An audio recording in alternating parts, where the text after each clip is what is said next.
aspettando Hasan. Si andrà a guardare un video e poi giù 3 ore a commentarlo sul suo stream per tutto il D o il su, che stiamo aspettando Hasan. Chissà quest'oggi che farà, dai che il casino è aperto, si scommette un po'. So già però che starò tutto il giorno qui seduto aspettando Hasan. Un tempo era dedito alle news, ora invece parla solo della curva di una Volvo.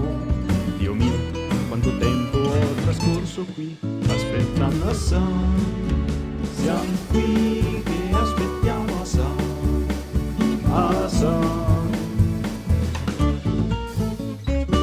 What's going on, everybody? I hope everyone's having a fantastic evening, fantastic afternoon, fantastico pre-noon.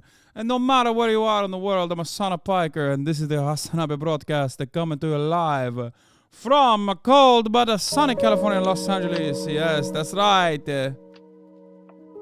It's me, HasanAbi January. That's right. It's 56 degrees now and sunny here in Los Angeles, California. And I'm live and alive, mamma mia, and I hope all of the boys, all of the girls, and all of the MBs are having a very sexy day.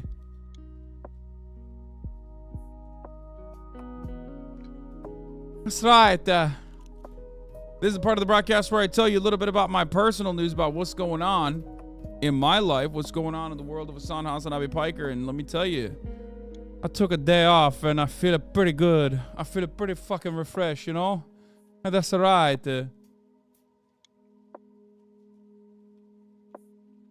I feel pretty refreshed, you know. I cooked the pasta. I did cook, though. Gli angeli, California. Don't be alarmed, but there's a bear behind you. Oh my God. Guys. I think there's a bear behind me. Don't make a move. I think the bear is sleeping.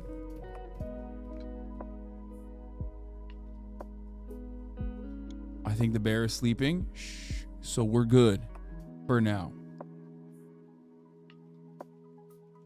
Anyway. Cheers.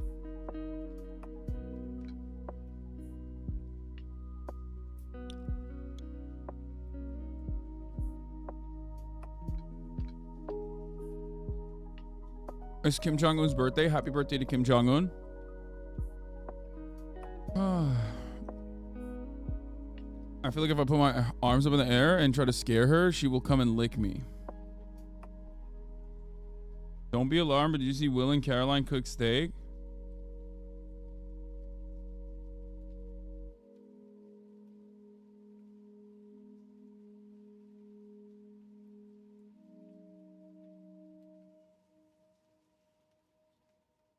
I did not see Caroline cook steak, but I did cook the steak.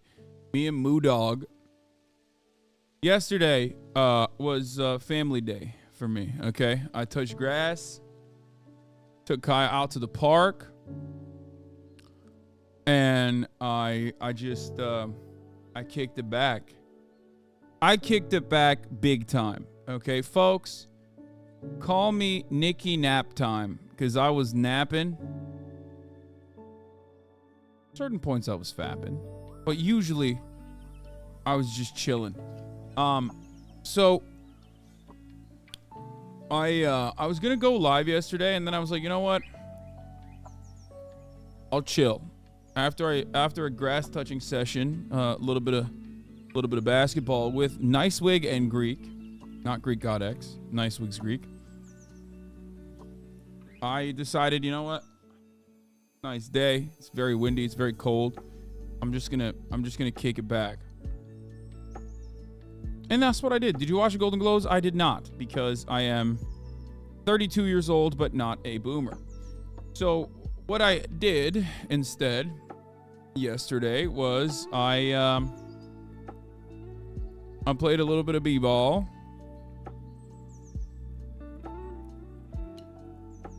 and then I just chilled. Murat and I made the steaks that Nandre sent me.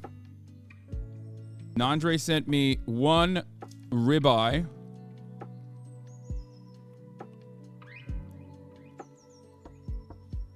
And one dry-aged ribeye and 1 Wagyu. So Murat whipped up the grill and made the ribeye on the grill, and then I used the cast iron pan that I have to make the Wagyu. Now, it was 0.59 pounds of Wagyu. And it was absolutely delicious. Yes, it was Japanese A5 Wagyu. I did thaw it. I thawed it overnight, and I left it in the sink overnight, and I forgot, I guess I technically maybe thawed it a little too much, but I put it back in the fridge, and then Murat and I whipped it up. Wagyu is a scam? No, it's not. So, yeah. Did I air fry it? No, I did not. Why? What? Did I air fry the fat out of the Wagyu? Are you insane? Guys, okay, let me just explain something to you. Wagyu is very easy to make.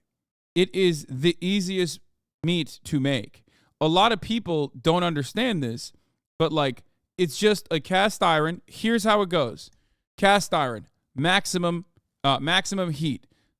You know, put your hand above it. Make sure that it's hot enough. Okay, maybe throw a little bit of water in the cast iron to see if it immediately boils. Then you take the Wagyu, okay, and you slap the fatty part of it, if there is a specific fatty part of it. Usually Wagyu is like very well distributed, the fat is, and just put the Wagyu that you put lightly salted, basically. Put the Wagyu over the cast iron, rub it around the cast iron, okay, and then that's it. One side cooks for like 1.5 minutes, and then the other side cooks for 1.5 minutes, and then you cook the other smaller sides for even shorter periods of that, and that's it. As long as you have the inside not be cold, you're good. It is the easiest type of meat to cook. So easy that Nobu sells it raw and you sear it on a hot rock. Done and delicious. Yes. It's like the easiest thing to do because it's has its own fat. You're not supposed to touch it with anything. You're not supposed to put anything on it.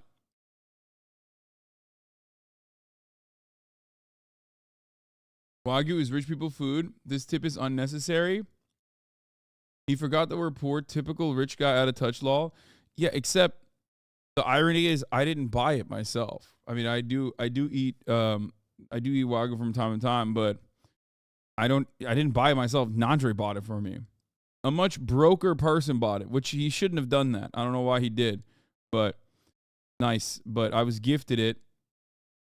And yeah, no, I whipped it up sexual style. And then I made some eggs on the side. I made steak and eggs with A5 Wagyu. It was awesome. Wagyu does not need to be prepared medium rare, and if it is, you're probably not rendering the fat properly. What do you mean?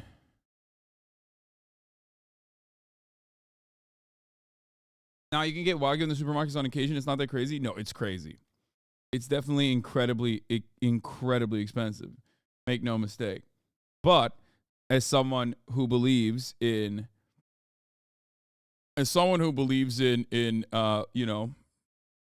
decadence, I will say that chatter is correct, by the way. It doesn't need to be medium rare. Usually Wagyu is supposed to be cooked medium, but you can also literally, Wagyu is the type of meat that you can eat medium rare, or you can eat medium as well, or even raw. You can hit it raw too if you want to. Just the best. Anyway. But technically, you're not supposed to. It depends on how you cook it, but technically, you're not supposed to eat it medium rare. But I don't know why you would air fry it. Anyway, regardless,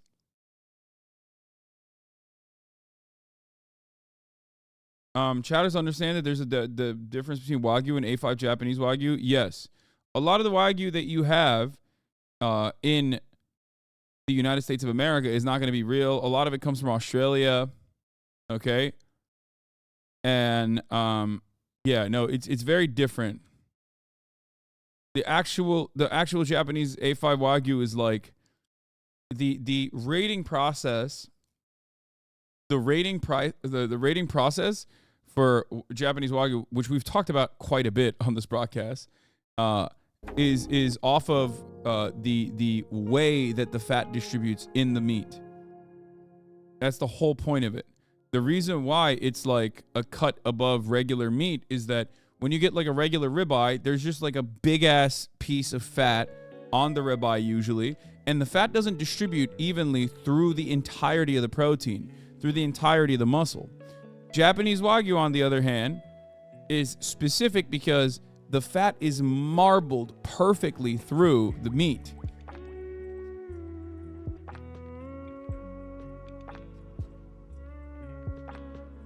The entire like raising process of the Japanese cow is very specific. That's why like you can get different kinds of Wagyu everywhere, but if you want like the OG, you know, it's the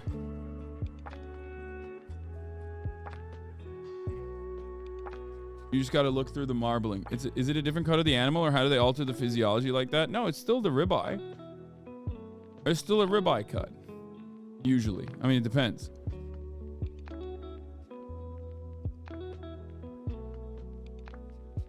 Wagyu is just Japanese lard. Don't come at me. That's a myth. Wagyu perfect marble doesn't exist on this flat earth. Well, I've eaten it, so I don't know what you're talking about. Fuck that. Y'all ever had horse or crocodile meat? I think I've had horse. I've definitely not had crocodile. I don't really remember. I've had a bunch of weird meats.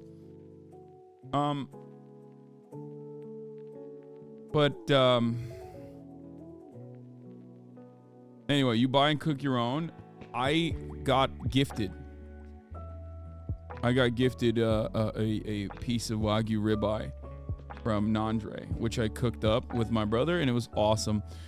But yeah, the rest of the day I was watching Better Call Saul. It was fire. Here, if you guys want to come across experienced and educated on the matter, even if you will never eat it, here it is, the A5 Wagyu beef grating. Here, show you real quick. So this is A1. Fat is on the outside. Quality grade 2, fat a little bit on the inside, mostly on the outside, more fat on the inside.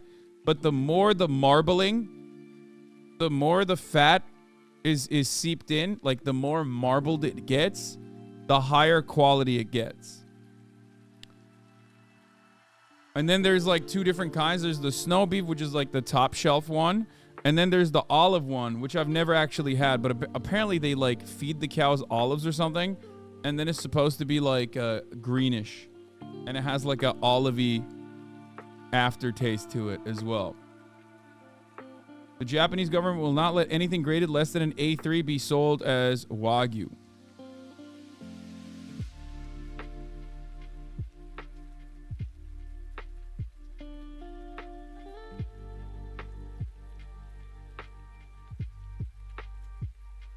Marbling happens more when the animal moves less in its life. RIP, they literally do not move their whole lives, but yummy. Yes.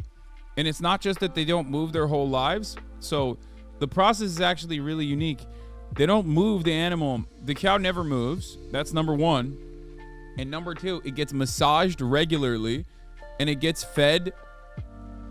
It gets massaged regularly. It listens to classical music. It's just like supposed to be the most chill cow of all time. I love that you're saying tortured meat without factoring in how much worse. Yeah, they give the cow alcohol. It is literally the least cruel way of treating a cow.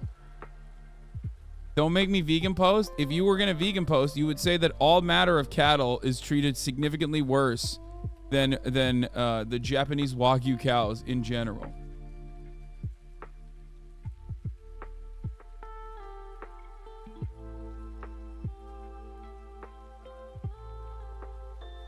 chatters be like, damn, that's really messed up and unethical. Meanwhile, you would live like that cow if you had the opportunity.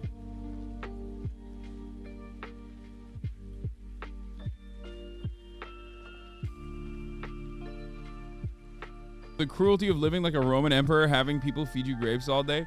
Guys, we're not here to talk about the ethics of animal, meat consumption, okay? It's all bad. Isn't eating all that fat unhealthy in general? I mean, yes, it's definitely way more fatty.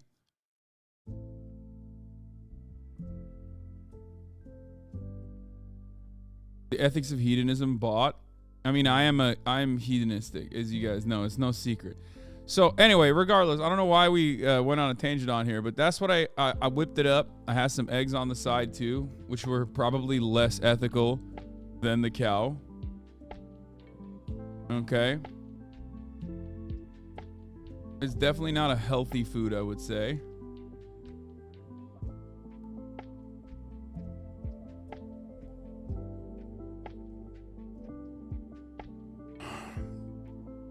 Here are the myths. Wagyu is synonymous with high quality. Not all Wagyu is created equally. Hamada explains that Wagyu translates simply to Japanese cattle, meaning that it covers a considerable range of beef. Japan's Meat Grading Association. Yeah, for sure. That part is true. Not so scarce grazing space in Japan means most Wagyu cattle are raised in barns with the resulting lack of extensive aiding in the formation of marbled fat. While it is true that the highest grade USDA prime runs around 8% marbled fat and the finest Wagyu, 25%, it's all about the type of fat. Given the richness in Japan, your steak would rarely ever run more than around 4 ounces, which is maybe just as well, given easily run $800 per pound. Also, those stunning white marble steaks that give Wagyu its unique pastel pinkish hue contain largely monosaturated fat with oleic acid, which has been shown in studies that it may reduce risk factors associated with cardiovascular disease. Wagyu cattle are massage-fed beer, play classical music, pretty much all bull. Oh no, that's a lie. I'm going to keep that lie going.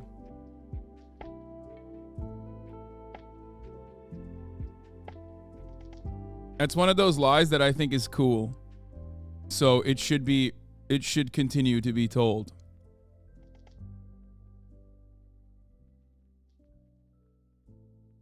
I had A5 sushi. That was the best beef I've ever had. So freaking delicious. Your eyebrows look perfect today, King. Thank you. I love my animals and take real good care of them.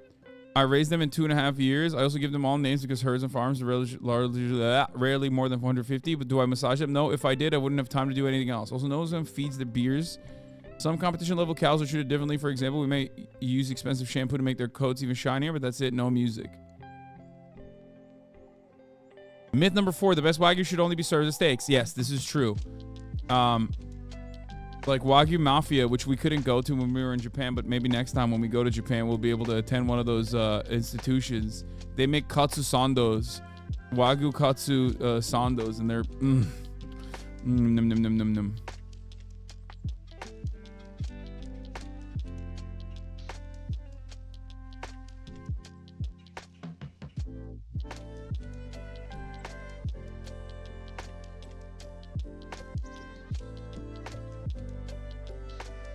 Are you going to Japan with Elwig this year? Probably not. Probably not with Elwig. Hey, Themasius, thank you.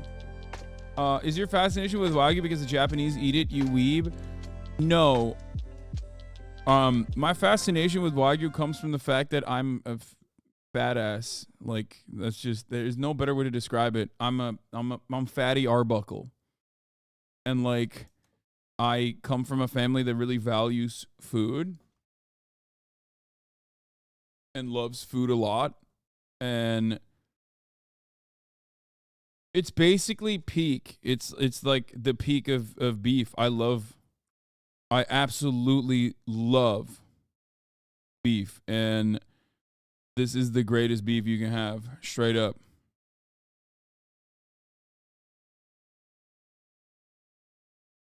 Quick question. What glass manufacturer do you get your frames from? Because they're super neat. These were gifted to me. I put the optics in them. I think it's like a Korean brand or something, like Big Genius or whatever. I don't know. Damn, it was actually gifted from one of the bigger simps in this community that is no longer in here as much, I don't think. What was it? Jinsui? What was his name, right?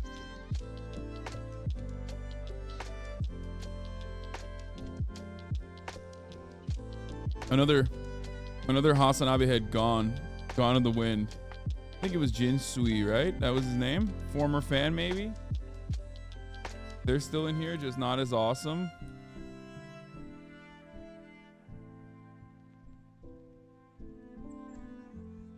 I don't know what their username was.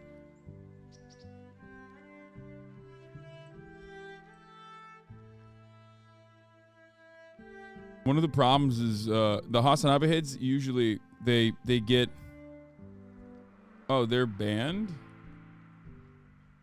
or suspended or deactivated. I wonder if this might have been the account.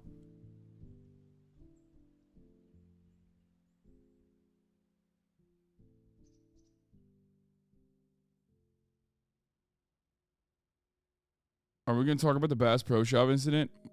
My king, I have already talked about the Bass Pro Shop incident. New One Piece arc is beautiful. You got to get here.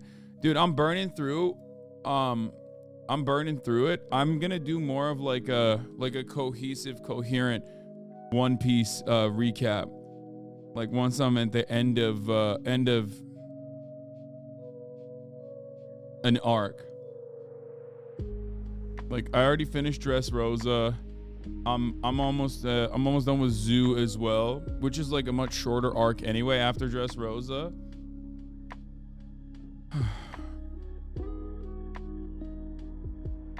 Can you touch on what's happening in Rome? I'm gonna touch on all that. I'm gonna touch your hearts. Okay.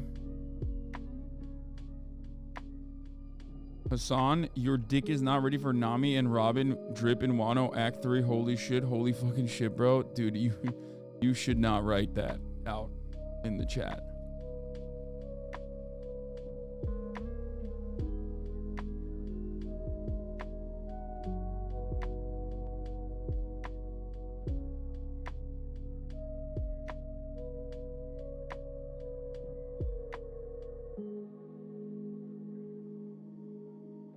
Have you taken a holiday in South Africa, Cape Town? No, I've never been to South Africa.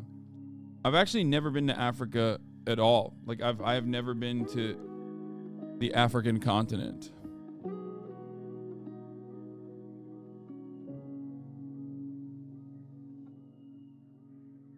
Why are people saying HasanAbi is leaving? Who's saying that?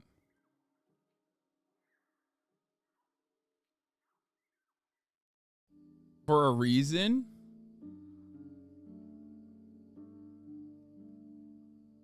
What? No reason. Oh, you mean Mehdi Hasan? Oh yeah, we'll talk about that. I should DM him real quick and see what was good. Mehdi Hasan leaves MSNBC. Trump. Did you see the new Twitch update? There's another Twitch update? That's crazy. Golden Globes. We'll look at the Golden Globe stuff.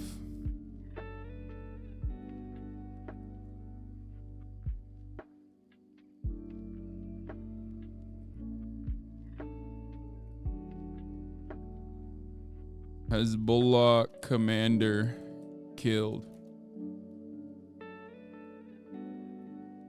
Did you see iShowSpeed is doing an IRL stream in a Brazilian favela at the moment? Wait, really?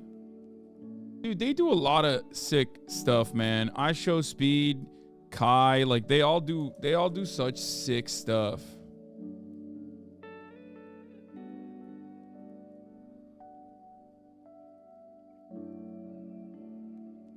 Viral video of a man gets stuck in a pot, yeah.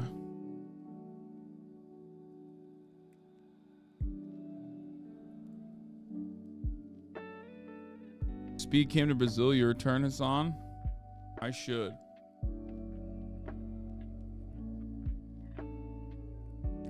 They live life to the fullest. And you could too. Thanks. It's a very strange underworld of streaming and commentary they live in.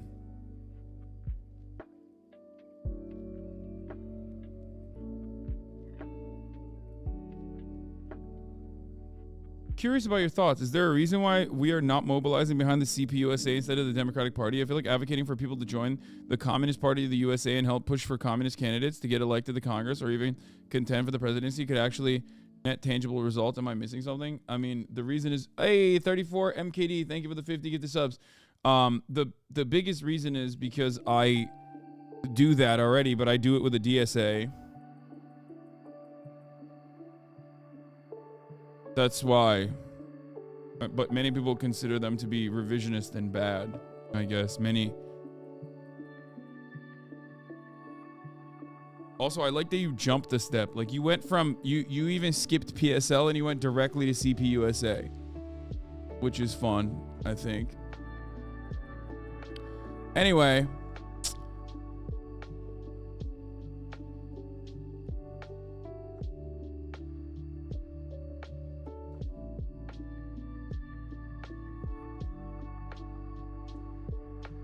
do you believe it? Libs versus conservatives open up with conservatives have way more infighting than the left. Wait, really?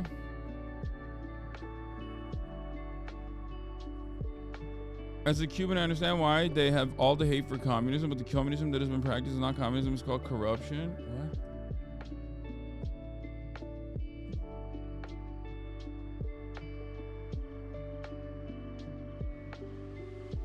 I don't even know what you mean by that. All systems are susceptible to corruption, though. You just gotta weigh it. You gotta weigh the benefits and you gotta weigh the positives and the negatives. You have white hair? Yeah, of course. I'm 32. I'm about to be 33 this year. Of course I have white hair. You know how difficult it is? I was the one who gifted you those glasses. Sorry, I changed my username though. Still here. Wait, really?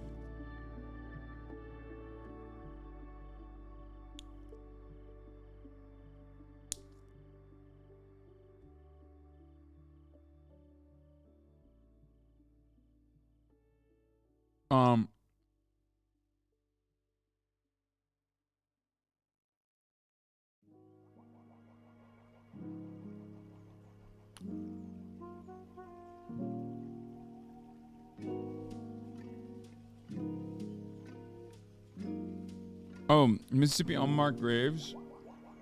Sure, we'll talk about that too. It's a pretty crazy story.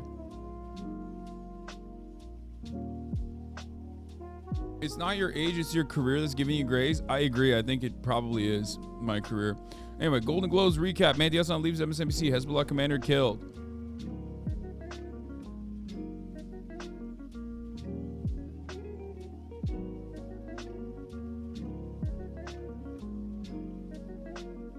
Congress spending.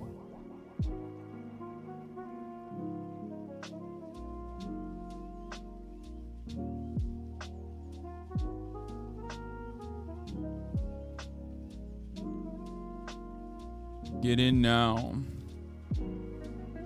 Okay, do we have a good meme for this or no? Yeah, Ofer Kassif is aiding in the South African genocide case.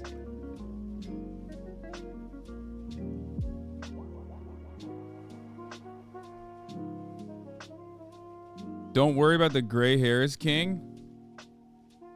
I'm pregnant. I mean, I feel like you guys are still, like, you guys are gonna be horny no matter what, you know what I mean? We're the same age and it ain't your career. Either you go bald or gray.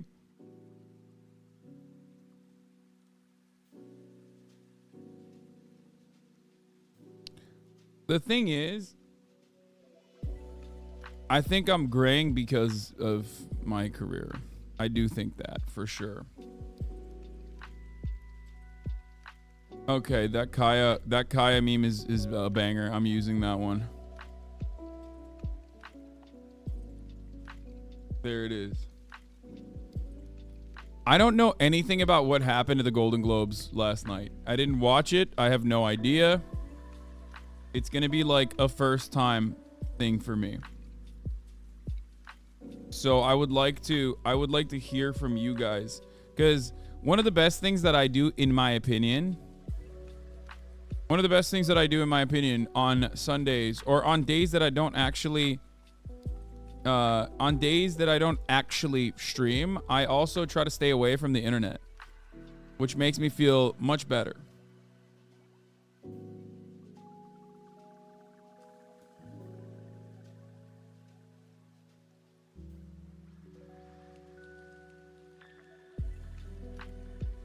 If you lived in the Northeast, you would touch grass. I feel like if I lived in the Northeast, I would never touch grass because it's actually cold as hell.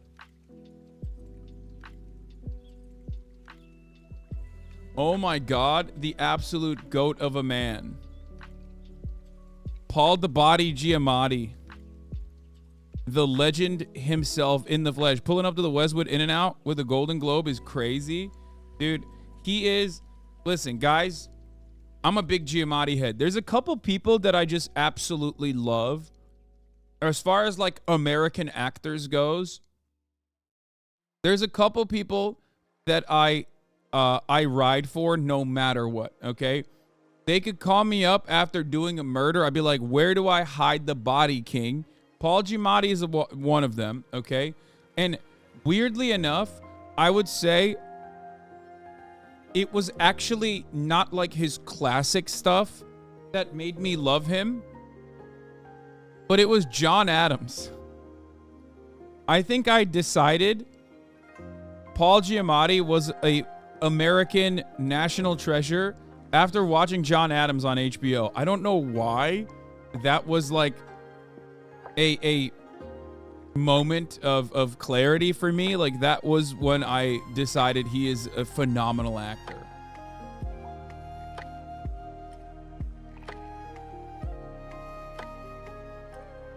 He's also incredible in like silly shows like Billions too, obviously.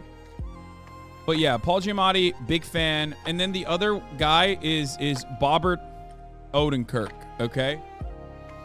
Like, Better Call Saul, this man acts his freaking face off. Another guy I also love, but not as much anymore, I would say, is Woody Harrelson. Like, I would put those three at like phenomenal television and movie actors that are, I don't know, those are like my three guys that I love so much.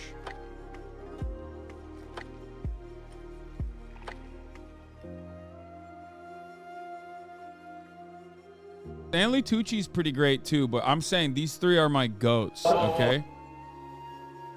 These three are my goats.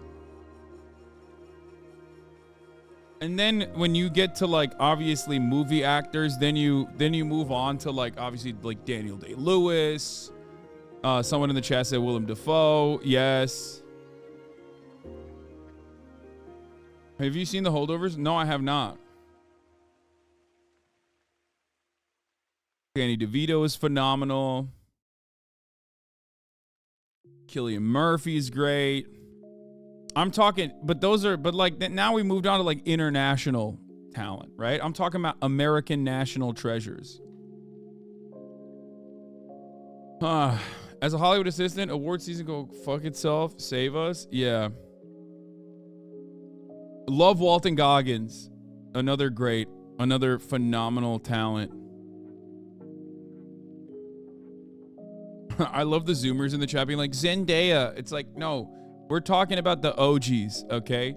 There will be time for the Zendayas of the world. Okay, listen up, 17-year-olds in the chat. Calm down, okay? Calm down. We're talking about generational talents that have transcended beyond time, that will leave a mark on the history of acting. And you're over here being like, oh, Zendaya. Oh, yeah, what's next? What's that sexy guy? They're going to be like the new sexy guy. What's his name? He's in everything. Tall one. God damn it. Not Timothy Chalamet, who I did see. Jacob Elordi. Yeah, they're going to be like, Jacob Elordi, he's my fave. Yeah, okay, dude. Is he your fave, or is he someone who you want to bone? Okay. I would go so far as to say even Pedro Pascal hasn't proven himself yet.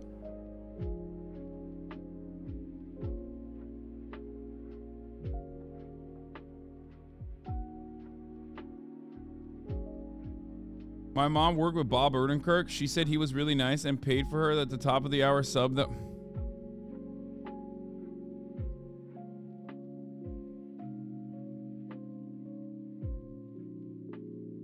My mom worked with Bob Odenkirk. She said he was really nice and paid for her top of the hour sub one time. He's the GOAT. Listen, there is a real likelihood that Bob Odenkirk, either accidentally or deliberately, may have seen some of my content. Knowing that he knows who Jordan Peterson is and can put forward a phenomenal Jordan Peterson impersonation implies that there is a universe where Bob Odenkirk may or may not have seen some of my content. I'm just saying. So what you're claiming, while it hurts me because you stole my first ad break debate at the top of the hour, I will say, you know, maybe he's watched some. Maybe he's a fan. Who knows? Who knows? Okay, you don't know. 34 MKD50, thank you for the 50 gifted subs at the top of the hour. Here's a 3-minute ad break coming to you now. 50 of you won't see it, of course, because of 34 MKD50. But if you are not lucky enough to get gifted a sub, you can get it for yourself for $5 or for free with the Twitch Prime. Here's a 3-minute ad break now. You fuck with Danny McBride? Yes.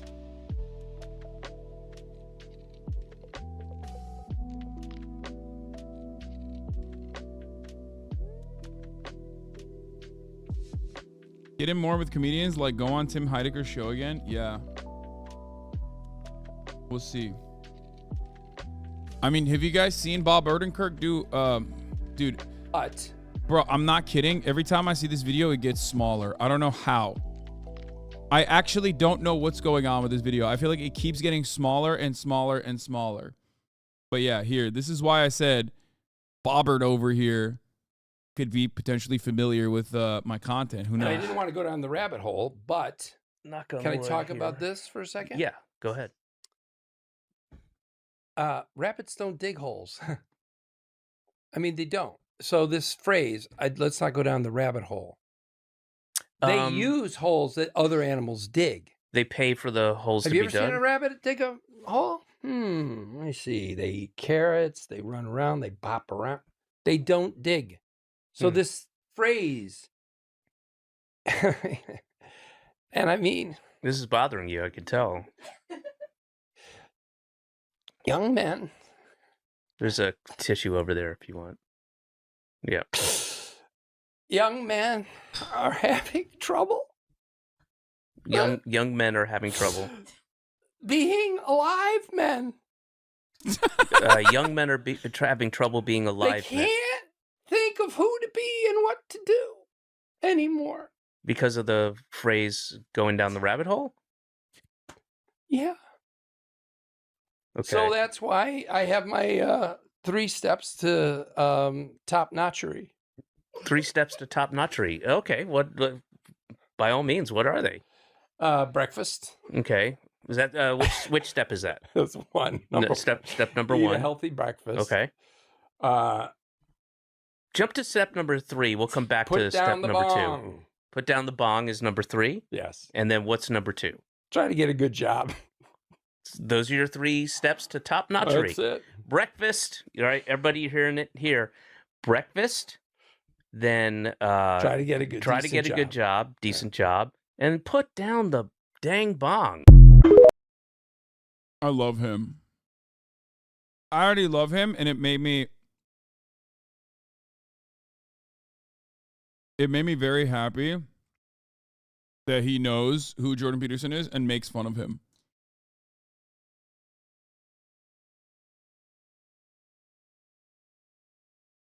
It's awesome.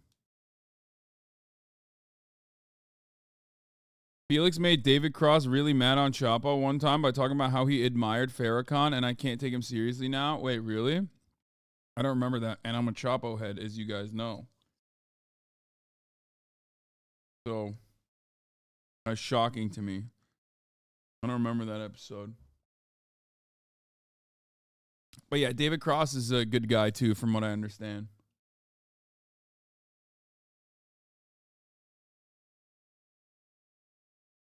Fuck Farrakhan, says actually Piers Morgan. Brave take, man. Thank you.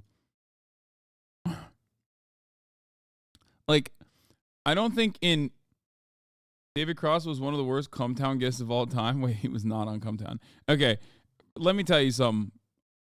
there is no person who is unironically and seriously saying, like, I love Farrakhan, okay? Now, I know people in the chat are going to say that, but please stop taking that seriously. Like, don't be like those guys, okay? Don't be like the people on Twitter that, you know, work for, like, the American Enterprise Institute or some other think tank that whose sole purpose is to just, you know, push for more NATO funding or whatever, going around and consistently taking, like, shit posting from the left seriously, like, to get paid to do so. Or I'll just say it like this. If you are going to be like that, at least get paid for it. You know, there are jobs for it. There's definitely availability. Anyway, here's iShowSpeed in Brazil. Relax, tranquilo.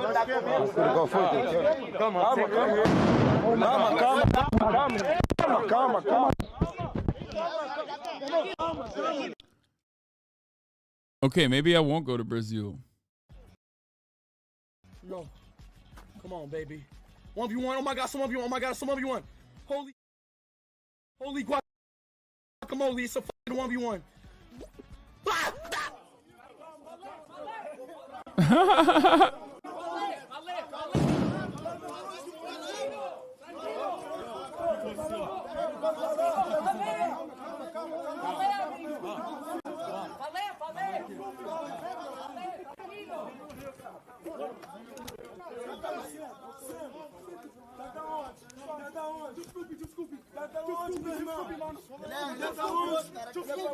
Desculpe.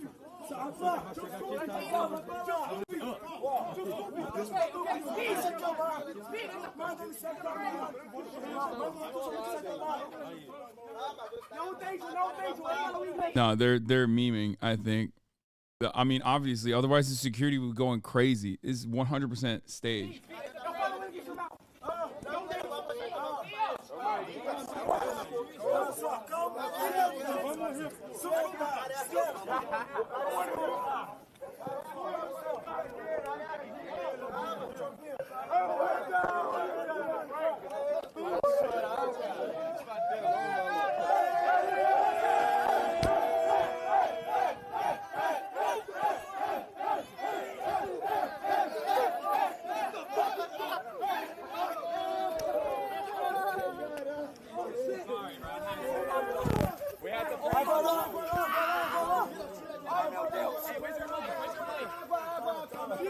Meu Deus!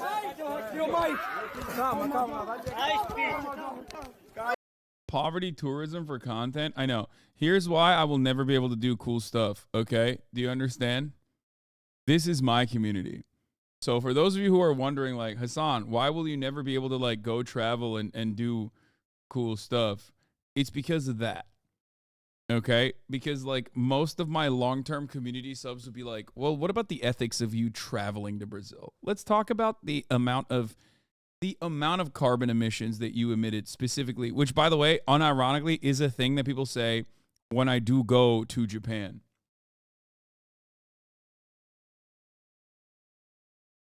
Okay, but please go to Cuba, though. I really, really, really want to go to Cuba. If there's anyone in here that has a connection with someone in Cuba, with the Cuban government, so I can have, like, a fixer and a handler on the ground so that I could, like, have uninterrupted access to being able to shoot, it would be sick. I would love to do it.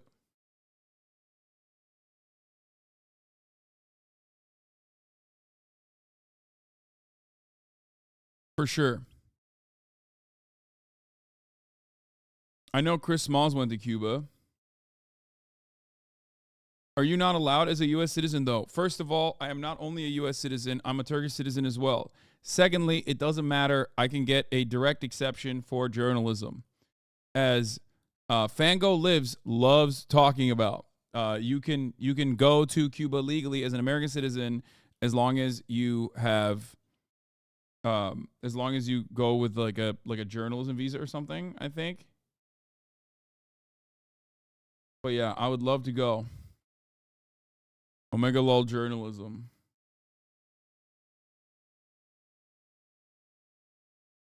I mean, yeah, there's a difference between what iShowSpeed is doing and this, okay? Received a near fatal dose of Hitler particles from my YouTube recommendations the other day. I investigated the city that banned police. There's so much stuff like this. I got fed the TikTok of that freak that was calling for your deportation. Absolutely nuts. Oh, God. I don't even want to hear about that.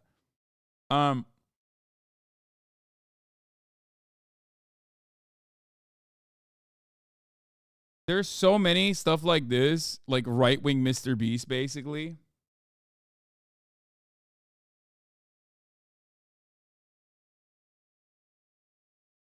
I thought you renounced your Turkish citizenship. No, I did not. The problem with like being able to stream in, I would not be able to stream in Cuba. I hate that guy. Tyler Oliveira could have been a genuinely good travel blogger, which is rare, but he immediately became bald and bankrupt without all the rapes. I think he's worse than bald and bankrupt. At least when bald and bankrupt like goes to places, I think he does a better job of. But what does 61 mil mean? Oh, it's 61,000. I mean, iShowSpeed has like done a lot of travel stuff. He literally went to India too, if I'm not mistaken. Like he does like crazy travel stuff. He definitely goes all around and streams it too.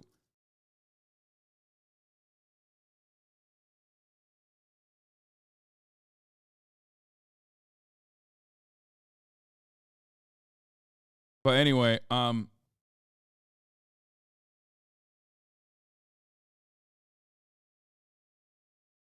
reach out to the owners of All Power Books, Jesse and Savannah. They've been to Cuba many times. Yeah. iShowSpeed has like an incredible connection with like 13-year-olds globally. Wherever he goes, if there are 13-year-olds abound, okay, he is going to get mobbed no matter what happens, and their parents. You guys go, because you're all 38 years old and you don't understand the concept of like 13-year-olds online loving a content creator, okay? So immediately you think it's weird, but he's 18 or 19 now, okay? So everybody calm down. Not every single time I talk about like little teeny boppers and little teeny babies loving a content creator is it creepy, okay? We're not talking like Minecraft grooming allegations or something. We're talking about like, you know, a dude who's like 19 years old who has been streaming since he was like 16 and like every 12-year-old loves him. That's why Speed didn't pop off in Japan.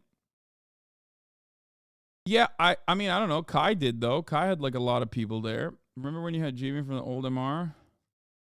What? I'm 23 and remember going through the stages of grief when I found out Guy Does Minecraft was a freak. I have no idea who that is. Chat saying how like we didn't worship Markiplier or PewDiePie. Yeah, I skipped out on that. I didn't have like a content creator worship moment for myself. I didn't have any of those stages. Anyway,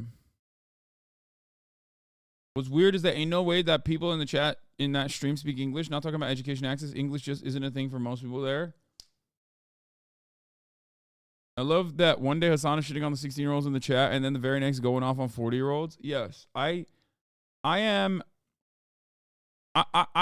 do it to everybody. People don't understand. People will sometimes get like very in their feelings about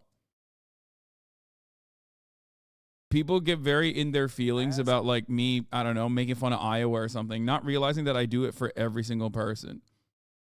Like every single state, every single city. I got the smoke for all of it, okay? I got the smoke for it all. And it's not necessarily like a personal hatred or anything. I'm just memeing. TikToker with HasanAbi Agitprop skits. What? You're a liberal?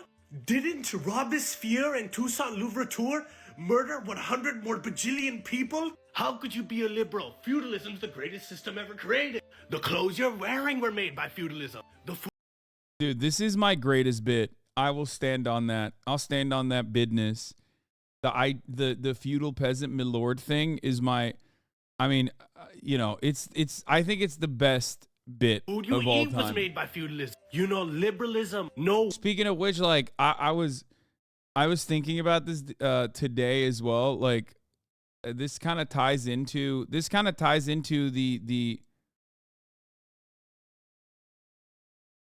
This kind of ties into the Bill Ackman situation as well.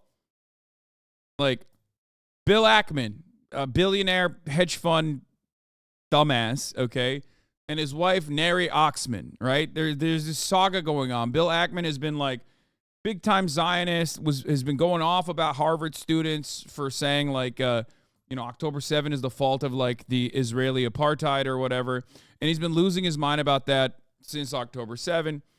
Demanding that like every single one of these students gets doxxed and can never have a job again and stuff like that. And it basically turned into this saga where they were looking for a scalp to collect and considered that Claudine Gay, Harvard's former professor, wasn't sufficiently Zionist, right? Even though she is a Zionist, she wasn't sufficiently Zionist. And what does that mean? That means she wasn't going after like every pro-Palestinian student in the way that some random dildo like Ackman wanted, right? Like, not as rabid as he is. So what did they do? They looked at her work and her dissertation for like 30 years ago, found that like there was some suspicious pieces in her dissertation, some improper citations, and they turned around and made this like the most important news story of the month. It was really great because it had palace intrigue, it had Ivy Leagues, a scandal, things that New York Times and New York Times readers care about. So they consistently talked about this issue, like Claudine Gay plagiarized, oh my God, blah, blah, blah. She ended up resigning, and then Business Insider turned around and wrote an article about Bill Ackman's wife, Neri Oxman. Now, Neri herself, this is Bill's second wife, Neri herself had actually gotten a big time, Neri had gotten money from Jeffrey Epstein. I don't know if you guys know who that is. Jeffrey Epstein, famous scandalous international sex trafficker, pedophile, and also a funder of the arts and sciences. So, yeah, the financier. Yeah, the accounting guy. Anyway, Neri Oxman, Bill Ackman's wife, had gotten money to the tune of $120,000 to make a sculpture for Jeffrey Epstein. Things of that nature. But anyway, Business Insider went after Neri, found that she actually had been aggressively plagiarizing, like straight up ripping Wikipedia pages. Okay? In the same vein, as I called it, by the way, another classic HasanAbi W, when I told you that all matter of like Ivy Leagues and the research that they put forward, especially in the social sciences, like it's going to be riddled with plagiarism, okay? And I told you this. You can look into anyone and any background, and you will 1,000% find way worse levels of plagiarism than what Claudine Gay was being attacked for. That's academia, okay? I told you that from the jump. Which is ironic because that doesn't mean that there isn't still good research being conducted at these places, at these facilities. Of course there are.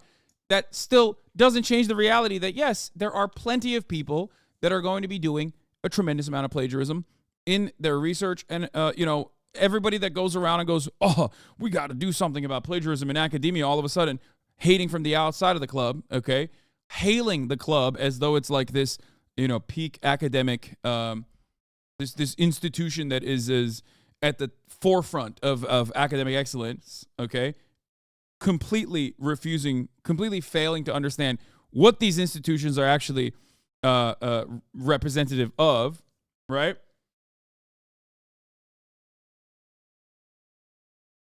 Anyway, everyone made a big story. Turns out Business Insider went in and found that Neri Oxman was a regular serial plagiarizer.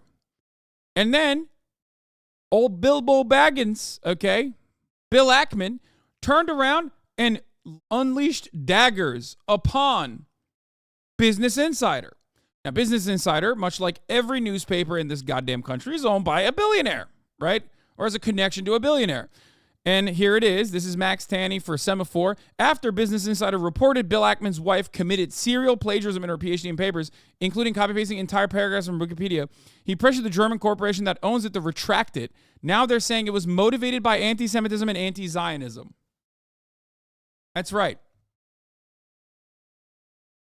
Business Insider's owners clash over plagiarism story, which is ironic because the original attacks against Claudine Gay absolutely were motivated by anti-black sentiment, saying she's a DEI recipient, openly stating like she's a black woman, so she's, of course, dumb, and she must have plagiarized. Look how much she plagiarized as black woman in a position of power that she doesn't deserve to be in, because DEI is basically the same as CRT, the same as, like, affirmative action. It's the new version of that, right?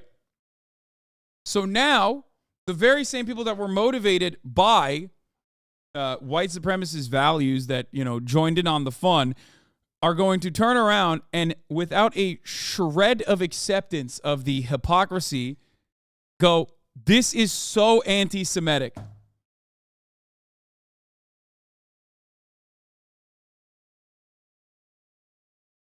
Ackman led the effort to oust now former Harvard president Claudine Gay over plagiarism accusations amid campus controversies around Israel and Gaza. Last week, Business Insider reported that his wife, Neri Oxman, plagiarized portions of her dissertation. Semaphore has learned that the report has caused serious divisions within the top echelons of Axel Springer, BI's German owner. Some company leaders have debated whether Ackman's wife was fair game for reporting and have been concerned that the report could be construed as anti-Semitic and anti-Zionist. Oxman was born and raised in Israel. The story has also seemingly caused a rift. Yes, it is now officially both anti-Semitic and anti-Zionist if someone who is in any way, shape, or form connected to Israel, if they have plagiarized as well, okay, then you can't say it. Because if you say it, then that's also that's anti-Semitic and anti-Zionist. By the way, I love that anti-Zionist. Like, I'm doing anti-Zionism by saying that some random Israeli woman's academic work is plagiarized. That's not anti-Zionism either, okay? It's none of those things.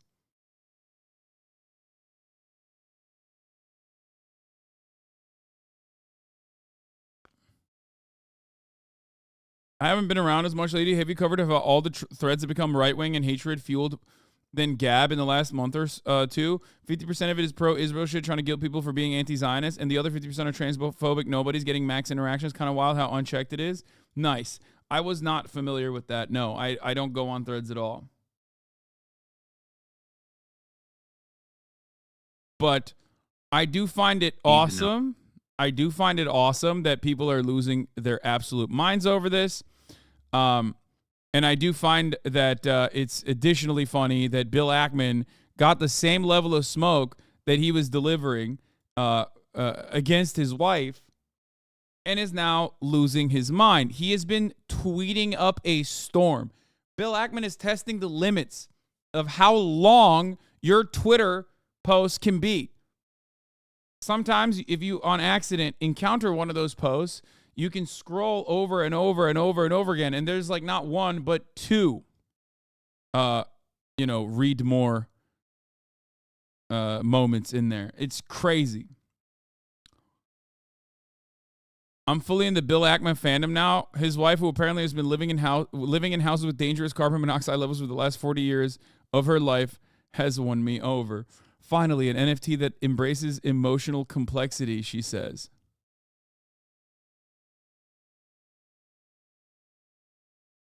That's awesome.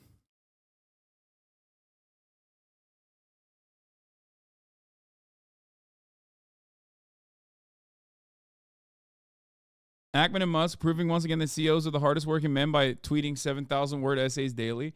Yeah, it's like, it's wild how much being extremely online can break you. Okay? And it really doesn't matter. It really doesn't matter if you're a billionaire hedge fund manager. One, Twitter has shown once again that billionaires absolutely do not work. Okay? They don't. Nobody got time for that level of tweeting. I literally tweet for a living. My job is to be on Twitter to a certain degree, sometimes post on Twitter to a certain degree as an online commentator, online political commentator. I can't tweet as much as Bill Ackman does. Okay? And this guy is supposedly like the CEO of a bunch of different companies. He's like running a hedge fund. How's he got time to tweet that much? So, just saying, once again, proving that, one, billionaires don't work at all. They don't have a job, a real job. Two, another hilarious part about this is the same exact thing that Elon Musk has proven time and time again. Billionaires are hilariously underqualified for these top positions that they claim that they worked really hard for. And last but not least, okay, they are incredibly petty, incredibly thin-skinned, and cannot pull back. And the thing is, what many fail to understand is that if you stare into that darkness, into that deep, dark crevice, that pit of online despair, and it stares back at you, you will never win, okay? That level of ego, and I know this from my own personal experiences, right? You will never be able to win these kinds of battles online unless you are a horrifying scumbag, okay?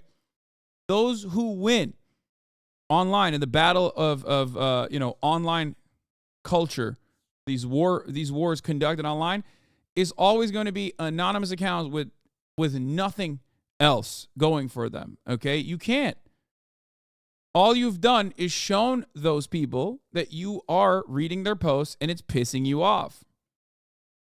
So on that note, I say to Bill, keep posting, brother. I'm sure you're going to post through this. I'm sure it's going to help. I'm sure it's going to fix your situation. Koepcke beats. Quality research is not happening at the same rate at these Ivy Leagues anymore as it used to happen, which made these unis prestigious partly in the first place. Corporate companies are better at research in today's world, also due to more resources. I mean, sure. I don't know. I do, however, want to stress something. Twitter does have the capacity to like motivate a lot of people into false narratives, into thinking that they're like, thinking that they're somehow a story is more valid than it actually is. And unless every other mainstream journalist, every other mainstream outlet like the New York Times starts covering the Bill Ackman saga, which they very well might due to the fact that there are a lot of extremely online journalists still, right? This is not going to hit the mainstream. This is just a pure, as far as I've seen, I have yet to see any real, like not Semaphore, any real legacy publisher cover the Bill Ackman and Bill Ackman's wife saga. So it's not going to hit the mainstream at all. It's just a Twitter story. And I think a lot of people on Twitter are thinking, oh yeah, everyone's going crazy over it. CNN covered it, you say. Okay. That is nothing in comparison to the amount of coverage Claudine Gay got, though. You understand that, right? For something to be actual news, it has to leave the Twitter spaces, right? It has to leave Twitter, and it has to leave like the secondary online outlets that care about Twitter, Semaphore being one of them, like smaller outlets that can't really move the needle on its own, and get massive coverage on American mainstream media through legacy publishers. Not one article. I'm talking above the fold. Claudine Gay got above the fold coverage for weeks, okay? Headlines for weeks.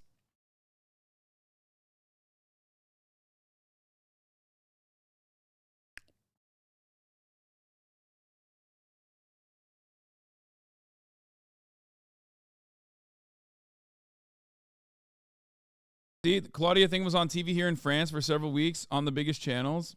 There you go.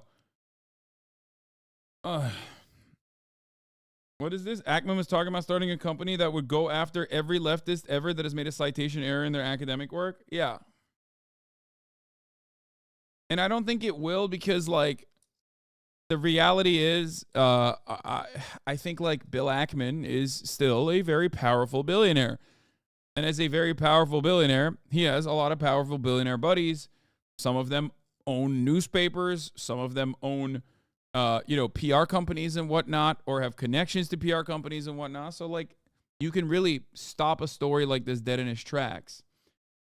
However, if there is pure pettiness coming from the media cycle too, and they want to get mad about it, that's the only thing. That is the only thing that will cause the story to stay alive. Okay? Anyway, the story has also seemingly caused a rift between BI's editorial team and its parent company. In an email to staff on Sunday, editor-in-chief Nish Carlson said that Axel asked BI to review its reporting process. As global editor-in-chief, it is my responsibility to publish fair, independent, and newsworthy journalism, he said. I made the call to publish both of these stories. I stand by a story and the work that went into it. I know that our process was sound. I know our newsroom's motivations are truth and accountability. It's pretty funny when, like, you know, a billionaire daddy gets really mad that a newspaper, like an online newspaper, is covering his wife on the same boundaries that he was on the same exact boundaries that he was like dishing it out. And all of a sudden he calls in another billionaire daddy that owns the media conglomerate, that owns the newspaper, to do a review on the process. It's just so obviously, it is just so obviously another situation where these guys are just basically flexing how much power they have. Okay? So, why did I talk about all of this? If you remember, we started off this process by talking about my lord and how, like, a lot of people behave like the peasants in medieval times that would defend the king's, prima nocta rights. The fact that, like, a king was actually the son of God, you know? That sort of thing. And at a certain point, I realized in my life, maybe a couple years prior, I realized that there are the exact same energy and motivation that people have now existed even back then. Okay? There was still a tremendous number of people that defended God kings, right? Defended the notion that, like, yes, truly the king was a descendant of God, and that things were good, and that we shouldn't change them, and would snitch on revolutionary figures, I guess. And I think that you're confusing terms. No, prima nocta, like, you know, the divine right to be able to have sex with your wife on your wedding day. Okay, I know. Prima nocta is contested. We don't know if it's real or not. Okay, shut up. All right, shut up, nerd. Listen, my point is, I did mean that. Yes, I used prima nocta deliberately. Yes. The king or the feudal lord can take a peasant's wife's virginity on the night of their wedding. Okay?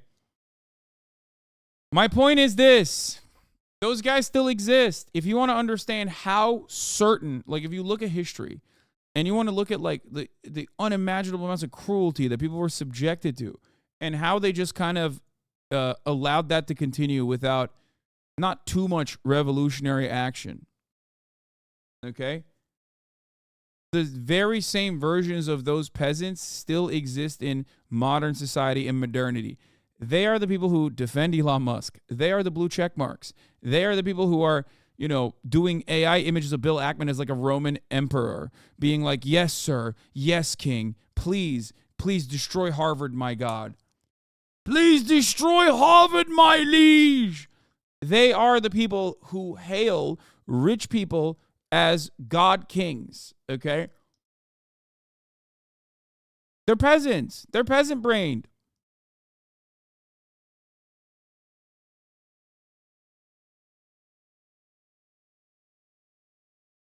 And there are many more of them. There are many more of them than there are of you. So, if there's one thing, if there's one takeaway from all of this, okay? If there's one takeaway from all of this, it's that while things may look awful, while things may be dire for the leftist movement or whatever. Okay? One thing that you should always remember is that at least I've heard you will be on the right side of history. At least you will not be one of those peasants that said, "My lord, feudalism is the greatest economic system that we could have ever foreseen, my lord. Do not rise up against our masters. They are God sent. They have the divine right to rule, given to them by God, my lord." Okay? "My lord, you deserve all of this bounty that I've worked for." That's it.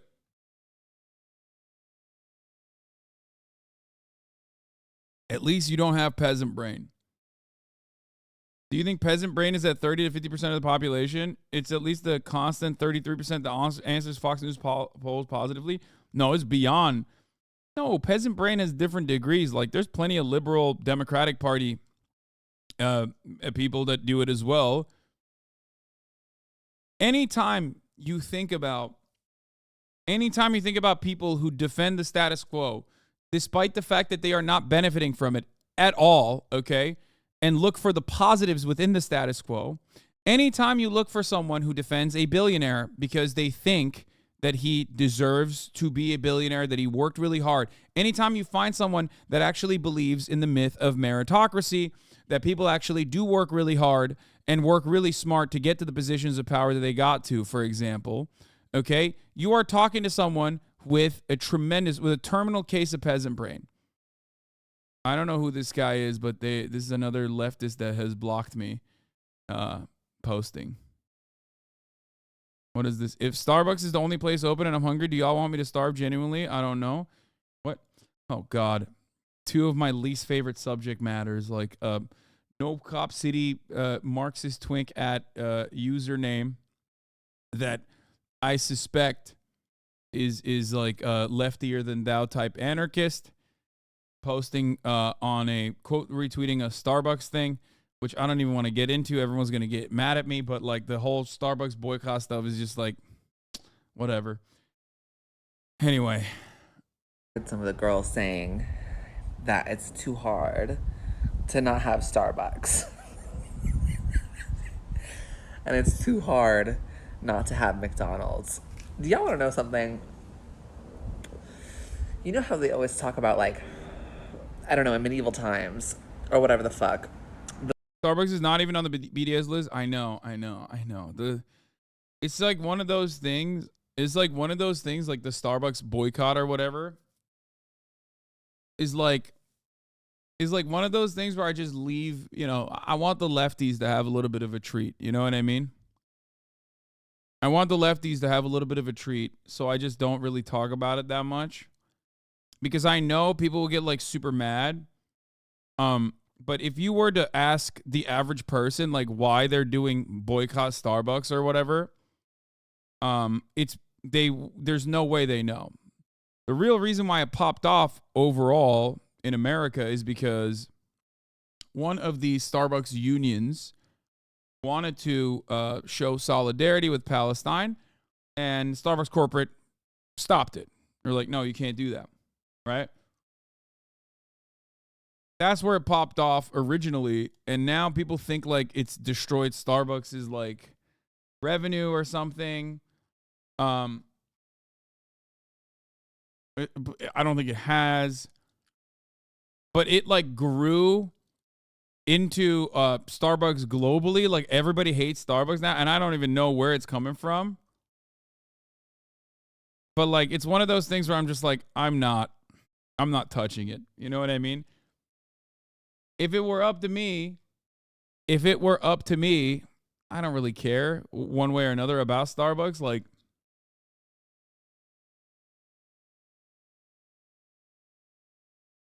did you hear about the mass prisoner graves behind the Mississippi prison? Yes. We'll talk about that.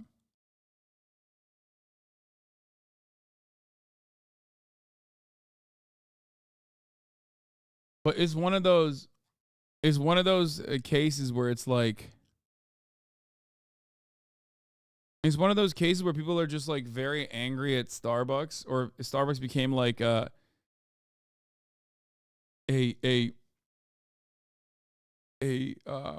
lightning rod for demonstrating some form of BDS.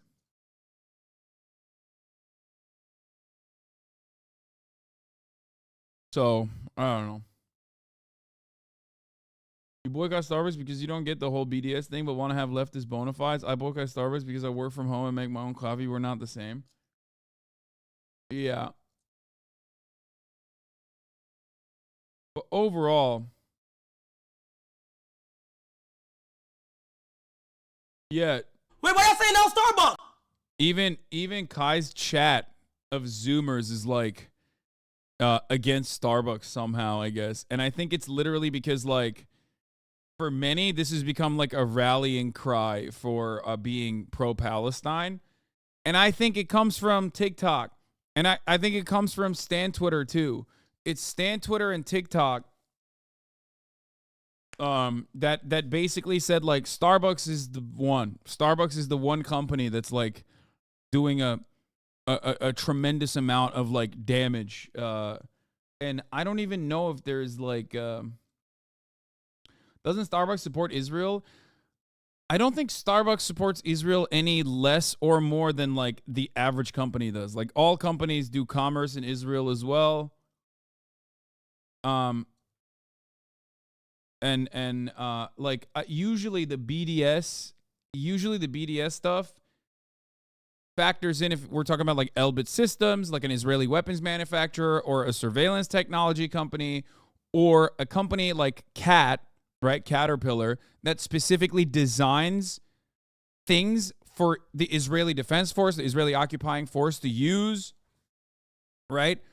Like, Caterpillar is on the BDS list since, I believe, 2005, since the Rachel Corrie murder, right? I'm mixing up my timeline here, but why is it on the list? Because they have an IDF-9 specific bulldozer that the IDF uses to bulldoze Palestinian homes and Palestinian roads. And that bulldozer was used to kill Rachel Corrie, an American activist. So that's the reason why it's on the BDS list. And then last but not least, there are companies that also operate within the West Bank. Like, they build factories in the West Bank for cheap Palestinian labor and cheap real estate. And that's another reason why the BDS list will put them on the list specifically. Okay. Starbucks, as far as I understand, does not touch any of those things. Like, I don't think it's like, it's just probably pro Israel as just like every other company is, right? But yeah, that is but regardless, Zoomers have decided, or TikTok has decided, that like Starbucks is one of those institutions that is worthy of boycotting for pro-Palestine. It's mostly culture war, I think. Here, these are the ones who are definitely on the BDS list. Hewlett-Packard, which helps run the biometric ID system that Israel uses to restrict Palestinian movement. Siemens is complicit in its apartheid in Israel's illegal settlement enterprise. Puma sponsors the Israel Football Association.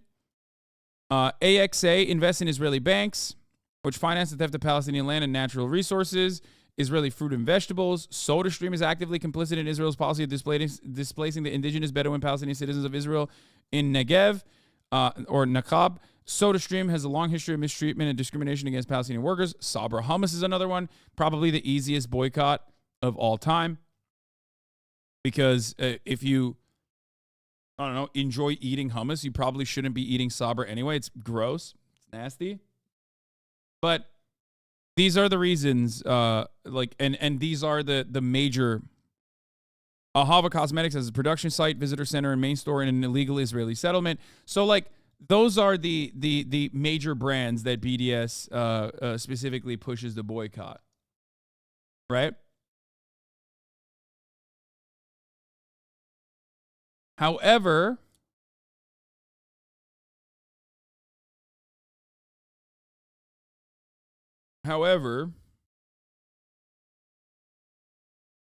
overall, you know, there's a larger list. Oh, here are the consumer boycott targets: AXA, Puma, Carrefour, Ahava, Remax, Siemens, SodaStream, Texaco, Chevron, Caltex. And then there are the divestment and exclusion targets. There are the pressure targets on Google, Amazon, Expedia, Disney, Airbnb, Booking, Tiva. And the organic boycott targets feature McDonald's, Domino's Pizza, Pizza Hut, Papa John's, Burger King, and Wix.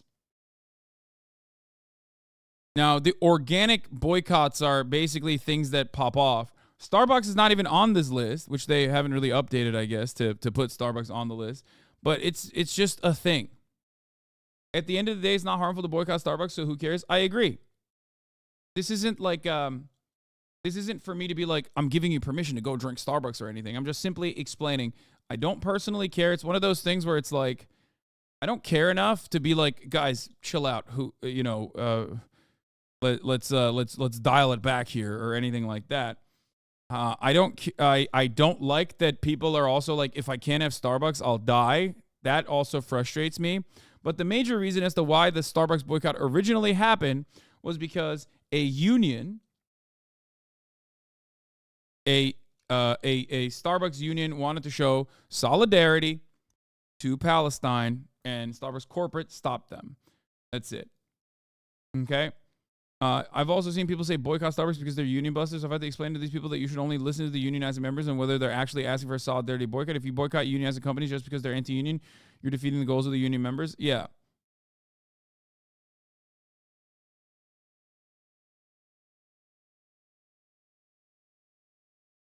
So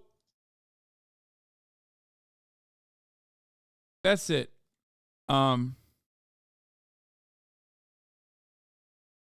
It's also a popular, visible brand to draw attention. I know. A lot of people get very mad about it, and it's like I don't know how to. I don't have like a final opinion on this because in my mind, I do feel like it's I guess it's a demonstration of Palestinian solidarity, so that's good. Even if it's like misplaced against Starbucks, which is not necessarily a company that is like pro-Palestine anyway. Does that make sense? So, you know, a lot of people say this kind of stuff, and here are even Zoomers in the Cenat chat. Whoa. Why I say no Starbucks? Wow. Boycott. But why y'all banning them, bro? Mods, who are y'all banning? Who's fussing about banning? I'm trying to read shit. Wow, Aiden. Aiden, are you in here? How do you feel about your bot participating in the silencing of protest globally in one of the most important chats? It's basically the town hall for Zoomies.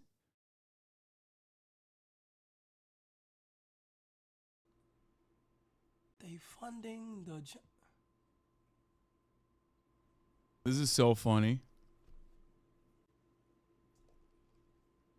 Also, much respect to Cenat for wearing a UPS t-shirt in solidarity with the union. You know, that's a Teamster through and through, you know what I mean?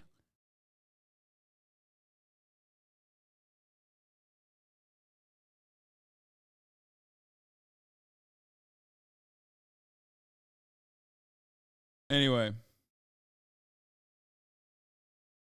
I gotta do my research, bro. So for the notice I can't drink this, I gotta do my own research.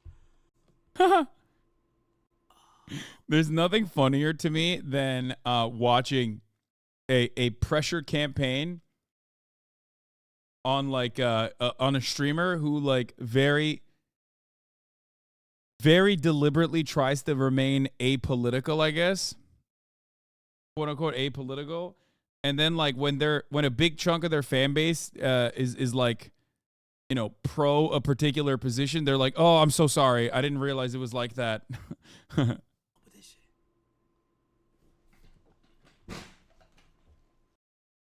What? CEO targeted specific people at a union after October 7 and put targets on people at specific locations. I'm trying to find information that's easily digestible. Just drop the Starbucks topic, please. You are unintentionally using a trope. The left is perpetuating to discredit people criticizing Biden. Just stop. What?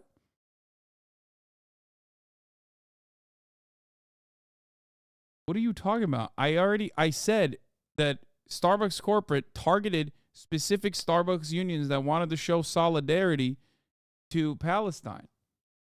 That is true. What does this have to do with Joseph Robinette Biden?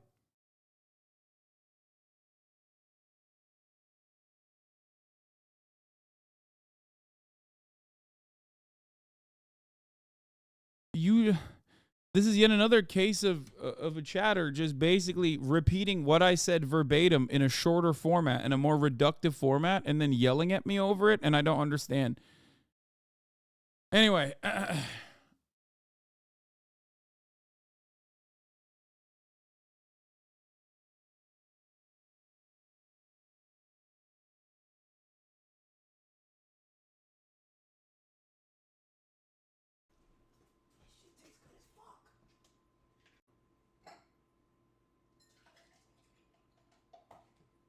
Alright, man, we not doing that shit.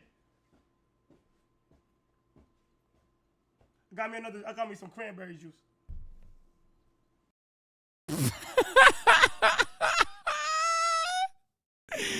Yo!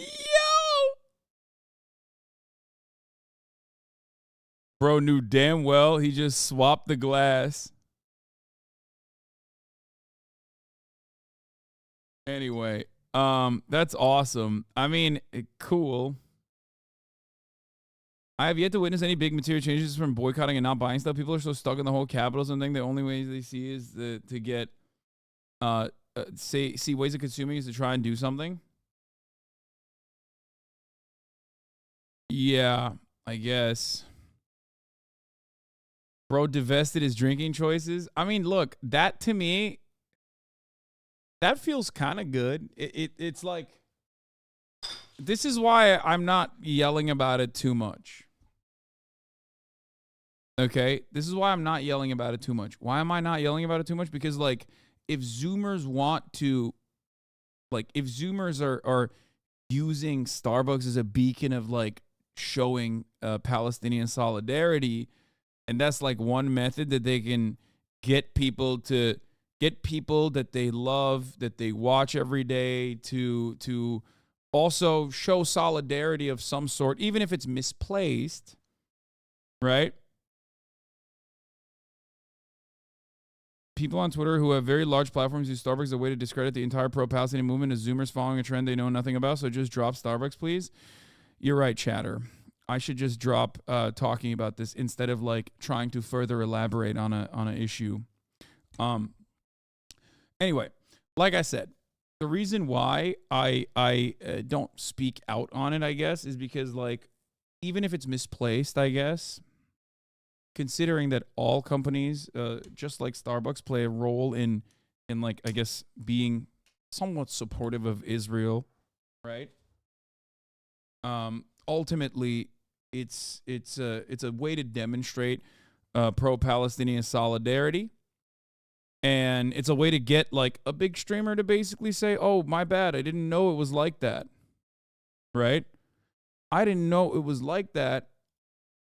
My apologies. Right?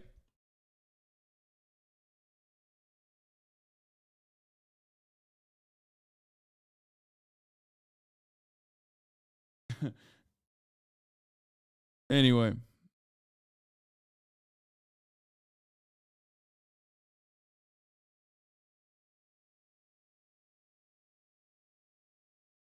Hasan, you the biggest centrist out there.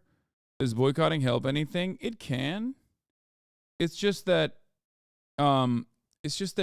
boycotting on its own without, like, actual union power or without actual demands is often going to be disorganized. Like, decentralized boycotts are ineffective. Okay.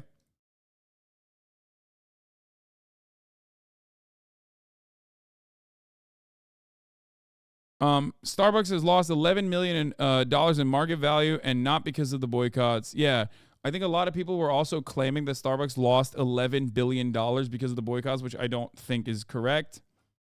Like, I don't think it was because of the boycotts, but I guess here it is. One thing is true: the Seattle-based coffee company is not having a bang-up time heading into the new year. Its share price has seen a sharp decline. Starbucks' stock is experiencing a historic losing streak. Data collected by third parties suggests its foot traffic and sales may be falling short of Wall Street expectations. Has seen negative headlines and how it's handling relations with workers attempting to unionize, which I think is probably a bigger reason. Oops, what did I do? Many of whom walked off the job in its Red Cup day when it gives out free reusable seasonal cups. In addition, it has found itself caught in the crosshairs of the Israel-Hamas war after a pro-Palestine tweet from the union that prompted calls for a boycott on the right and the left, though analysts say it's hard to know the impact these calls are having on the actual business or the stock price. I don't think it's the protests that are driving this, says Sarah Sanatore, senior research analyst at Bank of America. The timeline on foot traffic declines don't really line up with the boycotts. Plus, Starbucks is no stranger to controversy. I think it's a combination of all of it. I think that it certainly played a role in it.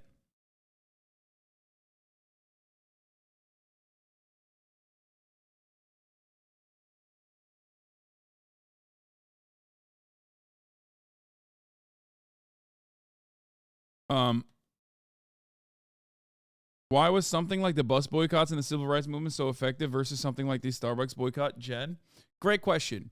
The Montgomery bus boycotts specifically were the Montgomery bus boycotts were very tangible, identifiable goals, right? It was associated with a civil rights movement that was significantly better organized. It was very targeted, and it had tangible, identifiable goals. Does that make sense? It wasn't simply like spontaneously deciding online that we were no longer going to be sipping on Starbucks or something like that, but instead, or, you know, Hogwarts Legacy. We're not going to play Hogwarts Legacy. That's in my opinion, one of the best demonstrations of like a consumer product that was silly to boycott, because it wasn't direct. It was a very indirect way of criticizing a very specific person that had created the IP, but the IP itself wasn't transphobic, and the video game itself wasn't transphobic either, and it was like associated with transphobia due to the person that was benefiting from it, you know, J.K. Rowling's, right? One of the most prominent TERFs online. But to the broadest majority of the public, like they don't know or care about J.K. Rowling, or they just want to play wizard game that makes them feel like kids again. So that was a very ineffective boycott movement, right?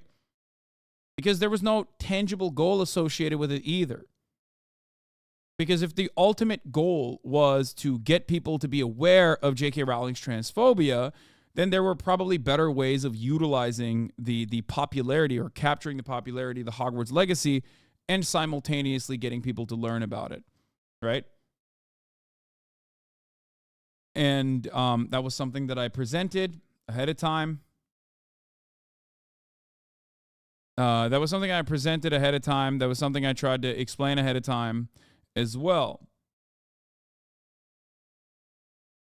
Boycotts are basically creating a mass ultimatum for brands and companies. We will not continue buying X until you Y. If you just say the first part without the ultimatum part, there's absolutely zero motive for that company to change their ways. Exactly. Sometimes they might not even know what to change their ways for.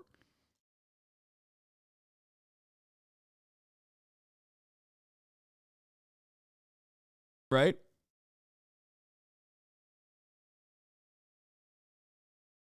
But I see the Starbucks, like the Starbucks boycott in and of itself, as a lightning rod, or as a signifier that you are, you know, demonstrating Palestinian solidarity.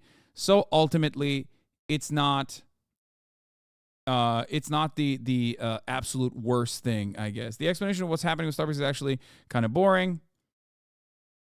The long and short of what's happening is that investors believe things aren't going as well as they would. The company had a strong quarter in July, September. Same-store sales in the United States were up by 8% because of pumpkin spice latte. They got a sales boost. And then in October, December, some data suggests Starbucks isn't doing as well, or at least not as well as expected. Starbucks' Red Cup Day saw just a 32% boost in foot traffic compared to 81% in 2021.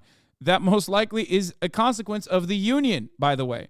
According to data provided by to Vox by Memo, a media tracking and insights company, the readership on news related to Starbucks' Red Cup Day was much higher in 2022 than it was in 2023. Workers walked off the job in both years, and readership about that declined too, though to a lesser extent. Last year's success with Red Cup Day was partially driven by increased awareness around it as an event. And even then, it's not like the workers walking off the job in higher numbers than they did the year prior. It's still about media coverage around it. Not getting enough, like, I guess, natural or not getting enough organic media coverage around it.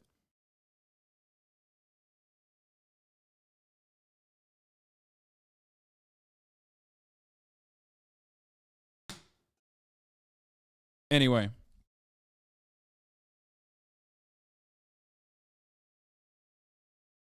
Disorganized boycotting can work. What the F? I don't agree with that. I don't know a single instance of a disorganized, decentralized boycott that has ever actually worked.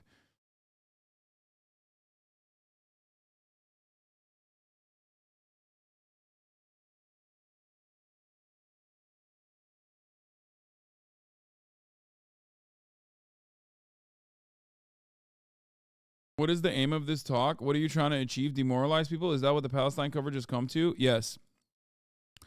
My goal is to try and demoralize people and to stop them from protesting for Palestine. You've caught me. This is precisely the reason why I have never ceased my coverage and have continuously covered Israel's acts against humanity over and over and over again, every single day, continuously, sometimes for 8 to 10 hours a day, uninterrupted, since October 7. Hasan is so annoying sometimes, he says. True.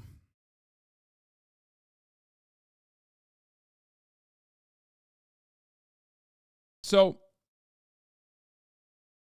my point is that even if this wasn't the most successful boycott, or even if this wasn't against like the best target, I still see value in it because I see it as a demonstration of solidarity. You know what I mean? That's my point. So overall, I see it as a positive because I see Zoomers in Cenat chat being like, oh, Starbucks is funding genocide, and that's why you should no longer, what are you doing? You're drinking Starbucks. Like that, to me, what's significant there isn't necessarily boycotting Starbucks, because I'm sure they will be fine. It's more so that there is a social awareness and a demonstration of solidarity caused by social media that has decided that I guess Starbucks is the beacon of BDS when it's not. But it doesn't really matter because people are still saying that you should criticize products that we have associated together online with Israel. Okay?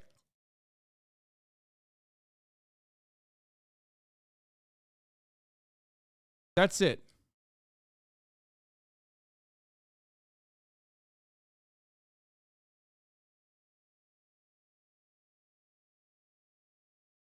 How is that different than what people wanted out of the Hogwarts boycott? The point was to show solidarity with queer people, specifically the trans community, because the video game, because Starbucks, much like every other company, at least is still associated and has done something that is like anti-Palestine.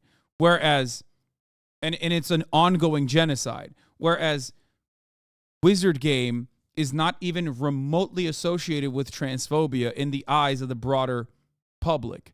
That's my point. And there are also varying degrees of need when it comes to Palestine, something that I have regularly talked about, even far before this, because I've been covering Palestine for a very long time. Something that I've talked about this before is that for Palestinians, like things that you would do for white supremacy, to combat white supremacy in America, are very different for what you need to do for Palestinians. Awareness in and of itself in other circumstances, like throwing up a black fist for BLM, is not going to move the needle in combating police brutality, right, in the United States of America. But actually simply showing solidarity in that regard for Palestine is actually good. Because there's different levels of need. Does that make sense? Because many people in America know that, like, police brutality is a thing. They sometimes think it's good. They sometimes think it's bad, but they know it's a thing. Many people in America, until recently, were not even aware that the Palestinians were being genocided, or that the Palestinians lived under an apartheid regime, and still to this day don't even believe it. So your goal is awareness. And this is something that Palestinian activists will tell you, Palestinians on the ground will tell you, is to never stop talking about Palestine. Right? If you recall, one of the things that they were saying in the immediate aftermath of October 7 was not to even raise money or funds, but to just simply talk about what is going on and tell people about what is going on in Palestine, in Gaza specifically. Okay?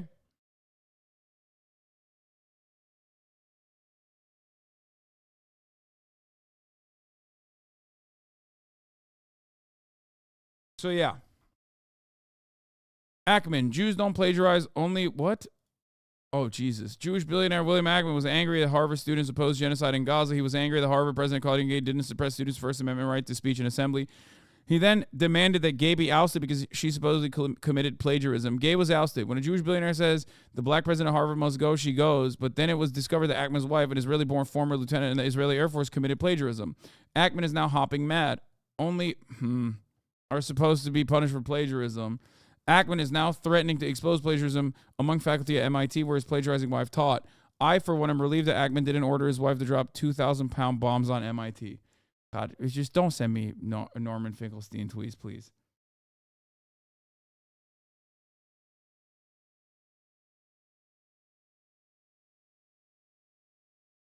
Anyway, look, Norm sometimes can be, what's the word? Is it,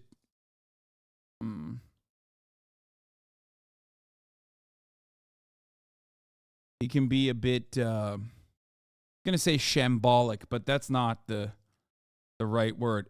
Crass. Hyperbolic. Bombastic. Exactly. That's the word.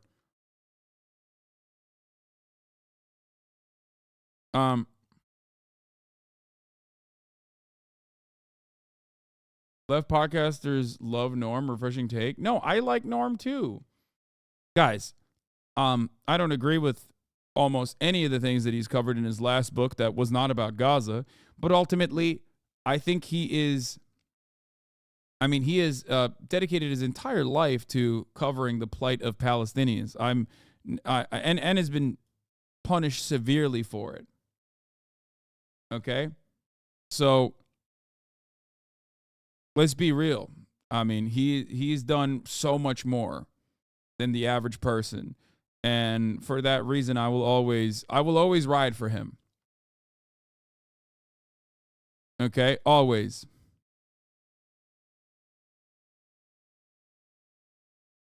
Nothing can take that away. Like the work that he's put in for Palestinians can, you know, nothing he does now is going to take that away, in my opinion. No matter what.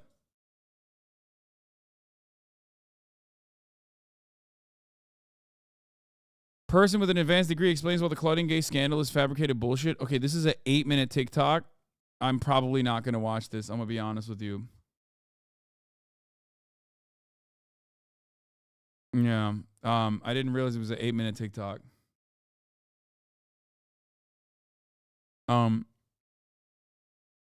That's it. If you really care about the lives lost here, then you should honor the lives lost and call for a ceasefire in Palestine. Ceasefire now! Ceasefire now! Ceasefire now! That's all right. That's all right. That's all right. That's all right.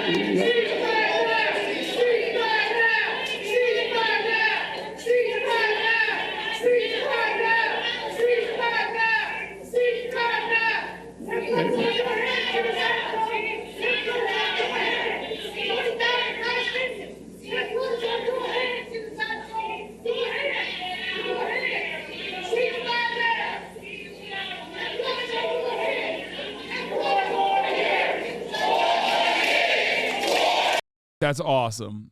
Oh, God. That's liberalism. Dude, that is the perfect summary of liberalism right there. A couple people bravely demonstrating against Joe Brandon, okay, saying you have the blood of Palestinians in your hands, 20,000 Palestinians in your hands, immediately deafened by the cries of 4 more years. How are we any different than Trump supporters at that point? It's like, you're supposed to care about these things if you're a progressive, if you're a liberal. This is like something, these are values that you supposedly care about. You know what I mean? Being anti-genocide. And when push comes to shove, and you are actually called into question on whether you are really anti-genocide, you just go, I don't really care. Also, 4 more years, baby. Let's go.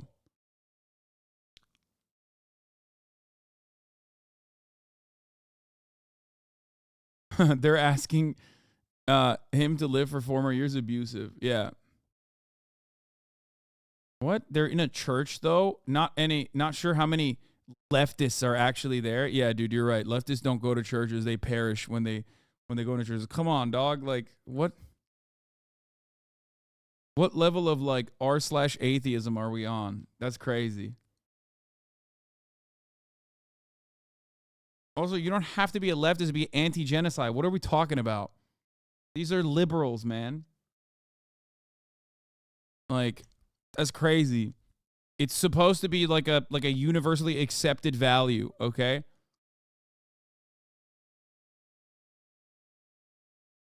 No. Libs simply cannot help themselves.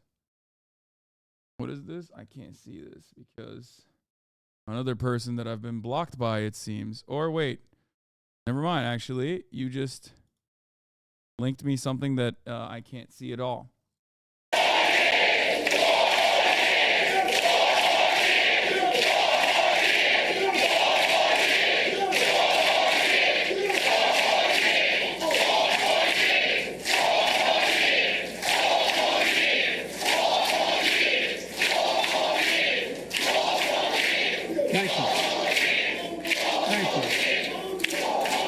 Thank you. Yeah, socialism is when no genocide. Yeah, this strikes me as the same as like when people were saying like, oh, the Reacher actor was wearing Thad Castle from Blue Mountain State. He was wearing a T-shirt that says like Arrest the Killers of Breonna Taylor. That's a leftist, dude. I hate him now because he's a leftist, and I'm like, you should be against that. Like, this should not be like a socialism or right-wing, left-wing concept. Across the board, you should be like, hey, maybe cops shouldn't actually bust down the door of a random person with a no-knock warrant and just like kill the person that's in the house. Okay? It blows my mind that is like a left-wing concept, apparently. This is what I mean. This is a church of, well-intentioned, like-minded people who probably, when asked, would not like the indiscriminate killings of 20,000, 30,000 Palestinians, like innocent civilians, right? They would ostensibly be against that. Okay?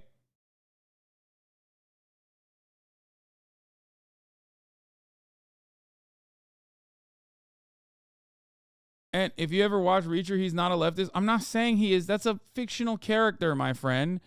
That's ridiculous.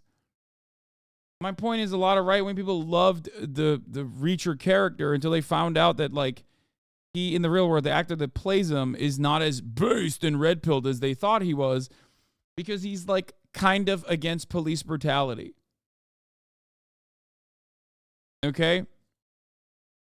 It just makes me sad that we are categorizing this kind of stuff, this kind of attitude, as supposedly a left-wing socialist beyond the pale school of thought. Like when you say, "Hey, America should not be protesting, America should not be facilitating a genocide."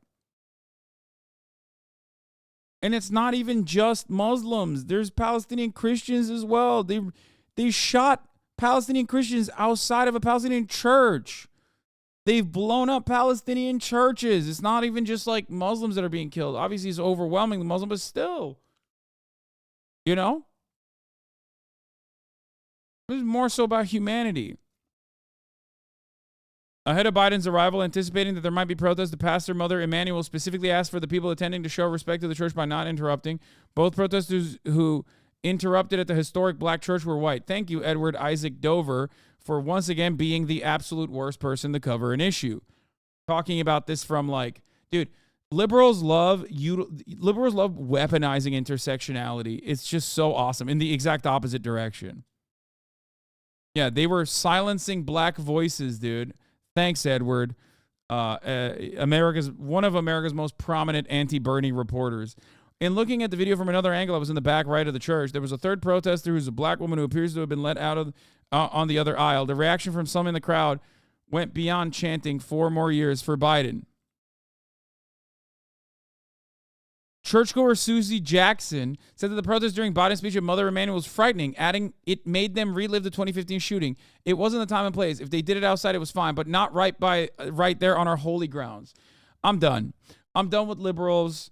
It's over. It's Jover. It's never been more Jover. I'm running a top of the hour ad break. I have to move away from the story before I start saying some things that are going to be misconstrued. Like, yes, saying Biden is facilitating, aiding, and abetting in a genocide is akin to one of the worst mass shootings of all time.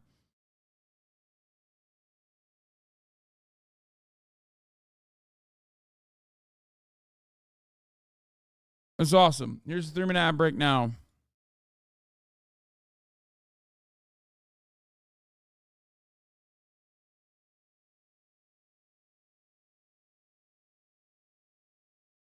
Hasan, you've always said how internet culture doesn't translate to real life and how weird it can be to normies. I saw this vid and remembered how that you're so right. It's so cringe. What is this? Thank you. Because internet shit doesn't work in real life, it's weird and you're being weird. What went through your mind when you all saw this? Oh my God. I think I know what someone said. What you doing? I'm putting it away. Why you putting it away? I'm putting it away for my boy. That's my boy. This is family. That's my boy. This is family. This is a work function. You know what I mean? What? I don't think that was that bad. I mean, I don't think what he was doing was like that bad. She's dope though. Anything she does, I'm on board with.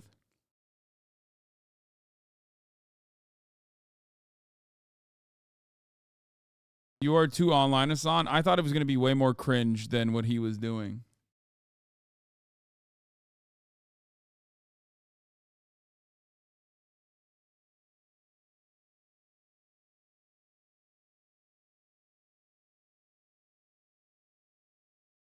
She said, not right now, I'm working.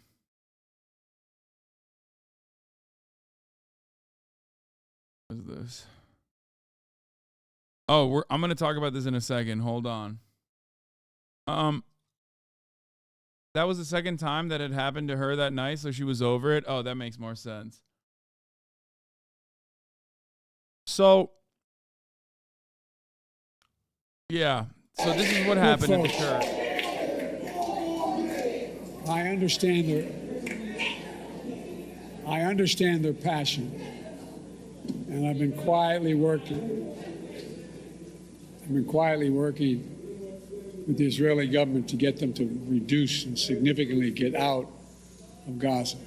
Yeah, super quietly. Perhaps a little bit too quietly. Okay? Listen, not to always do the bank robbery analogy, but listen, if you got a bank robber, okay, coming up to you and going, hey, I'm about to rob a bank, okay, and I'm going to kill everyone in that bank. You can't go, here's the gun, here are the bullets, just don't kill everyone in the bank. And then they kill everyone in the bank, and then they come back to you, and they go, hey, by the way, I'm going to rob another bank, okay? And then you go, okay, what do you need from me? And they say, I need another gun, and I need more bullets. And by the way, I'm going to kill everyone in this bank extra hard this time. You can't then turn around and go, hey, you shouldn't kill everyone in the bank, but here's the gun and the bullets. Over and over and over and over again. Okay? You are aiding and abetting in the murders at that point. You are aiding and abetting and facilitating the bank robberies. That's it. That's it. There's no way out of this. There's no like, oh, I'm quietly trying to stop the bank robberies. There's no way of stopping the bank robberies by being like, here, I'm going to give you the bullets, but also simultaneously, I'm going to tell you, like, you know, only kill a couple of the people. Okay? The hilarious part about it is that there are no promises being made anyway. There's no conditional aid being made. They are directly giving them weapons, okay? The American government is giving Israel all the weapons and all the bullets and all the munitions that they need. Sometimes skipping steps. Sometimes skipping the little amount of accountability that we're supposed to have. If journalists were found guilty of aiding and abetting in the Holocaust, you think America is not going to be found guilty, technically, in aiding and abetting in the facilitation of genocide in Gaza? It absolutely is. Our hands are bloody. And our journalists are also aiding and abetting, too, directly.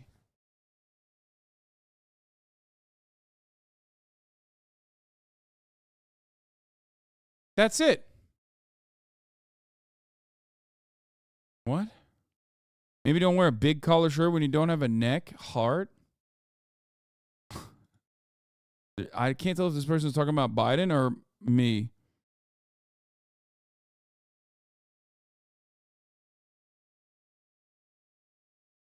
The snow here is frozen like in the freezer. My government takes care of the roads and makes sure to save the drive. I feel like some people are just like, I don't even know how to react to this. Anyway, let's just move on. Christians are reading this out loud and every other mass, but can't see the irony in criticizing the protesters. Okay.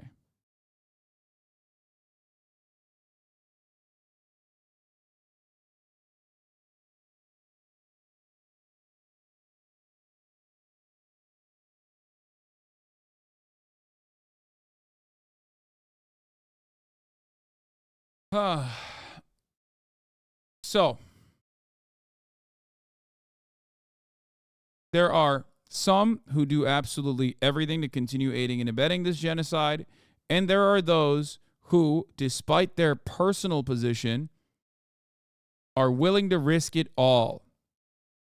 And those people I'm talking about, of course, are the likes of friend of the show, Dr. Ofer Kassif, right?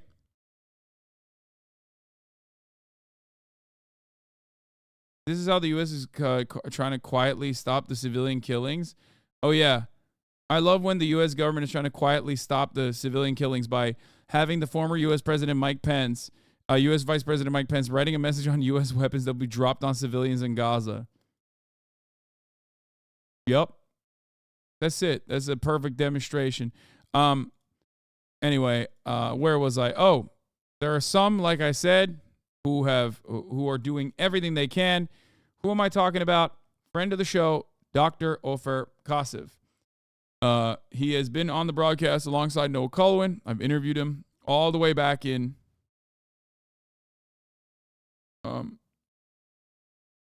in October, like 20th or so. This is Israeli Knesset member Ofer Kassif. Everyone in the U.S. Congress should take notes on moral clarity and courage. It would require so much less for you to take a stand against the apartheid and ethnic cleansing, and yet many in our government continue to champion it. Yeah, October 10th is, I think, when or not 10th, October 22nd is when the video came out, but I think it was like the October 20th where I talked to him. So like 13 days after October 7, okay? I'm a member of the Knesset. Here. I'm a member of the Knesset, but the police is not interested in that. They don't care about my immunity. They don't care about my rights. They just care about protecting the criminal settlers who invade here. And you see, they keep shooting now. They keep shooting here, although the demonstrators are peaceful. They didn't do anything. We didn't do anything. This is the police. I believe this is an older video, by the way. He has been out there in the protests time and time again. This is from 2021. This is the police of this fascist government that protects the criminal settlers against the Palestinian indigenous people and against peaceful demonstrators. All the world should know what's going on here. Don't support this neo-Nazi government. Yeah, he's calling the Israeli government a Nazi government. Israeli politician Ofer Kassif says he will provide evidence. Now, the reason why this popped off is because he is going to provide evidence. He said he will provide evidence in support of South Africa in the Palestinian case in front of the ICJ. Every time I've seen Kassif demonstrate for Palestinians, he's almost always beaten up by the Israeli police. Sheikh Jarrah in May 2021, as this tweet implies. Shin Bet may go after him this time. Ofer clarified on Knesset TV earlier today that he signed a petition calling for the support of South Africa's submission to the ICJ and a ceasefire ruling. Members of the Knesset are now seeking 70 parliament member signatures to force his resignation. So they're coming after him. They already suppressed them one time. I talked to him after they suppressed them originally. We do not claim that there's a genocide. It is legitimate to check whether there is one crime or another. In his first interview, member of the Knesset, Ofer Kassif, explains to Yaakov Elon why he signed a petition supporting the lawsuit against Israel. In addition, he referred to the crimes committed by Hamas on October 7. We came out against Hamas. Is a crime against humanity, he says. So you got a dude who is a elected representative in the Israeli government who is saying the Israeli government is a Nazi government, who's saying correctly that the Israeli government is conducting an apartheid, who is saying correctly that like Israel's actions is what directly caused October 7th, right? This is a person who's lost his friends, okay, in October 7th.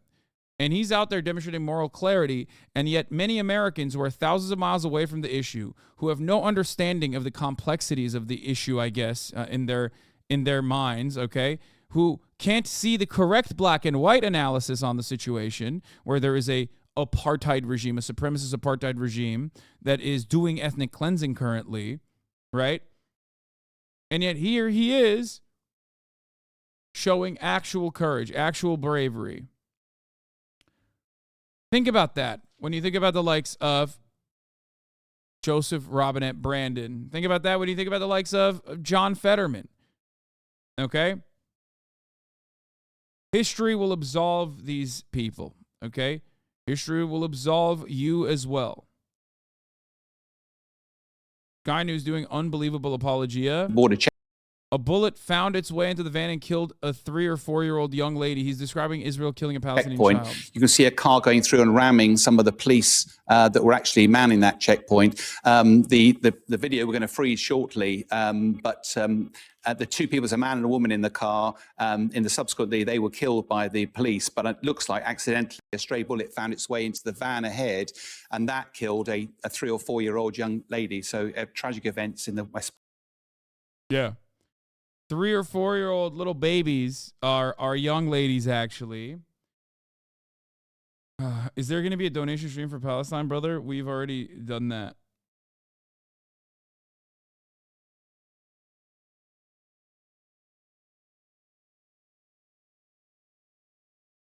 Boy, do I have something to tell. Boy, do I have some pleasant news for you. Yeah, a stray bullet found its way into some 3 or 4-year-old young lady. What an incredible way of trying to cover what happened. Incredible. Anyway, inside of here, there are 2 wolves, and unfortunately, they're both named Connor. We'll talk about white people business in a little bit because there's updates on this. I can't wait to talk about this issue. Okay, dude got stuck in a cauldron.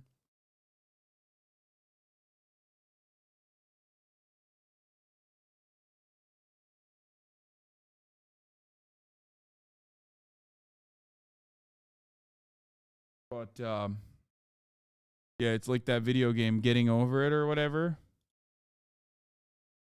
That's basically what's happening here. All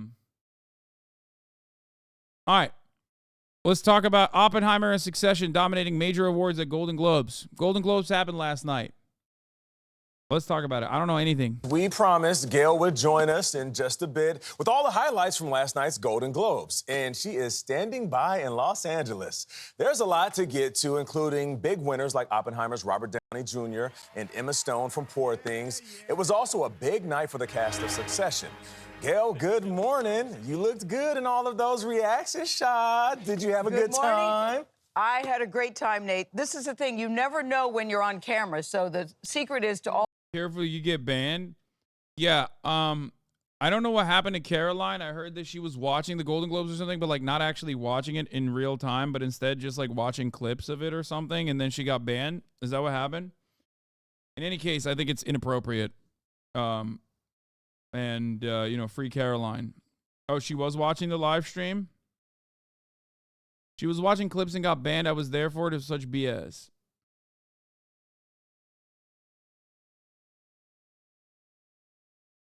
Well, yeah, we'll do the opening monologue, which I heard was very cringe as well. I think that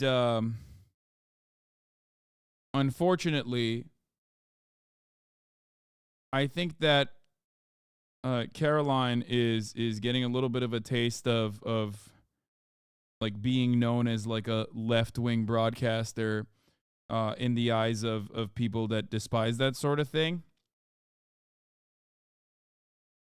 So now she's getting additional scrutiny that she does not deserve at all. It's because she's your friend. It's not just that. It's because she's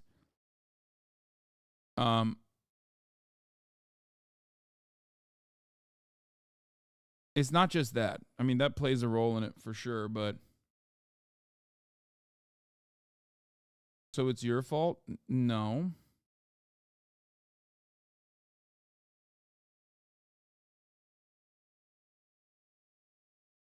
It's because she is a leftist openly. And you can't do that online. They will come after you. It's like the most unacceptable, dude. Are you kidding me? You can't do that. How dare you?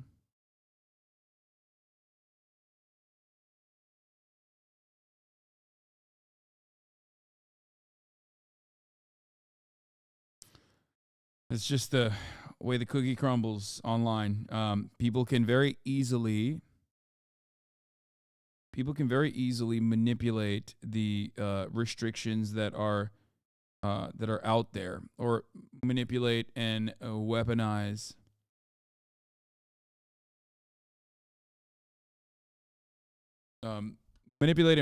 basically like the rules that platforms have. Seems like a lot of haters have been popping up in her chat over the last few months. Yeah, the more she grows, the worse it'll get, unfortunately.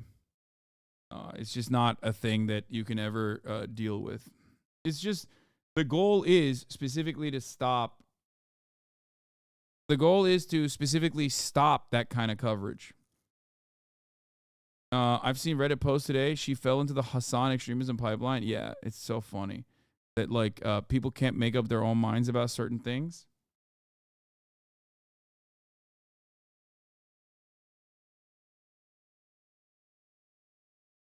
But yeah.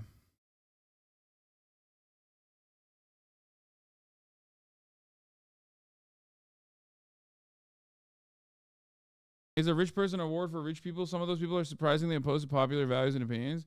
No, it has nothing to do with the award, man. That's not what we're talking about at all. I think it's everything to do with like what you represent. A lot of spaces online post-Trump went from thinking that they were all extremist socialists or radical socialists themselves to directly becoming like annoying liberals again, and sometimes very reactionary ones. And that's it. That's why you see content like the Tyler Oliveira content like, I went to the town where they kill cops, and then like that pops off, right? And that isn't even like read as a political that isn't even read as like political. That's just apolitical, actually. And it's half of it is just like dunking on homeless people or whatever, and no examination of the underlying material conditions that causes such atrocities to happen, right? That's it. Yeah.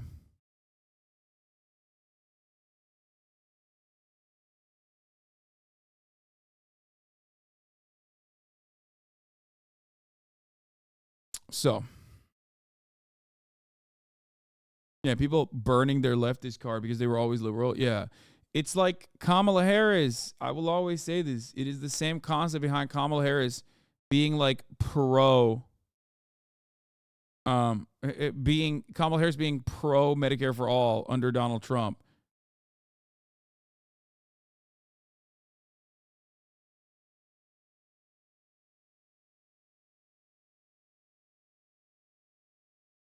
I totally forgot she was Queen Amidala. I really thought Margaret was doing the whole she swung a light slaber in the Mose Eisley Cuntina killing everyone before hopping on the mothership thing.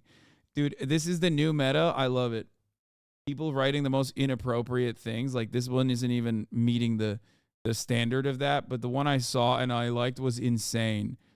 It was about the Boston Marathon bombing. Hold on, let me see if I can find it.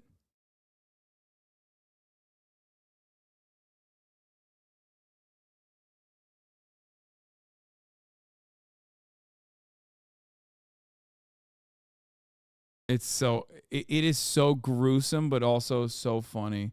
Hold on.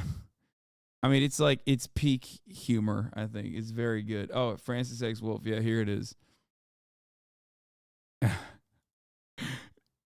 Francis X. Wolf says she dropped a pressure cooker full of mother nails at the Boston Cuntathon finish line.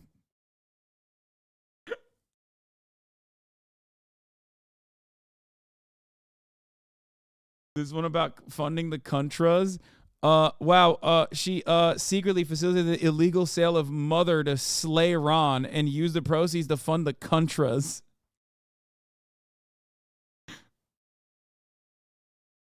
You didn't like she dropped a bomb on Mother Shima and Kuntasaki? Oh no. This one is about JFK. Oh my God. She used a Slaper rifle to shoot the mother bullet into the head of John F. Cuntity. Okay, that one is insane. What is this one? Oh, yeah, I saw this. Gay people can never say she looks pretty anymore. Throat surgeon, mother, future first lady, star of the day on the Iowa campaign trail. I sent this to Squeaks because I was like, he's the gift that keeps on giving, my man. Throat surgeon. There's no better demonstration that your brain is broken by being online permanently than looking at someone say throat surgeon and think, damn, she's sucking that hard. That's crazy. She got a PhD she got an MD in, being the throat goat. Okay. She knows the intricacies of the throat like that. That's crazy.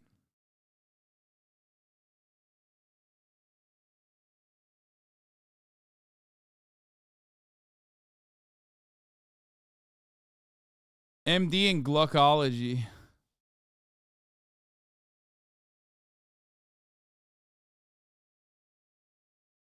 Never gonna beat Nancy Reagan though. She's also kind of cute. Like, I'll say it. Like, good for Vivek. She's probably too good for Vivek. I'll be real. Read the first comment. What's her at? Yes.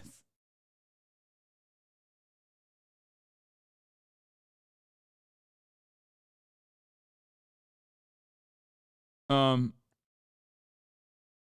and her ass ain't 6 axe handles wide. I saw that. God, does anyone have that clip? The insanity of like a person. Wait, she low-key wiretapped the Countercratic Party slay quarters at the Mothergate Hotel.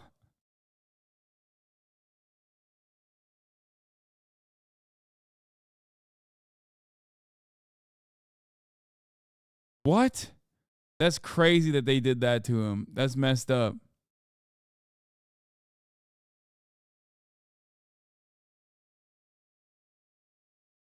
The Mothergate.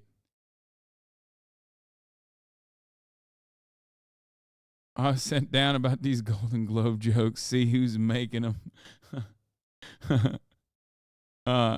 Drop the bomb on throat of Saki. Okay, done. We're done. We're done. We're done. It's over. It's done. This is inappropriate, okay? It's inappropriate, and, you know, you keep posting that shit. I'm on board, okay? I like it. Any thoughts on the new Gaylor news? Oh, yes. I forgot to talk about this. I sent this to Cutie. Unfortunately, this dropped after we had conducted our episode, which is kind of sad. But, you know, this is a wonderful, wonderful Gaylor news that came out.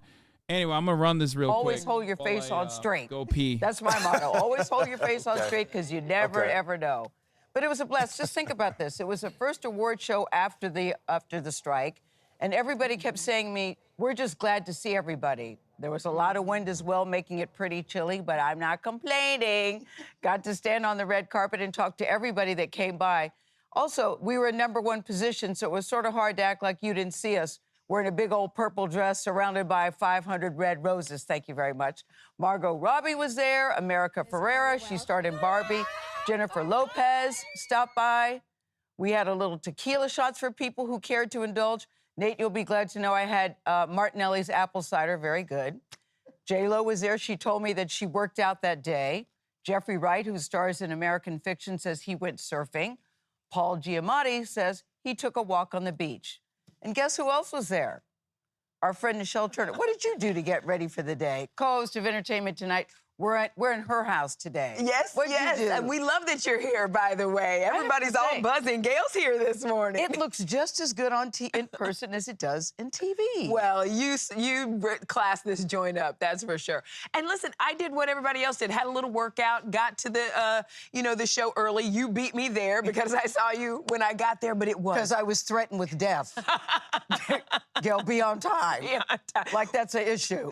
Well, you were, and we were right beside you, and I can say you talked to everybody last night. But if there was any question whether or not the Golden Globes would get back on track after some controversy in recent years, after last night, the answer appeared to be yes. Despite less than cooperative red carpet weather, everybody here in Tinseltown was ready to glam up and get down. Hollywood is back! The stars of screen, both big and small, were in full celebration mode last night at the 81st Annual Golden Globe Awards. Oppenheimer! Christopher Nolan's drama about the Manhattan Project won 5 Globes, including Best Motion Picture Drama and Best Male Actor in a Drama for Cilian Murphy. His wife congratulating him. Do I have lipstick all over my nose? I'm just gonna leave it. In the night's biggest surprise, Barbie was upset in the other big movie category of Best Comedy or Musical, losing out to Poor Things, produced by and starring Emma Stone, who also won for Best Female Actor. Playing Bella was unbelievable. Barbie did have its moment, though, beating out Taylor Swift to win the new category of Box Office Achievement. Thank you to everybody, all the Barbies and Kens. In TV, the comedy The Bear won big with actors Jeremy Allen White and Ayo Edebiri winning Golden Globes. I'm so very grateful for this. I'm in a room full of so many people who I admire and whose work has lifted me up. And in drama, Succession shined. It's a team effort. So one of the things I want to say about the Succession is that some of the actors are very pro-Palestine, as you guys know. Like, was it Brian Cox, the old man? And then some of the actors were wearing that yellow ribbon, which we're going to be talking about, of course. For the show. The mood was light with comedian Joe Coy getting some big laughs with old school roasts. Robert De Niro's here. Your last performance is going to be your greatest performance ever. How'd you get her pregnant at 80? And when other jokes missed, Coy poked fun at himself. Yo, I got the gig 10 days ago. You want a perfect monologue? Yo, shut up. It was the first year the Globes were voted on by its larger and more diverse judging body after the scandal-ridden Hollywood Foreign Press Association was dissolved. Golden Globes journalists, thanks for changing your game, therefore changing your name. Salute. And one of the biggest moments of the night was Lily Gladstone becoming the first Native American to win a Golden Globe for Best Actress. This is an historic win. It doesn't belong to just me. Starting her acceptance speech in the Blackfeet Nation's tribal language for her emotionally charged performance in Martin Scorsese's Killers of the Flower Moon. This is for every little res kid who is seeing themselves represented and our stories told by ourselves in our own words, with tremendous allies. Just over the moon for her. She takes representation so Yes, seriously. yes. She really does. And you know, it wasn't just the celebrities that were in the room and in attendance last night. There were lots of celebrity sightings. But one duo that were locking lips really set the internet on fire. How did I miss this? Timothy Chalamet and Kylie Jenner. Let me guess. Is it Timothy Chalamet or is it Taylor Swift and what's her face? God, what's the name of the other woman? I'm forgetting. Selena Gomez. Yeah. Timothy Chalamet and Kylie Jenner, and then Selena Gomez and Taylor Swift, which also had something to do with Kylie Jenner, I think. That's right. I saw the tea, baby. I saw the tea. I know the tea, sis, and I spilled it. Okay? Yup. I'm spilling the tea.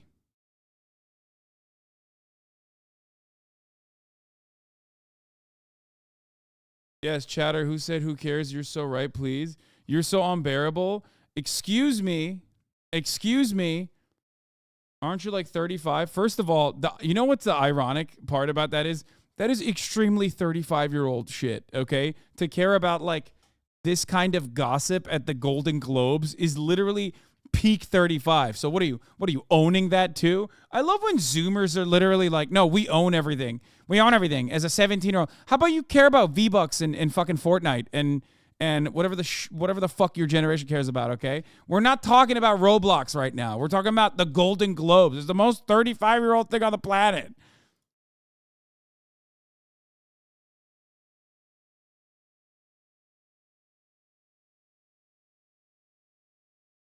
When I start talking about Skibbity Toilet, you can chime in. Okay, buddy? This is grocery store checkout line gossip magazine shit. Exactly, dude. That's precisely what this is. Wait for it. Thank you. This is amazing. You know, this is so exciting for me. The Golden Globe. What is this guy filming this out of a... What this is the worst possible way to film this.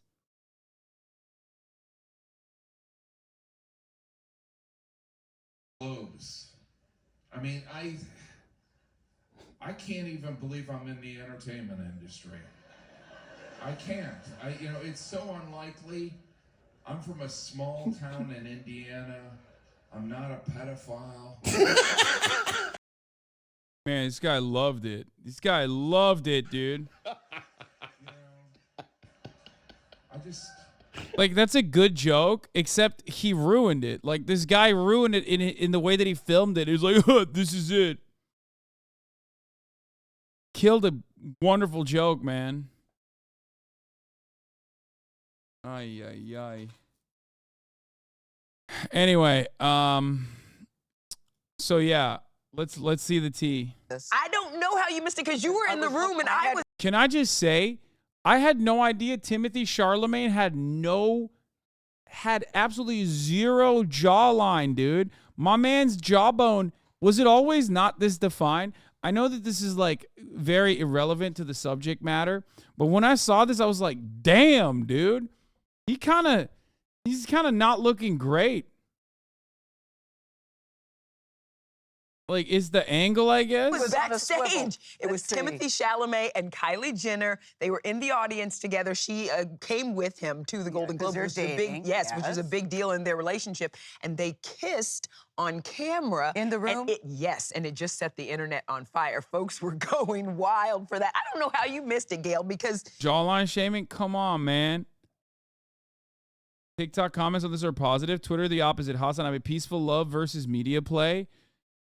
Yeah, I think Timothy Chalamet, is he mewing? Is he on the mew train? Like, what's happening? I feel like he always has a jawline, or I always thought he was like a jawed up shouty, and it turns out he's not. It was shocking to me. Okay, he's not mew maxing. Nope. He should be. You were everywhere I last must have been night. swiveling in the other direction because I saw them when the show was over, but I didn't see that moment. I mean, there was part of the fun of the Golden Globes is to see everybody interacting during the commercial break. I always think that's fun. You made reference to Joy Coy. Nate, he also said say hello to Nate because they're pals. He loves Nate. might want to call him today because he needs a friend. Yeah. You know, he had a rough time, but I also think, listen, he only had 9 days to prepare. He did. And I think that's daunting. Why did he have 9 days to prepare? What's up with that? Why'd they go with Joe Coy, chat? Do we know? What is it? Who was the previous speaker? Bro, so in love, he forgot the mute while looking at her. The Timothy Stan account ran by a woman in her 50s is so pissed.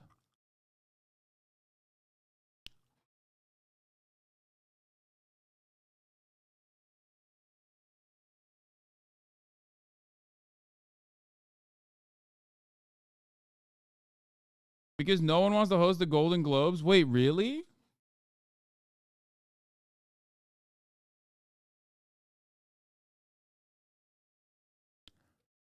Although Timothy didn't win the Golden Globe for Wonka that he deserved to win, it was great seeing him attend the event as a nominee. The elephant in the room is obvious, but all I want to say is that Club Chalamet remains devoted to supporting Timmy in his career. And I just want to enjoy writing about and talking about upcoming projects he has. Wait, so the 50-year-old woman that runs his account does not like that Timothy Charlemagne is dating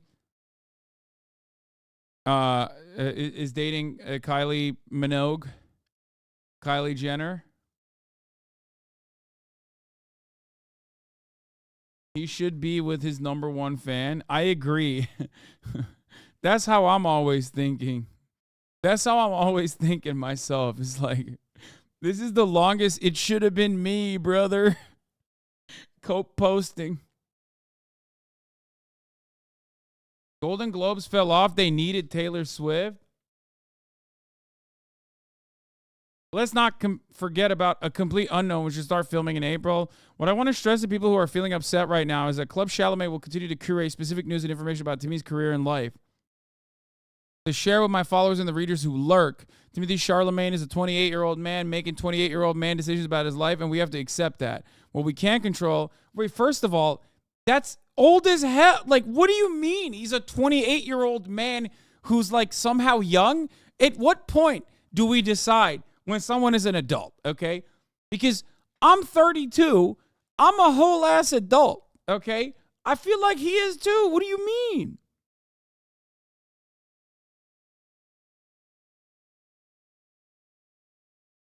About his life, and we have to accept that. What can we control is what we choose to focus about him. This is like one step removed from being like, this 28-year-old boy was groomed by Kylie Jenner or something.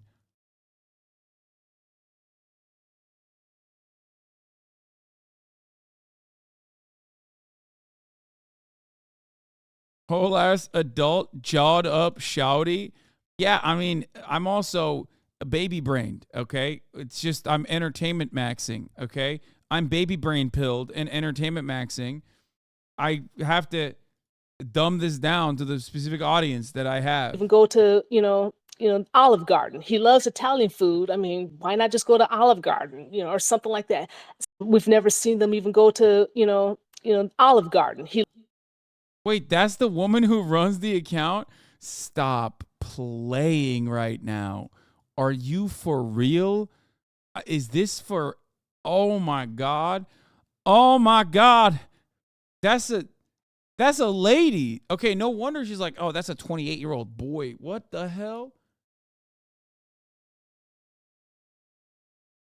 Here's when Selena told Taylor Swift Kylie Jenner said no. Selena asked for a picture with him, and Kylie Jenner, said no. Keely, who's Keely? With Timothy? Selena nods.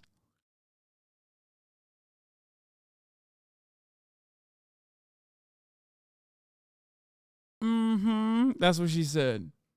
If you're white and you do something people don't like, you're just a kid until you're 48. If you're not white, you're an adult when you're 48. What? She works at Olive Garden. Timothy Charlemagne, go get her. Update on your fav. Yeah, we're going to do that. We're going to do that in a little bit. I think it's messed up. Timothy Charlemagne, better be careful he might be jumped by Kylie's exes, Travis Scott and Tyga. The entire fight would have a combined weight of 240 pounds.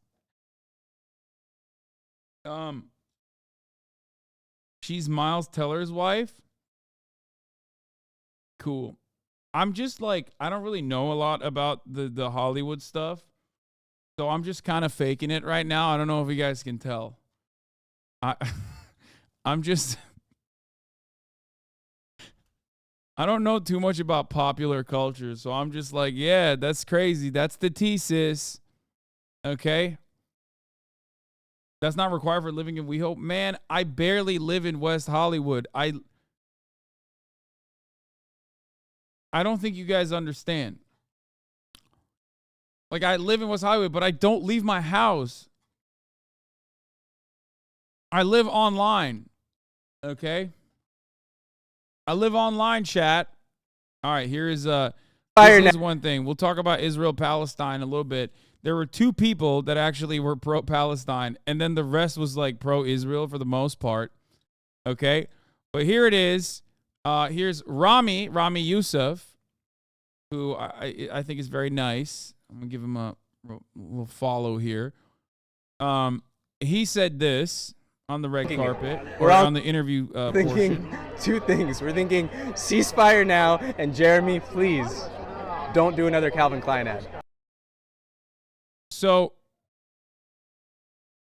he's the one guy to say something by all appearances, shaking my head. And then the other guy was the Dove guy, right? Yeah, Jerry from Succession wore a pro-Israel ribbon pin I saw, which was devastating. But I guess it's very Jerry behavior.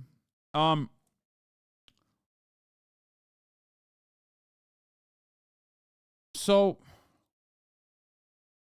where's that article? There's an article that was covered that I saw. People were wearing yellow ribbons, okay? And the yellow ribbons that people were wearing were to signify the remaining hostages, okay? The remaining 130 or so hostages that, other Palestinian forces still have held hostage. Now, at this point, it's like, dude, there's been 30,000 Palestinians that have been murdered. Like, what do you mean? I mean, listen, I care about those hostages too. You know what I mean? Like, it's important. Okay? What is this? You got a shout out? But it's like wild and so transparent. It is so transparent, especially when the IDF is like killing more of the hostages. But even if the IDF, or was the 30K number from? Sorry, 22K that we know of, 22K that we know of, 20K that we know of. I get ahead of myself here sometimes, and is that your clown outfit? Says lolcow viewer 69. Please don't ban this guy. This guy's gonna be incredible for us, I think. Yes, this is my clown outfit. You got me. 23,000 killed, 7,000 missing. Anyway.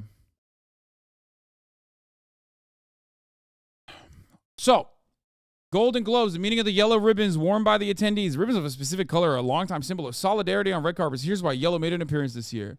And I read this article and it gave me a brain aneurysm, okay? Immediately. Like instant brain aneurysm, okay? We're talking, Israel is like taking out 10 baby legs, okay? 10 child legs a day, all right?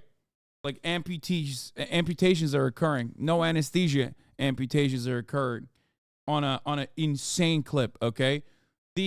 Currently the largest amount of food, lack of access to food happening on the planet. Food insecurity happening on the planet. Okay? And it's wild to me that while all of that is happening, and Israel is just like mercilessly destroying Gaza, but also killing the Israeli hostages themselves, right? Like directly killing them sometimes, but also indirectly killing them alongside the Palestinians with the bombing campaigns. Okay? And you got people being like, oh, yeah, you know what? You know who needs our support right now? Israel. And it's so obvious that you can't just be like, I support Israel in its endless bombing campaign and its ethnic cleansing campaign. So you have to like desperately grab on to release the hostages as a message. And that's precisely what's going on here. Okay? I'm sorry.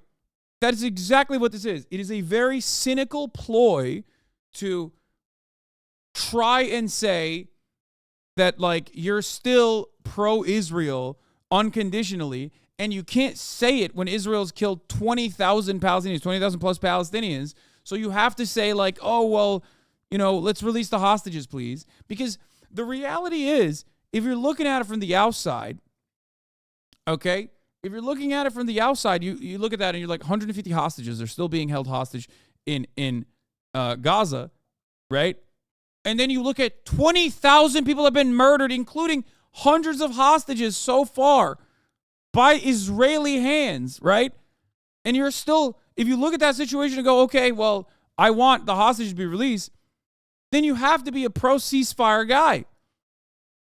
You have to look at the situation and go, well, who's killed more hostages, Hamas or Israel?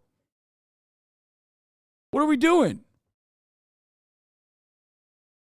It's such a classic case of like deliberately crafted PR. So anyway, red carpets may be a chance to talk up current projects while wearing high wattage fashion, but they're also an opportunity for stars to express their support for vital issues. Yeah, what are those vital issues? Only issues that the American State Department is aligned with, okay? That's what you're going to find out here. That's why viewers of Sunday's 2024 Golden Globe Awards are seeing some attendees wearing yellow ribbons at tonight's ceremony. J. Smith Cameron of Succession and John Ortiz of American Fiction are among the stars who have arrived, sporting a yellow ribbon to show support for the roughly 130 hostages who are still being held in captivity by Hamas since the terrorist organization attacked Israel on October 7th. Okay?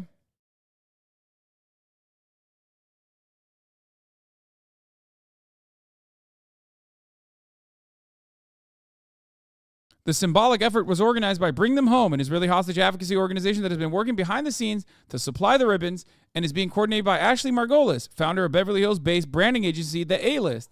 While the Israeli hostages are the main focus of the effort, the hostages reportedly represent 30 nationalities.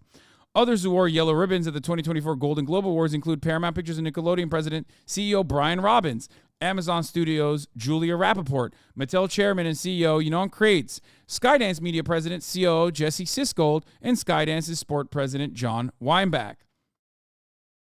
The choice of yellow was rooted in the origins of the symbol. Yellow ribbons became a popular emblem of support during the 1979 Iran hostage crisis, when 52 Americans were held in captivity in Tehran for 444 days. Worn on lapels and seen in the front porches and trees across the U.S., the yellow ribbon became the most widely used symbol of bringing hostages safely home.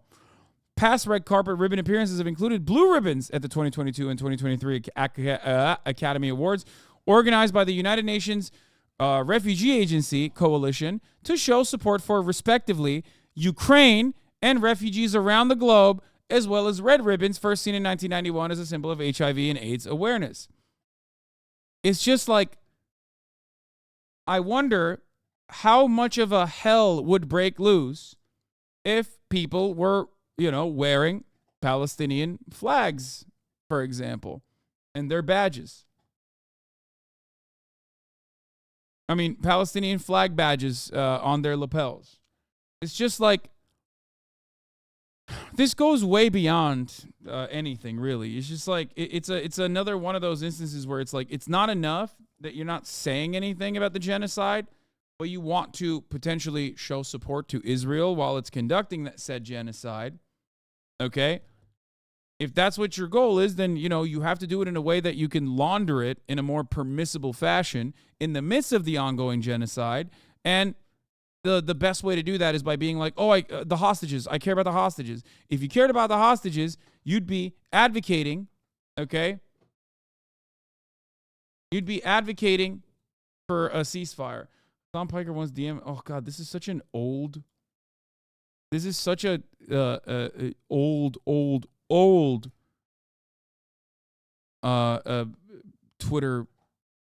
viral Twitter post. Like, what are we doing? This guy's just like, in the midst of this coverage, they always catch me, chatters. They always catch me while I'm talking about some serious stuff that I care about passionately. And when I read like one of the dumbest tweets of all time from 2020 or 2021. It's a 2019 pasta. Yeah, but it was like from after the house when it was popping to say like Hasan thought I was a girl and stopped DMing me when he found out I wasn't or whatever. Classic fake nonsense.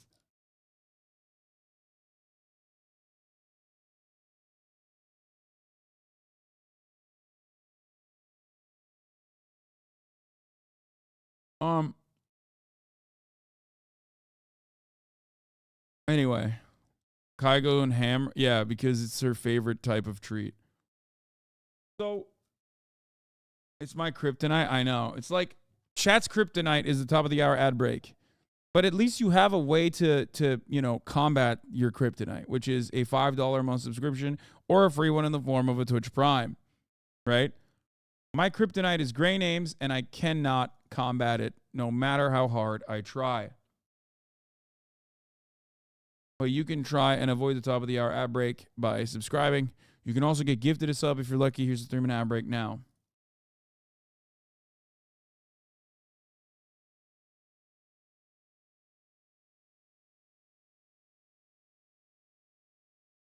All right. 34 MKD50 with another 50 gifted subs. And Anonymous gifting 10 gifted subs. Thank you, Anonymous. Factory Candy with another 10. What is going on right now at the top of the hour? God damn. That is 70 total gifted subs, allowing 70 people to no longer see the ads at the top of the hour. All right. We got juicers, Oilers. We got it all.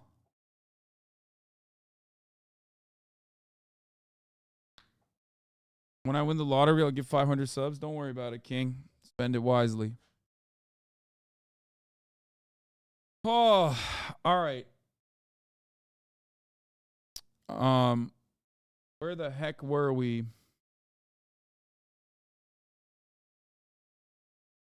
I met a girl at a party who claimed to be related to you. Do you have cousins in Australia? No, I do not.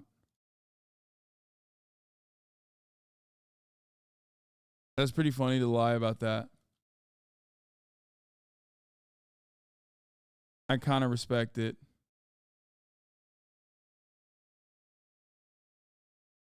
So,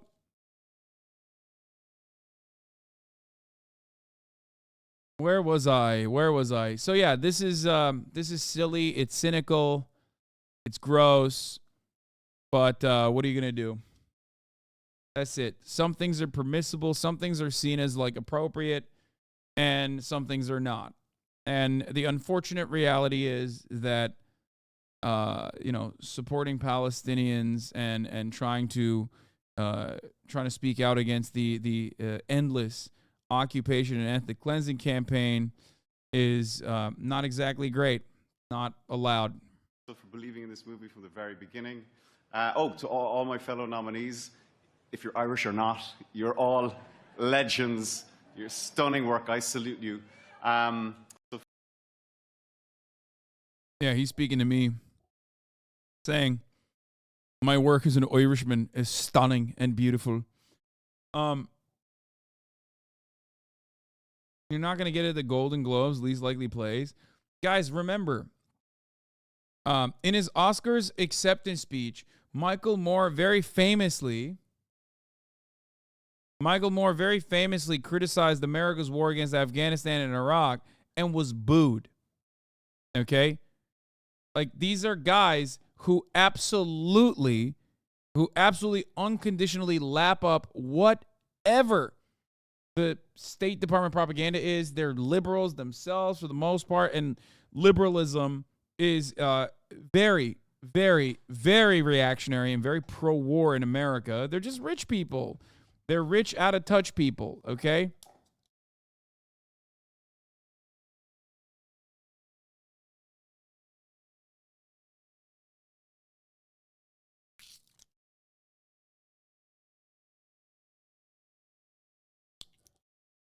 Yeah, I'm a contractor in Texas, just another dealing with this bullshit. During the term of this contract, the contractor verifies that it does not and will not boycott Israel. Like, how insane is that?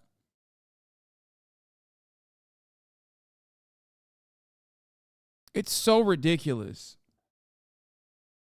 It's so, oh God, it's so stupid.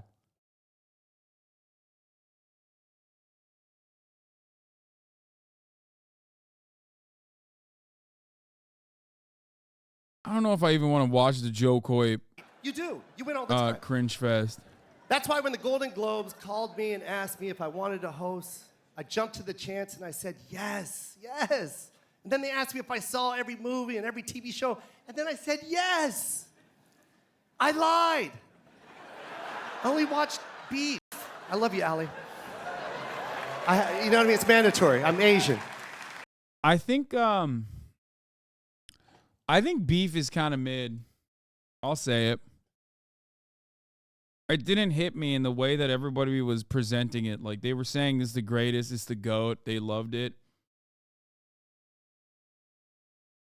Yeah, it was all right. I couldn't finish it. Anti-Asian hate much? Yes. Yes, I am famously anti-Asian. That's why. It's like, I would say 90%. 90% of my content consumption is just straight up Japanese content. Like,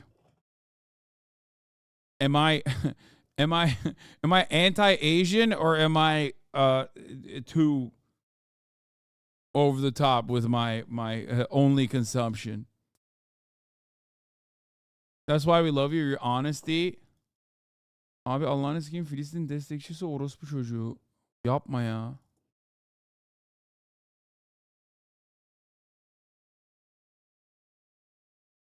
One of the best depiction of brotherhood apart from Better Call Saul.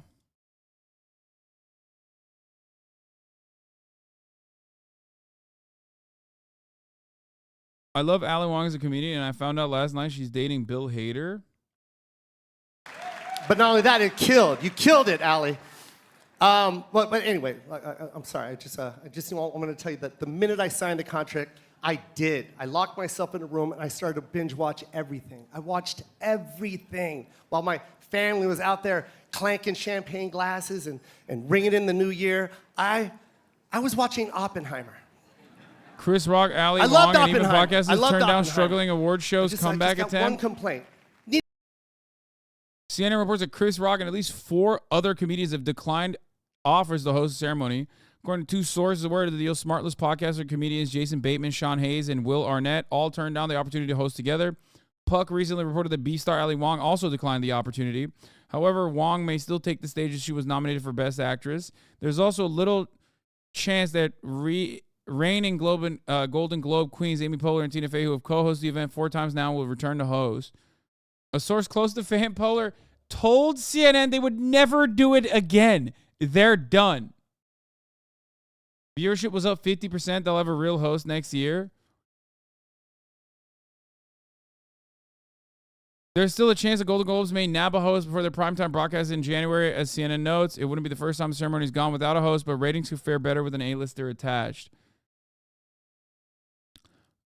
2023 Golden Globes suffered the second lowest ratings of all time for their program this year, when the show garnered 6.3 million total views with Gerard Carmichael as host. The Golden Globes are set to air January on CBS January 7th, and will also stream on Paramount Plus.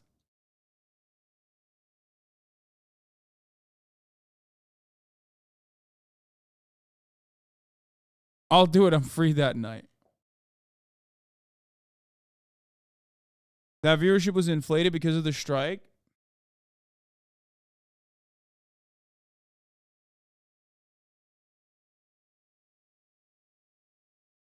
I didn't even know they were happening. Yeah, I didn't either.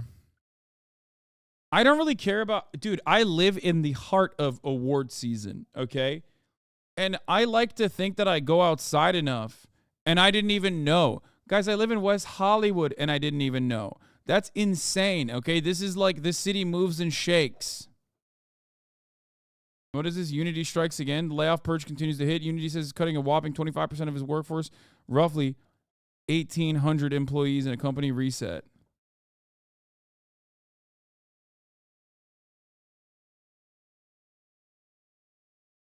Nice, dude. You should be the host next year. I mean, I'll do it. I don't care. Golden Globes viewership was up 50% though. Yeah, I assume that will cause people to watch it or get involved in it again.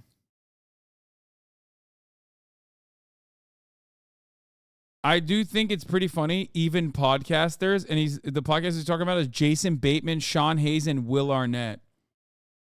Also, funny to just say even podcasters. That in and of itself is already a diss. What class of celebrity are you right now? C tier? Probably lower.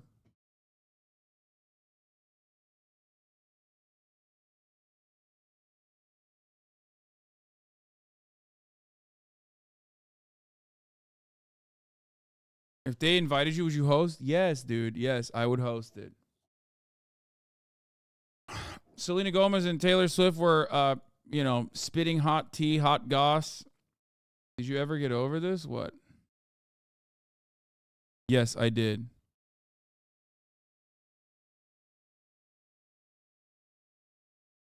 You could host it and be as funny as Joe Coy. Yeah. Speaking of which, apparently, two things happened in media that I got to talk about. Okay. Flava Flav is C minus. Hasan ain't C.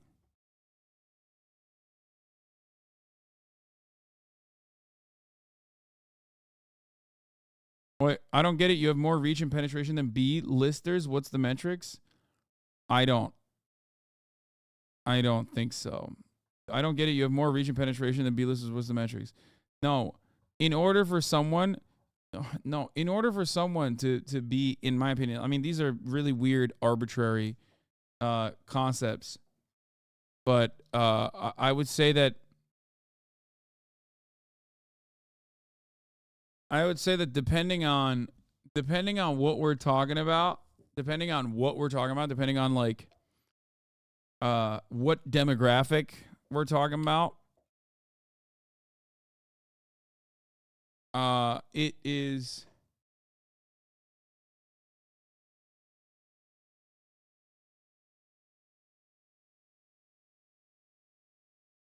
people dress like Flavor Flav for Halloween. Ain't nobody cosplaying Hasan. There are people who cosplay as me. I don't even think that's a good enough argument. But my point is this, okay? Legacy media.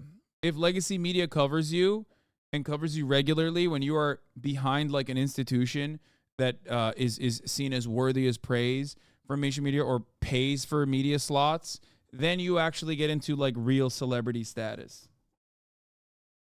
E-celebs usually don't reach that level ever. So that's why they're oftentimes, in my opinion, ranked lower than like real celebrities.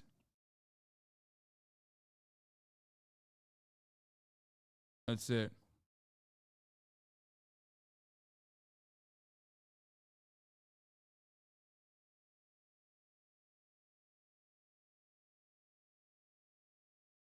Up Hasan Piker cosplay and this came up. It's true. Yep.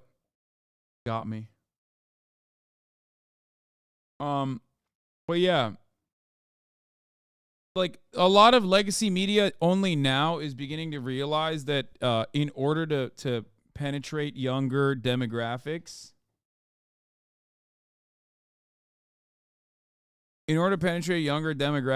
they have to tap into. Stop saying penetrate. He said it again.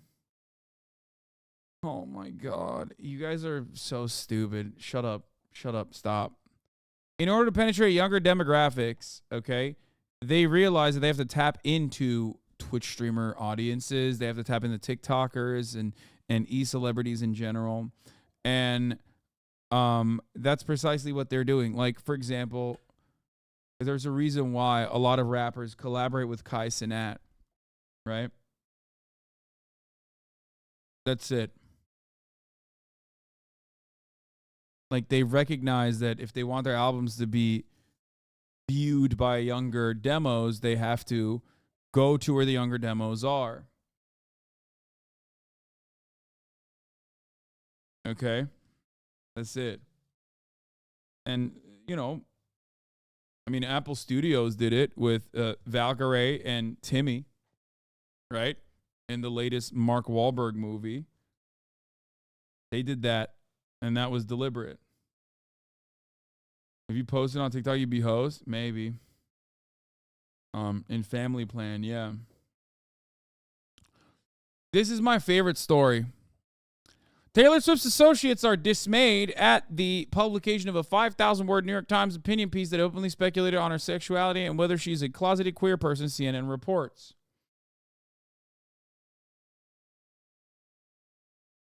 To which Emma responded with, "What the hell is this, Taylor Swift 13? Your coward ass is always hiding behind press releases. You are a spineless loser. You're still gay." And that's final.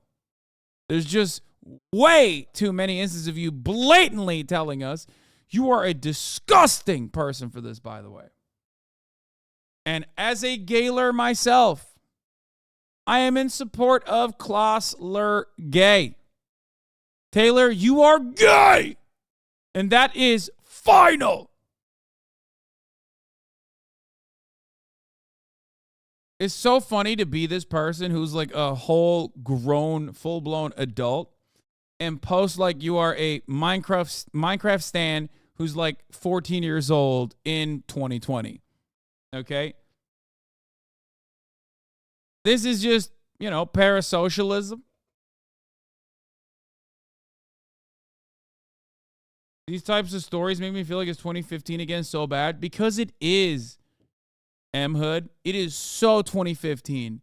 It's so incredibly 2015. Okay?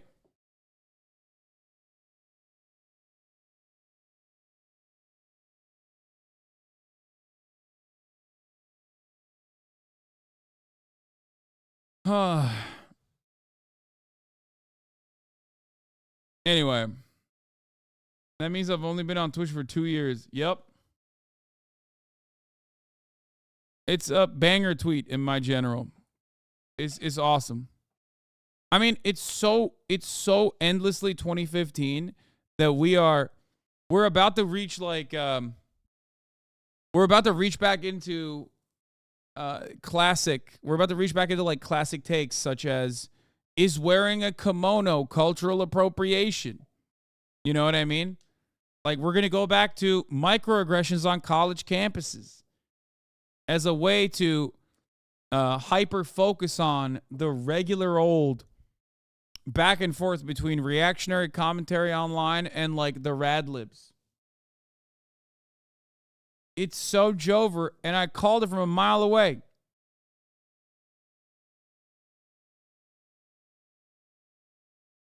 Safe spaces are back. Yelling about safe spaces as though it's the most significant thing. That's back. Many people, ironically, don't think that they are... many people, ironically, think that they're so different from their past selves in 2015. Like, there's a lot of people who are like, yeah, I used to be alt-right back then, but I'm so different now. Which is why I only, I only watch content creators who basically also still collaborate with alt-right content creators and are owning the left, but owning the left from a liberal perspective. So I'm so different than how I used to be, even though I still exclusively own the left, okay? And I hate the left a lot, and suspiciously all the things that leftists care about.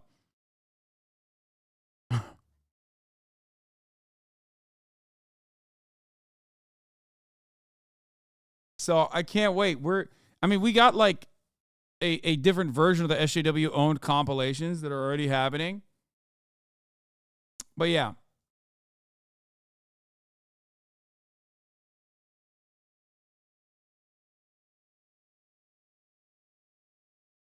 That's where we're at, baby. That's where we're at. Tumblr girlies are so back. 2015 was peak Tumblr drama. Yeah. We're back at like rad libs going crazy at like random dumb things that are completely ridiculous that no one in the real world cares about, and then right-wingers trying to desperately come across like they are the normal ones by dunking on those right-wingers. You know what I mean?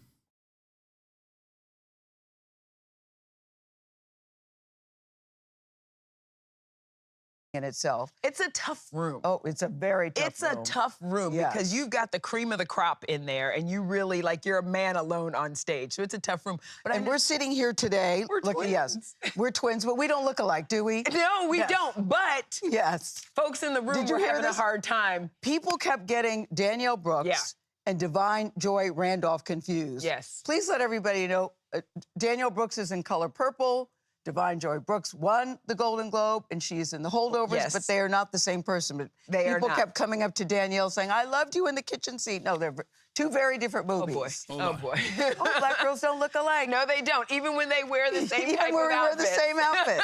Twinsies. Michelle, thank you. Thank you, Gail. So We- much for letting me come to your house. I Please come appreciate back, please. that. I will come back. Okay, good. I'm coming back in the next hour. We'll have much more from LA right here in our next hour.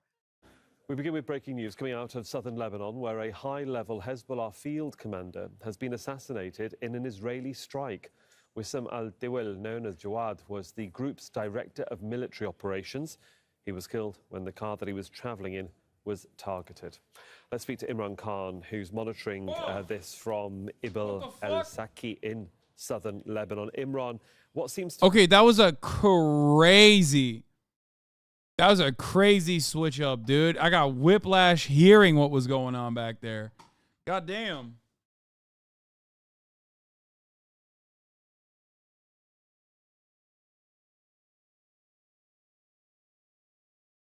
That's a bit of a tone swish in it.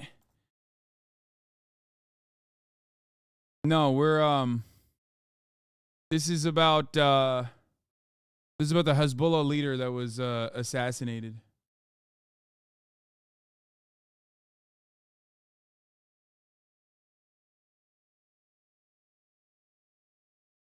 What was this?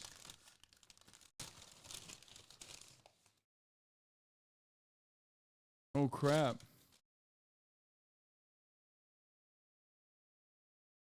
Can I file a workers' comp? No, you can't. Before we get to the leader, the Hezbollah leader that was assassinated, what else was I want? What else was I looking to talk about? There was some other stuff. Like, I mean, this is so awesome. I just want to show you one other funny thing.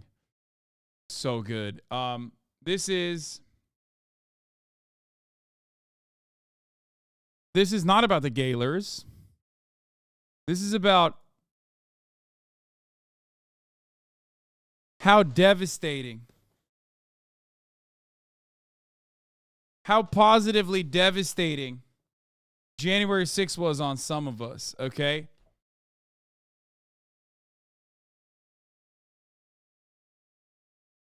Folks, this was the death of democracy.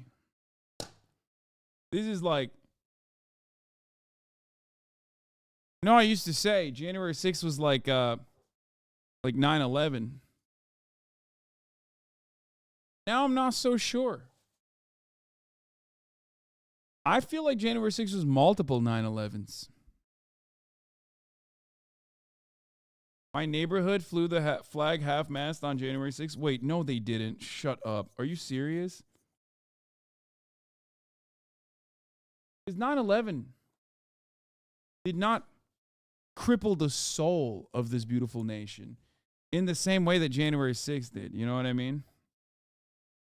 And perhaps there's no better way of demonstrating how devastating that was for America, not just Americans, but America in general, than this beautiful MSNBC anchor showing how genuinely taken aback he is. I'm going to try to get through this. Thank you for what you did 3 years ago today. He said, I'm going to try to get through this, bro. He's crying. He busted out the handkerchief. Be for fucking real, dog. Are you serious? 3 years after January 6th, you got big homie crying on live television. I'm going to try to get through this.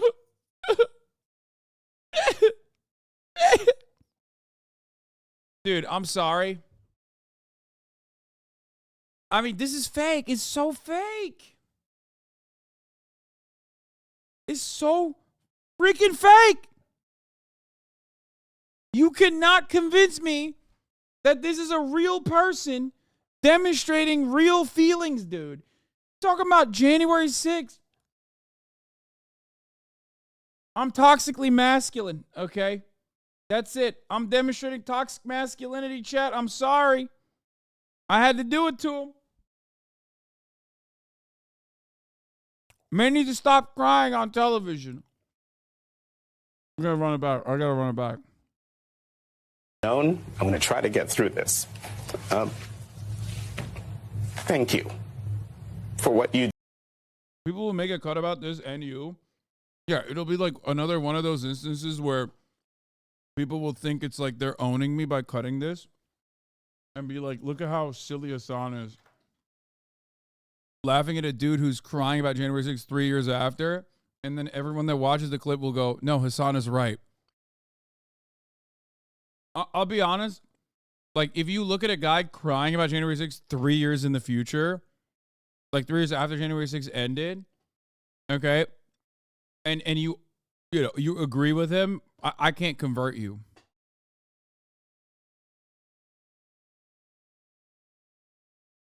I can't convert you because, like, I could take a QAnon guy and maybe be able to change his ways. I don't think I can get this guy off the tip. You did 3 years ago today. Please tell me your thoughts on this third anniversary.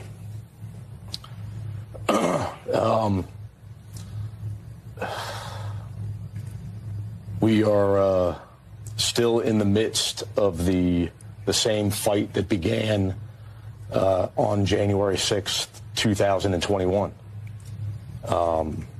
And we have a lot at stake in this country. And I think that it deserves every American's attention. I'm going to try to get through this. Thank you for what you did 3 years ago today. That's not what they mean. They're talking about when you cried on leftovers, so we'll make the comparison between the two because they're scum. Oh, because I'm making fun of someone crying? I've made fun of people crying all the time. I know they make that comparison. Yeah. There's a difference between crying about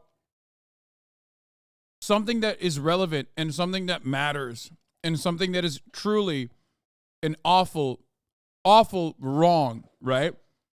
Versus crying about January 6th 3 years later. If you can't make that distinction, you probably are a neurodivergent Redditor who has never been outside. That's the difference. Yeah. I don't care personally. Yeah, those people are monsters, dude. People are like, lol. Remember when Hasan cried about the assassination of Shireen Abu Akleh? Yeah, it's awesome. You're right. I know. It was a weak moment for me. I'm a really bad guy. I know. I mean, it's just monstrous people. These people are awful. People that do that are awful. You know what I mean? If you're crying at January 6th, you should be probably crying every day about that.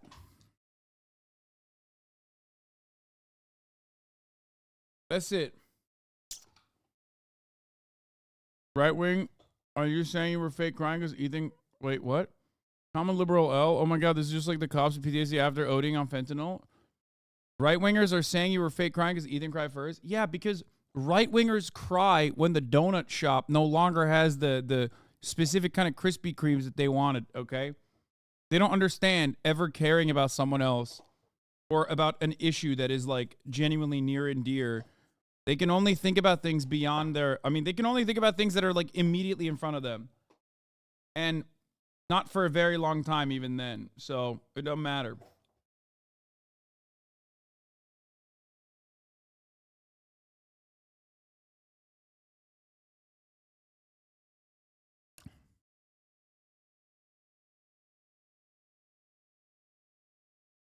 Yeah, I wasn't even crying about the assassination. I was talking about the funeral that Palestinians are not even allowed to mourn without Israel destroying them. But yeah. You shouldn't call yourself crying a weak moment. People need to know that crying is not a bad thing. It wasn't weak, it was powerful, it was a beautiful moment. Yeah, but everyone immediately, I knew as soon as I it's not even just crying.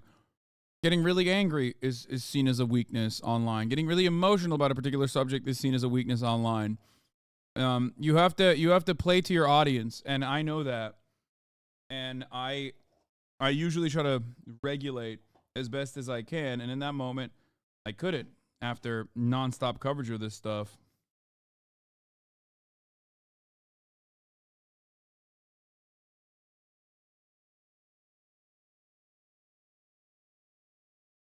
The Zoomer mind cannot comprehend sincerity. No, it's not the Zoomer mind.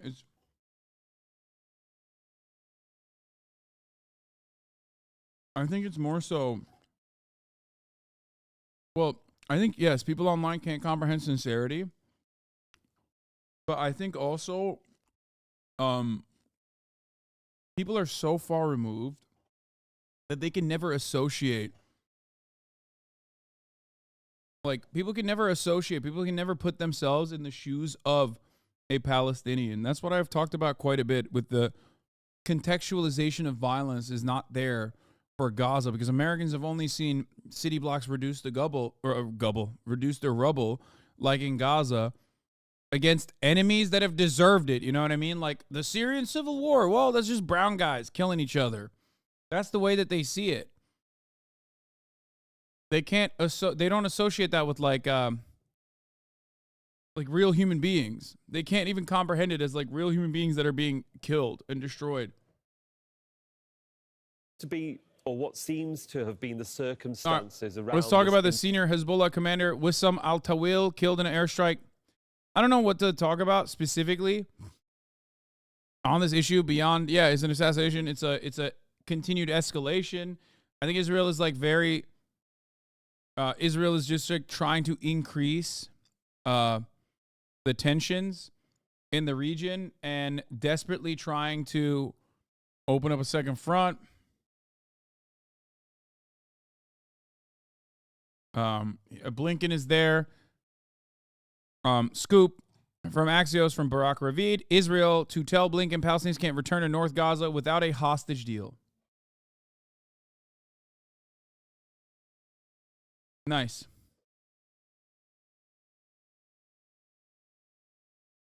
Dude, people in the comments have a clip of you crying or calling you a psychopath, faking emotion, saying it was cringe that you were copying Ethan. I don't understand these people and why they hate you so much. Brother, online, was it really 100% sincere? Me crying about Shireen Abu Akleh? Is that what you're asking me? Or am I, or what is happening? Guys, I know I have to walk you through humor in general, but I shouldn't have to walk you through this as well, right? Like, some of you guys really, really, really need to be handheld on a lot of stuff, including like emotions and the demonstration of emotions. But I hope you guys understand, the rest of you in the chat, this is precisely the reason why I should have never cried, in my opinion. And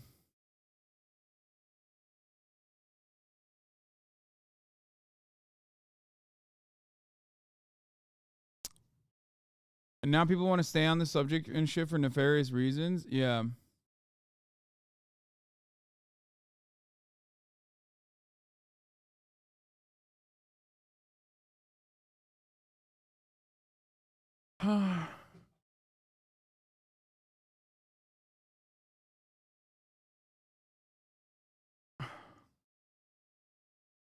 Yeah, people were like comparing me crying to Shireen Abu Akleh to like Kyle Rittenhouse crying and me making fun of Kyle Rittenhouse, which is so funny because Kyle Rittenhouse is a villain, okay? But in those people's worlds, I'm a villain. And defending Palestinians means I'm also a villain. That's it, okay? Understand, if someone is making fun of me crying for Palestinians, then they most likely don't care about Palestinians and don't care about what I have to say. They're just bad. That's it. That's my take, okay? You're a bad person if you feel that way. I think Kyle Rittenhouse is bad, which is why, of course, I laugh when he cries. He cries after killing 2 people personally and getting away with it. I'm sorry, he's a bad guy. If you compare someone like myself to Kyle Rittenhouse, who has murdered 2 people, okay, and gotten away with it, you are an insanely brain-broken, permanently online weirdo. That's it.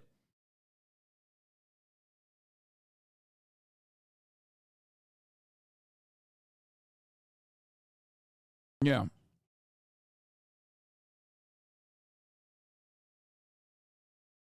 That's crazy to me that people can't comprehend the two. Like anyway, whatever. People will try to like say, "Oh, he made fun of the Queen dying and stuff," and it's like, yeah, of course I did. Of course. Anyone who tries to do civility optics, the optics of civility around the Queen dying in 2023 is a weirdo loser. Yeah, these people are not good faith. They're just looking for something to yell about. Anyway, speaking of people that are not good faith and looking for something to yell about, Secretary Austin eviscerated after Biden finds out about hospitalization days later. All right, Lauren, stand by for that. Let's talk a little bit about what's good. Didn't you just yell at Cutie for engaging with people who are going to hate you no matter what? I did, which is the difference here is that they're in my chat. The people that are fans are coming in here and relitigating the same subject matter over and over again instead of moving on. Going on over the last 10 days or so, more than that, actually about 2 weeks. And that is, we've got a timeline, so we're going to put it up. The Secretary of Defense, that man right there, Lloyd Austin, on December 22nd, first box on the left on the top, he went into a hospital apparently for elective surgery. Then Monday, January 1st, he was hospitalized and taken via ambulance to Walter Reed, and he was placed in intensive care. Yeah, he had terrible pain. So here he is, the Secretary of Defense, our top war fighter, and you know what? Nobody knew he was there. On Tuesday, Deputy Defense Secretary Kathleen Hicks told she would be doing certain operational duties, but not knowing that he was in the hospital. It wasn't until Thursday that President Biden was told, and then Friday, senior Defense Department officials and Congress. I like the idea of thinking that, like, Lloyd Austin specifically goes into battle.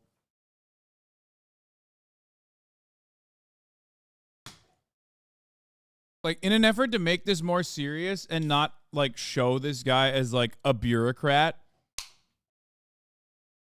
Like, is it bad that the defense secretary was hospitalized without, like, letting the proper protocols know? Absolutely.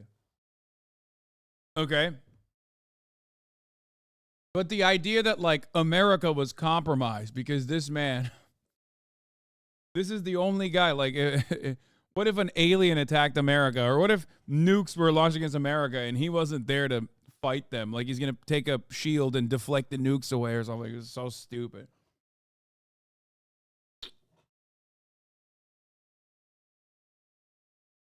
Congress were told as well. And here's the thing.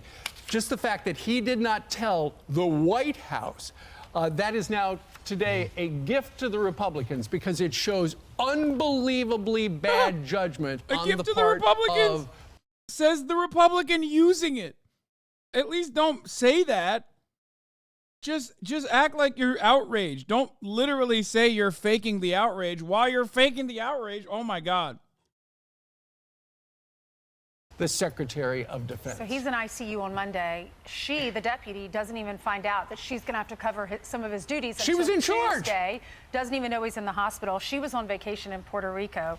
Donald Trump said failed Secretary of Defense Lloyd Austin should be fired immediately for improper professional conduct and dereliction of duty. He's been missing for a week, and nobody, including his boss, crooked Joe Biden, has a clue as to where he was or might be. He has performed poorly and should have been dismissed long ago. Right. and this is what Lloyd Austin says. I also understand that the media concerns about transparency, and I recognize it could have done a better job. You think? Ensuring the public was appropriately informed. I commit to doing better, but this is important to say. This was my medical procedure, and I take full responsibility for my decisions about disclosure.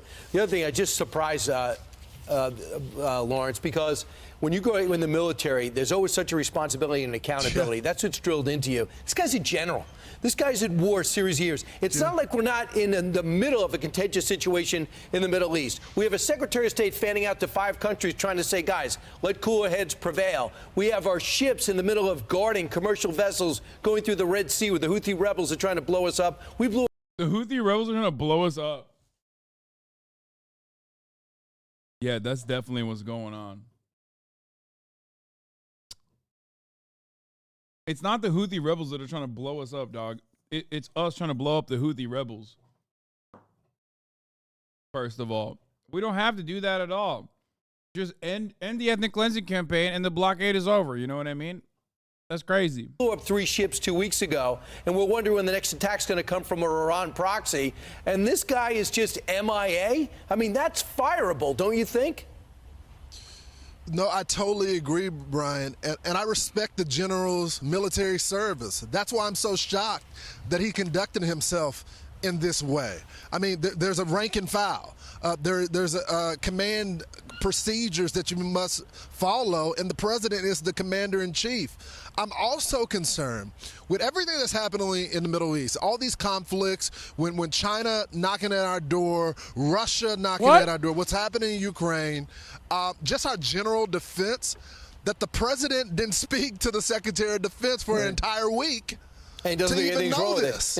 I mean, or he's not making any decisions. That's incredible. Lawrence. He might, he's a figurehead, it seems. He's probably not making any decisions anyway. You know, he's just implementing what he's told to do. So if he's missed for a week, no one seems to care. I mean, not only does the president put a lid on it like 4 o'clock, comes back from vacation with 3 days of an empty schedule, but now we have a Secretary of Defense who disappears and doesn't tell anybody. Can you imagine if Donald Trump was in office? Yeah, there's nothing funnier than going to Walter Reed and not having anyone in the top levels of American government know that. Because, like, Walter Reed, chat, is not any random hospital. It is the hospital. It's the military. That's where the president goes. You know what I mean? Like how? He was there for 4 days. Nobody heard about it? What the hell's going on? Pretty funny stuff overall, though. I like that people are just like really mad about it. I'm in support of more guys like this, just kind of quiet quitting. I think the world would be objectively a better place if more American defense guys or American offense guys were quiet quitting, like Secretary of Defense Lloyd Austin. Office, CNN wouldn't have taken a commercial for 6 days. They'd be so outraged that this dysfunctional White House should not, the president is so unworthy of the position. Look, we hope he's okay. I'm sorry that he was in a lot of pain. But we wish him all the best. You do not hope the way he's this was okay. handled was poorly. You have to tell other people when you're in the hospital, when you are in charge of our national security. Politico says this. This is the headline. Someone's head has to roll. They go on to say, not telling the White House, Congress, or the media he's sick, and then telling Pentagon staff he's working from home is next level. This is a problem. Someone made the decision not to disclose. That person will likely be gone shortly. So he went in originally for an elective medical procedure, and nobody is saying what it is. He thought he would be able to go in. We need to know.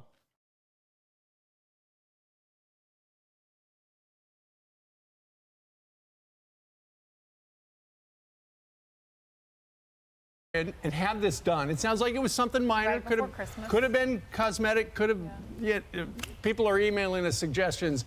A lot of them are things where you go in, you come out. But something went haywire, where 8 days later he's in intense pain. He thought nobody would ever find out about it. It's pretty funny to think that he got like buccal fat removal or something. Like in my mind, he got buccal fat removal, okay? Like something super silly, you know what I mean? He's like, listen, guys, I've been saving up for this for so long. I finally got it.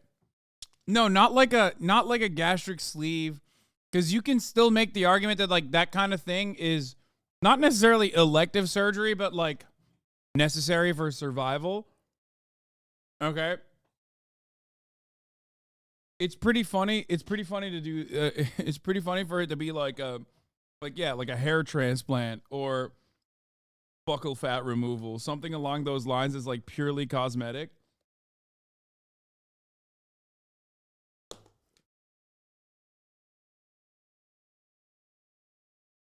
Kilme says Biden went full Hitler attacking Trump during the Valley Forge speech. Damn, he did. Can't wait to see that. But it has currently hit the fan. And Lawrence, just one more thing. Here's the thing. So what is the reaction of the President of the United States? The President said yesterday he retains confidence in Secretary Austin. Now, here's the thing. Joe Biden, as we have said a million times, is very loyal to people in his cabinet. You know, pretty much his entire cabinet is still intact 3 years later. But Joe's son, Beau, served as a military lawyer under Austin when he was the top commander in Iraq. Beau and Lloyd also would often go to Catholic Mass together. So there is a family connection which could actually keep him in the job because of loyalty rather than the fact that he did something really dumb. Lawrence? I think as the commander-in-chief, allowing this to stand when no other serviceman or woman would be able to get away with this. He was MIA. He was MIA for a period of time, and the president had no idea about this. The White House didn't know. The Secretary of State didn't know. The National Security Advisor didn't know. And there was not even a peep. And they lied and said that he was working from home when he was actually in the hospital. Well, that's what he said. So, dude, it's got to be wild trying to whip up outrage for this kind of stuff. Like, what happens when it's like, what happens when it's something you just don't care about at all? Like, this one you can kind of make, like, a little bit of content around, but, like, what happens when you wake up that morning and you're Brian Kill Myself, right?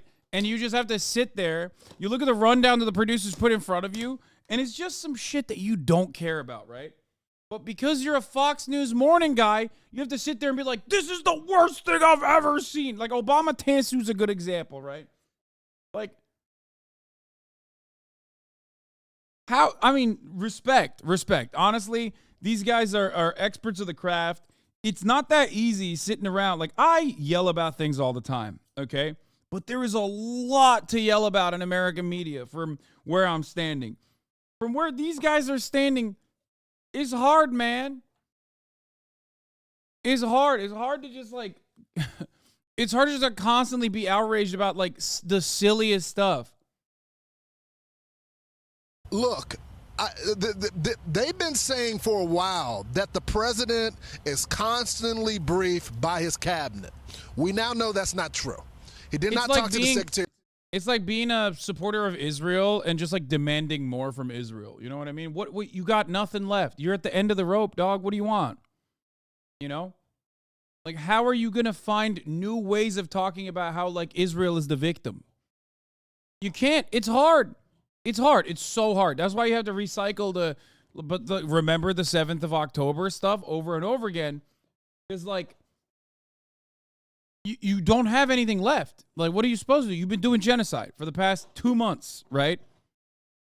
It's difficult.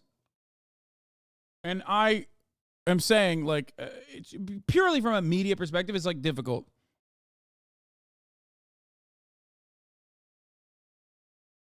The Secretary of Defense for over a week and had no idea where he was. So this is not just a question about the Secretary of Defense. This is about the president's leadership as well. And I don't think they want to deal with this scandal when people have said that the president is weak and frail and not aware of what's going on. People? I think this kind of proves it. Right. He doesn't have press conferences. He doesn't do interviews. He's good at going on vacation, and we really don't know. We know he was quite angry if you watched him on Friday during that address. So then we just saw him nothing over the weekend. And today he's in Charleston. All right. I'm Steve Doocy. I'm Brian Kilmeade. And I'm Ainsley Earhart. And click here to subscribe to the Fox News YouTube page to catch our hottest interviews and most compelling analysis. It's so funny. Breaking news.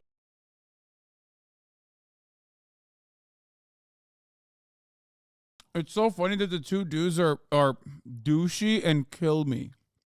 Donald Trump is asking a judge to throw out the election subversion case against him.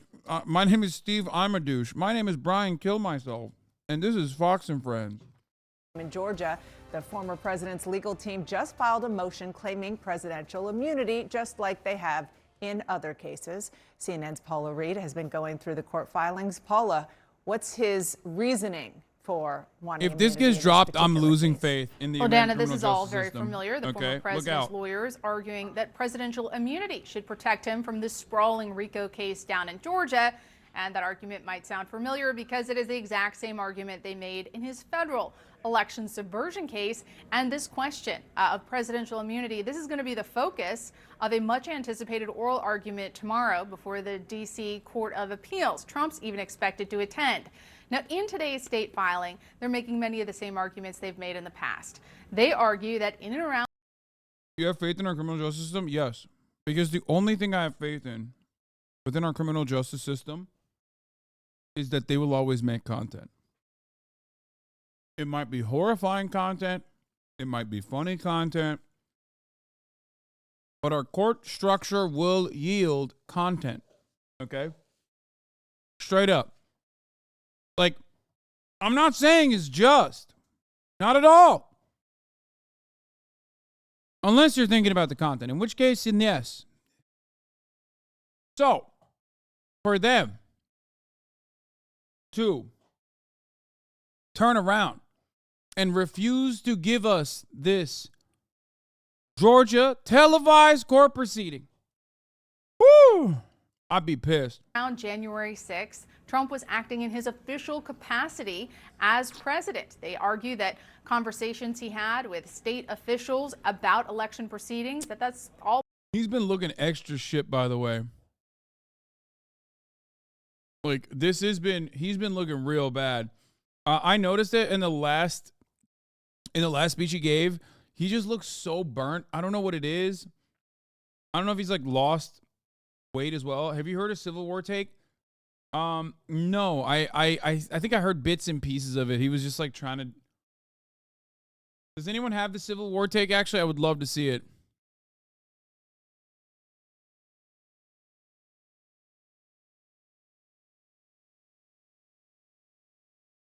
They're lowering the video resolution so you can't see how shitty he looks in his rallies now. Wait, no way. No, they're not. That's crazy. It's like saying you're deliberately running ad breaks so people don't see how shitty Trump looks at the top of the hour. It's like, no, that's just a thing that I do at the top of the hour. And also you can avoid the ads and see how shitty Trump looks at the top of the hour, just like every other part of the hour, as long as you subscribe for $5 or free with a Twitch Prime. Is that the best type of segue? No. Did I try my best? Yes. And sometimes you should give me a 10-10 just for trying hard, okay? Participation trophy style. Just like sometimes you get a gifted sub to avoid the top of the hour ad break. Participation trophy style. Here's the term in ad break now. All part of his official duties as president. And of course, they argue that because it was part of his official duties as president that he should be protected under presidential immunity. These are the same arguments they've made before in the federal case, but so far the courts have not seen it this way. This argument was dismissed at the district trial level here in Washington, D.C. His former White House Chief of Staff, Mark Meadows, has also argued similar issues, and a court of appeals dismissed the idea that election-related activities, that those are really part of his official federal duties. Now, this question about immunity, the extent to which the former president has any protections for his actions around January 6th, Dana, this is a question that could ultimately end up at the Supreme Court. Special counsel Jack Smith has already asked the High Court once to just weigh in and settle this once and for all. They declined to do that, instead letting oral arguments go ahead in the Court of Appeals. Whatever happens after these oral arguments or the Georgia case, it is highly likely that the justices will again be asked to weigh in on this. It's unclear if they're going to want to weigh in here, but one thing that is for sure is that by litigating this at the federal and state level, the former president has been at least successful in delaying his federal case and could be successful in delaying the state case as well. Yeah, I mean, obviously he would like immunity, but the short-term goal is to delay, as you've been saying for quite some time. You mentioned that he is going to be in court tomorrow for an appeals court hearing. I love diversity. He has a CNN. pretty significant courtroom scheduled this week, the final week before the Iowa caucuses. Bro, they look like Yeah. They look like different variants of one another. Like, it's the same person, but just like slightly different. Crazy. Which is ironic because it's also identical to fucking Fox News, too. It's the same. Whatever. He sure does. I mean, we're seeing the intersection between the campaign events and all these legal proceedings. This is something we've been talking about for quite some time. And tomorrow, arguably constitutionally the most consequential day, his lawyers and lawyers for the special counsel will argue before an appellate panel about this issue of immunity. But Dana, even one of his former lawyers, Tim Parlatore, has told me on air, he just doesn't expect him to win on the merits. But again, if the larger strategy, the broader strategy is at least to try to get that federal case delayed until after the November 2024 election, in some ways, they've already won. And then later this week, there will be closing arguments in another civil case that he faces up in New York. Now, there's no jail time on the line here. This is not a criminal case, but it's really personal for the former president. It's about his business, their ability to do business in the state of New York, potentially facing hundreds of millions of dollars in penalties. We've seen him show up to numerous proceedings in the course of that case. He's watched his children testify. It has been incredibly personal, a lot on the line for him, and that's just 1 week. It is just 1 week, and many more to come that look a lot like what you just described. Thank you so much for that reporting, Paula. Joining us right now is Michael Moore, former U.S. attorney and CNN legal analyst. So, Michael, the filing in Georgia making a similar argument of presidential immunity that his team is making in the federal case against him that we're watching for this big moment, this appeals court. Damn, chat is so fast.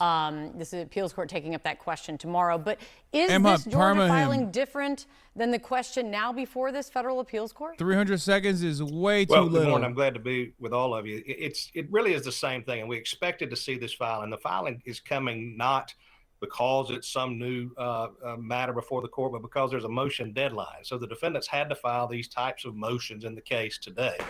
I was just taking 300 seconds to look at his life. Oh, you know it's devastatingly bad.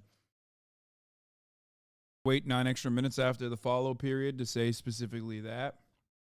Get this out and to have some consideration, the judge could at least know what motions were pending. We expected to see this. This has been raised in some of the arguments. Trump's new lawyer in Georgia has talked about this extensively, but really the issue in the motion is whether or not a former president can be liable for acts he committed while he was president of the United States. And they argue that, in fact, because he was acquitted in his impeachment trial, That's all you got? that then bars him from further prosecution during or because of those acts that occurred while he was president. That's always been a little bit of a different linchpin and maybe a kink, if you will, in the district attorney's case here in Georgia. And that is that she focused her conduct, by and large, on things that happened while he was president, not on witness intimidation after he was president, not on other acts, but on actual things that happened during his presidency. And so, as we know, the president's vested with a lot of power. One of those things is, in fact, to have involvement in elections.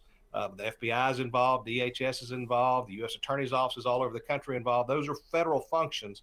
And as head of those federal agencies, the question is whether or not any acts he took might be arguably in support of those functions. And that ultimately be the question the appeals court addresses this week.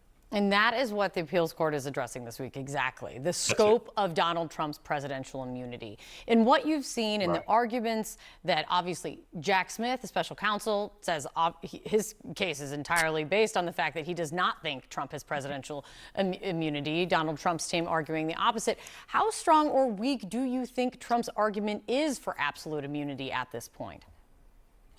I think both sides have sort of pushed the boundaries of rationality. Jack Smith argues that, well, you can't give absolute immunity because a president might order that the minority party members in Congress be killed during the State of the Union address or something. That seems to be such a ridiculous stretch that I think that defies some credulity.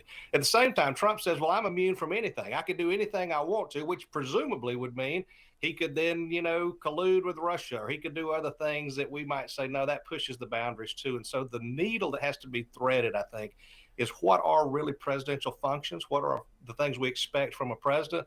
Yeah, Donald Trump could shoot someone during a State of the Union address, and then by the very same metric say, no, the very act of him shooting someone during the State of the Union was actually a part of his presidential duties. And therefore, he should be immune from prosecution. You know what I mean?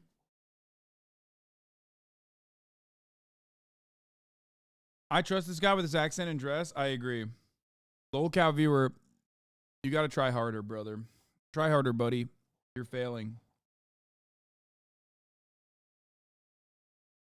This case, though, because he has not been charged in Jack Smith's case with the insurrection, you begin to question, well, will the appeals court look at that as some indication that there's not enough evidence that he was criminally responsible for the insurrection and those things, and instead try to focus on these issues dealing with the election counting and the vote counting and that kind of stuff? And that seems to be a little bit stronger. I think at the end of the day, he's not going to win simply on presidential immunity. I just don't.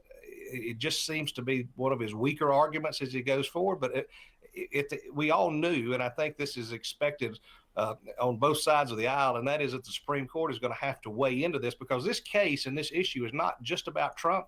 It's about the president 50 years from now and 100 years from now, and what presidential power and presidential immunity will mean going forward, not just as we look sort of at the past of the oddities of the Trump administration.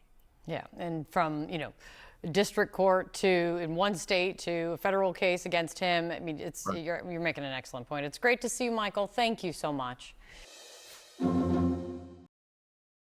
Awesome. We have the latest now on the race for the White House, the Iowa caucuses, where voters were cast the first votes of the 2024 campaign are just 1 week away. Over the weekend, the Republican candidates were out in force in the state. Rachel Scott tracking it all from Iowa. Good morning to you, Rachel. Robin, good morning. It was an all-out frenzy here over the weekend with the Republican candidates crisscrossing this. This guy's appointed by Obama to be the U.S. attorney. Insane how he thinks Jack Smith's argument the president would literally be a god king and could do whatever he wants is not a good one. This argument is literally valid, because I wouldn't put it past Trump to have every congressional Democrat killed if this decision goes his way when he gets elected. Okay.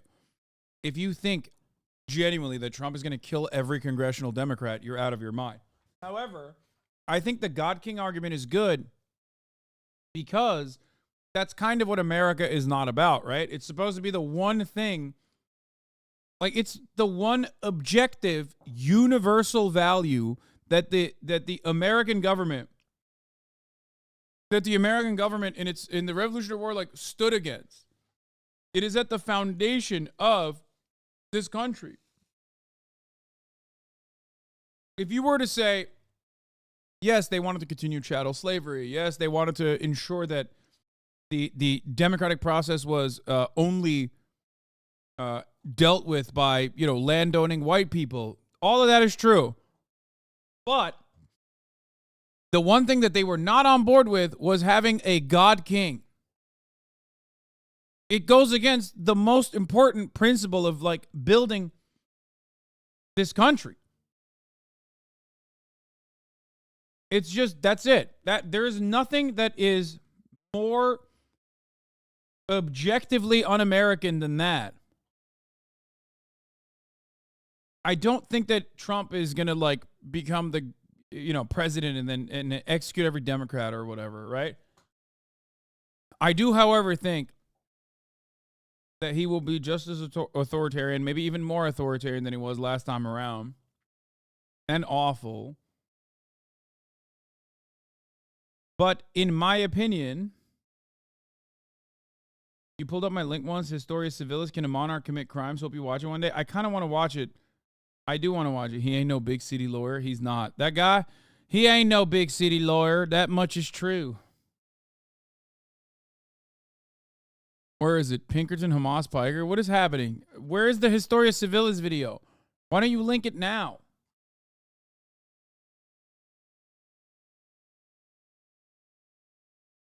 I hate how winnable Trump has made this election for Democrats. First of all, it's not that winnable. Secondly, I don't hate it. I mean, I don't think people should feel like it's winnable. I don't think the Democrats should feel as though it is winnable, because it certainly, in my opinion, is not as winnable as the Democrats think it is. The state still trying to chip away at Donald Trump's commanding lead.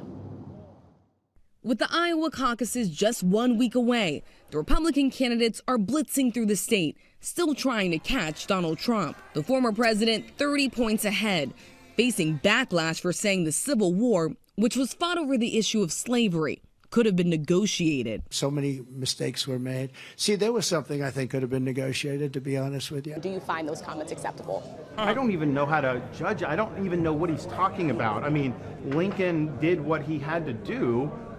He ended up... Yo! Let's watch the original. This is my favorite type of thing because, like, they have to, you know, step over one another to be the most racist, right? So let's take a look. And Ron DeSantis has to, like, be contrary to Donald Trump now. And if Donald Trump is being racist, he can't be like, no, I'm way more racist than he is. War was so fascinating, so horrible. It was so horrible, but so fascinating. It was, I don't know, it was just different. I just find it, I'm so attracted to seeing it. So many mistakes were made. See, there was something I think could have been negotiated, to be honest with you. I think you could have negotiated that. All the people died. So many people died. He's such a fucking lib, dude. He's like, come on, just vote. Just vote slavery away. Why can't you negotiate with the slavers? Yeah, dude, totally. That actually was not brought forward at all. It was just kind of, 0 to 100. That's how it worked.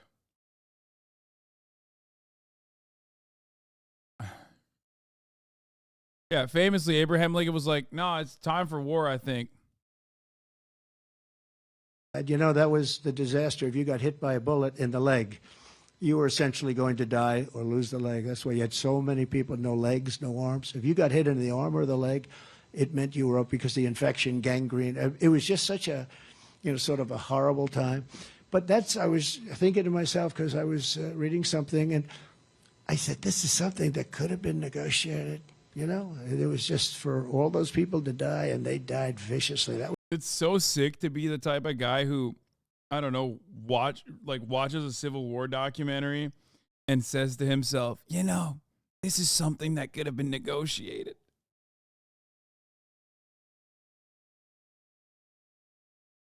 That's awesome.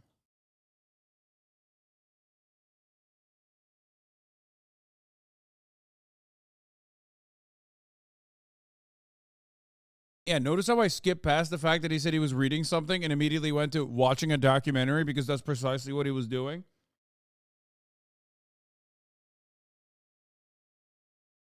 Ain't no fucking way. He was reading something about the Civil War. Come on. It was a vicious, vicious war.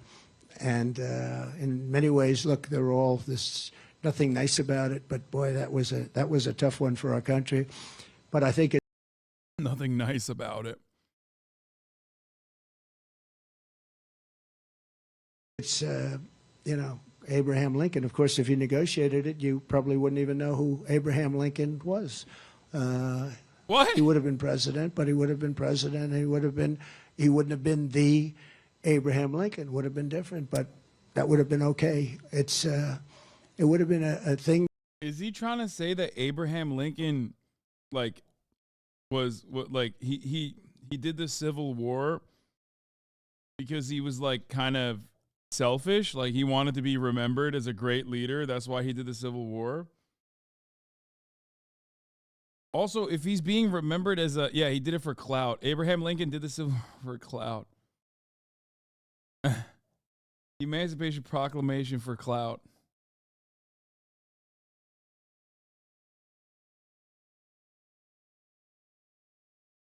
Four scores, folks. What's that about? Wearing a big top hat.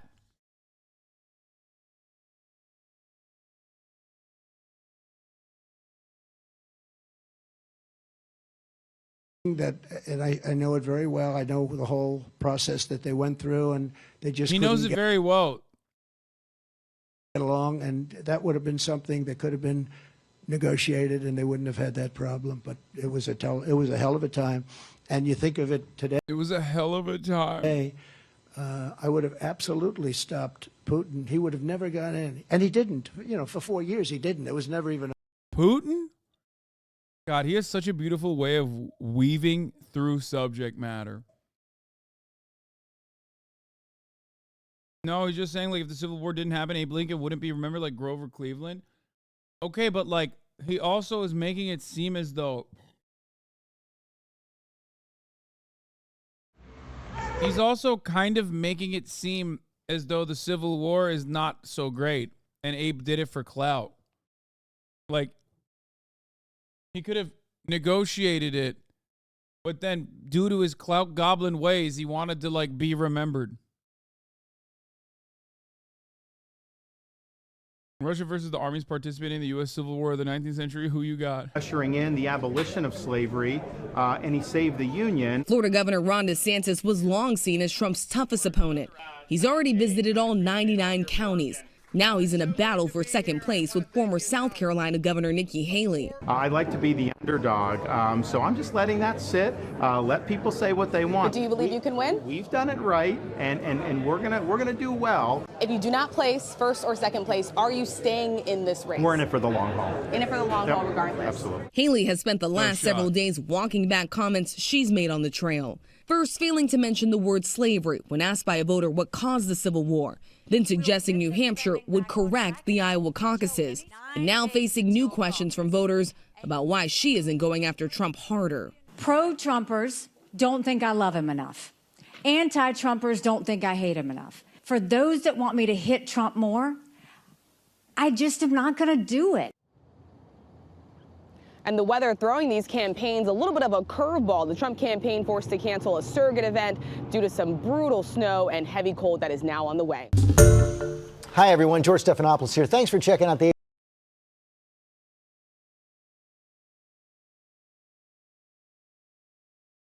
I mean, yeah, she's admitting that she's cowardly because Trump would roast her. I mean,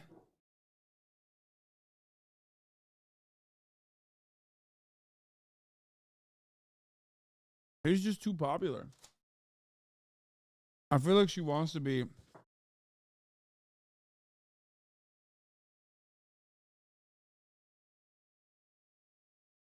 Maybe she wants to be in the cabinet. I don't know. Nikki Haley would probably be the best VP pick for Trump.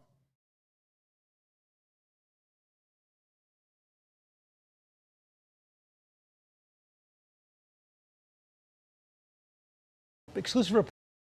Insider calls Trump's demeanor on January 6th very unsettling. Reporting on what Trump insiders have told the special counsel about 3 the former years, president's and we still get new on content from January 6th. as he The watched gift that keeps rioters on giving. storm the Capitol. Chief Washington correspondent John Carl has the details. Good morning, John. Good morning, George. ABC News has learned new details about what the people who were with Donald Trump on January 6th have told federal investigators about his behavior inside the White House while the Capitol was under attack.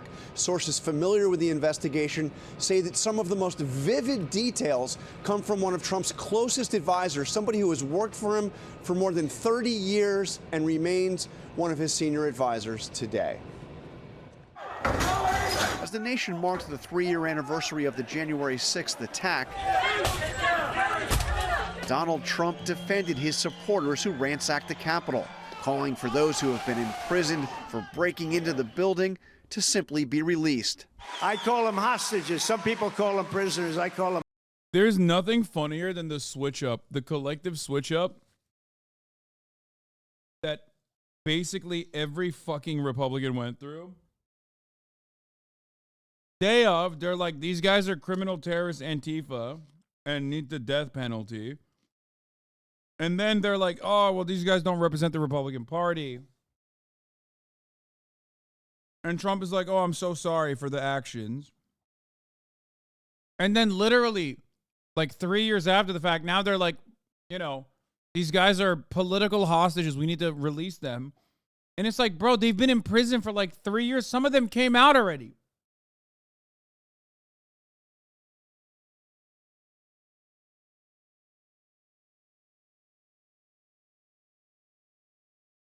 If I'm a Jan 6er, I'm so pissed.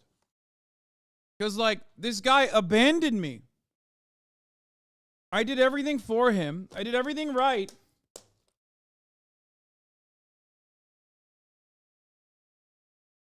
I dropped everything for him. And then this guy abandoned me.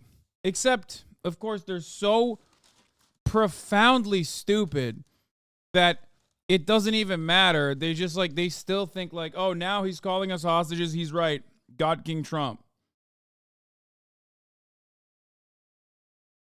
Hostages.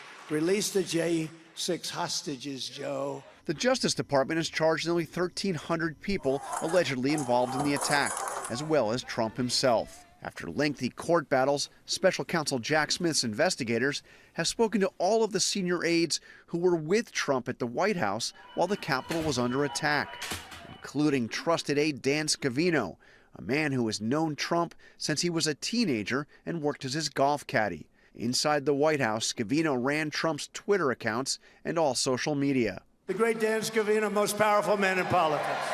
Scavino. I love this. Trump is very good to, like, all the fail sons around him. He does end up, you know, he has a farming program for sure.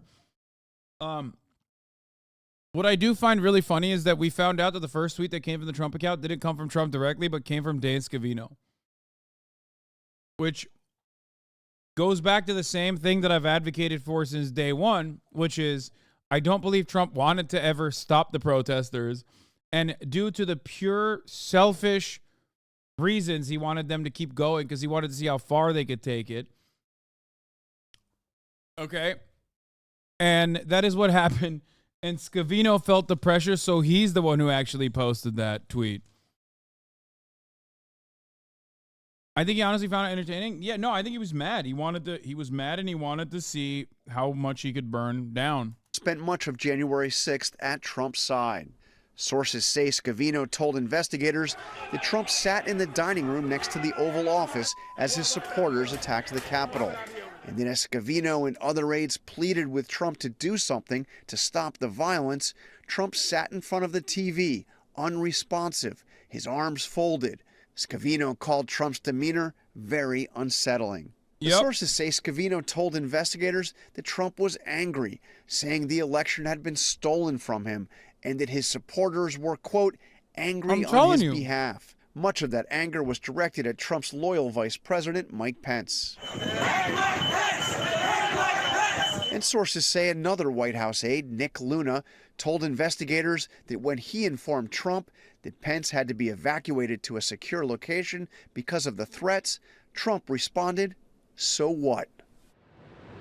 Our sources tell us Scavino was also asked directly whether he ever saw any evidence that there was election fraud in 2020 enough to change the election results. And like so many others close to Trump, under oath when asked that question, he said no. He never saw any evidence that the election was stolen. The Trump campaign has responded to our report by saying, quote, Dan Scavino is one of President Trump's longest-serving, most loyal allies, and his actual testimony shows just how strong President Trump is positioned in this case.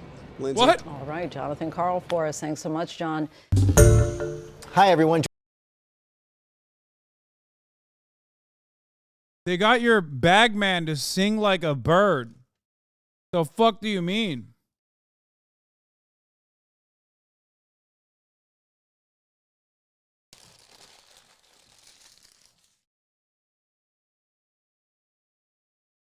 Do you agree that Mike Pence's actions on that day were pivotal in preventing a true constitutional crisis that day, or do you think his role is overblown and overestimated? His role is overblown and overestimated. Why? Because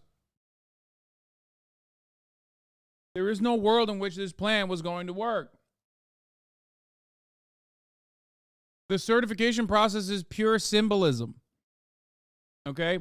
It's purely symbolic. The idea, and I've said this in January 6th, and I've repeated this many times over since then, the idea that somehow, like, stopping the process, or Mike Pence being like, I refuse to certify the elections.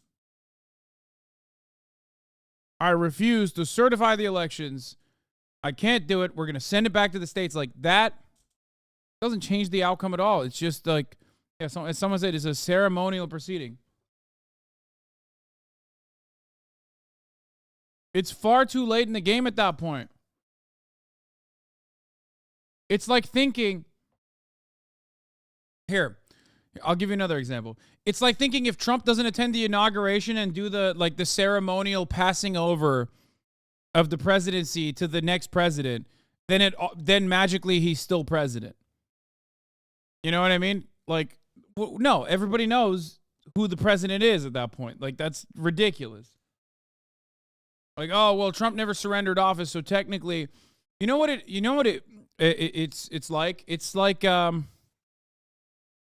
like Admiralty Maritime Court guys. You know what I mean? It's like weirdly talking about the rules as though they're super significant. It reminds me of the guys who are like, no, you don't understand. Like, you know, there's a gold crescent, or there's a gold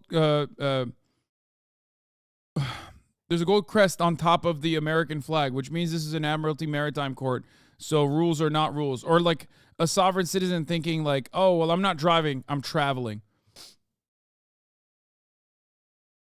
Like, yeah, dude, the symbolic vote certification process was not completed, which means now Trump can be president again. Like, okay. Now, some of those rules are very silly, but people do take it seriously. I guess it's a matter of like how hard liberals would take those rules seriously. Like, because if you ask me, I think like the Supreme Court is silly, right? I think like strict textualism is a silly way of looking at the Constitution. I think it's like completely made up.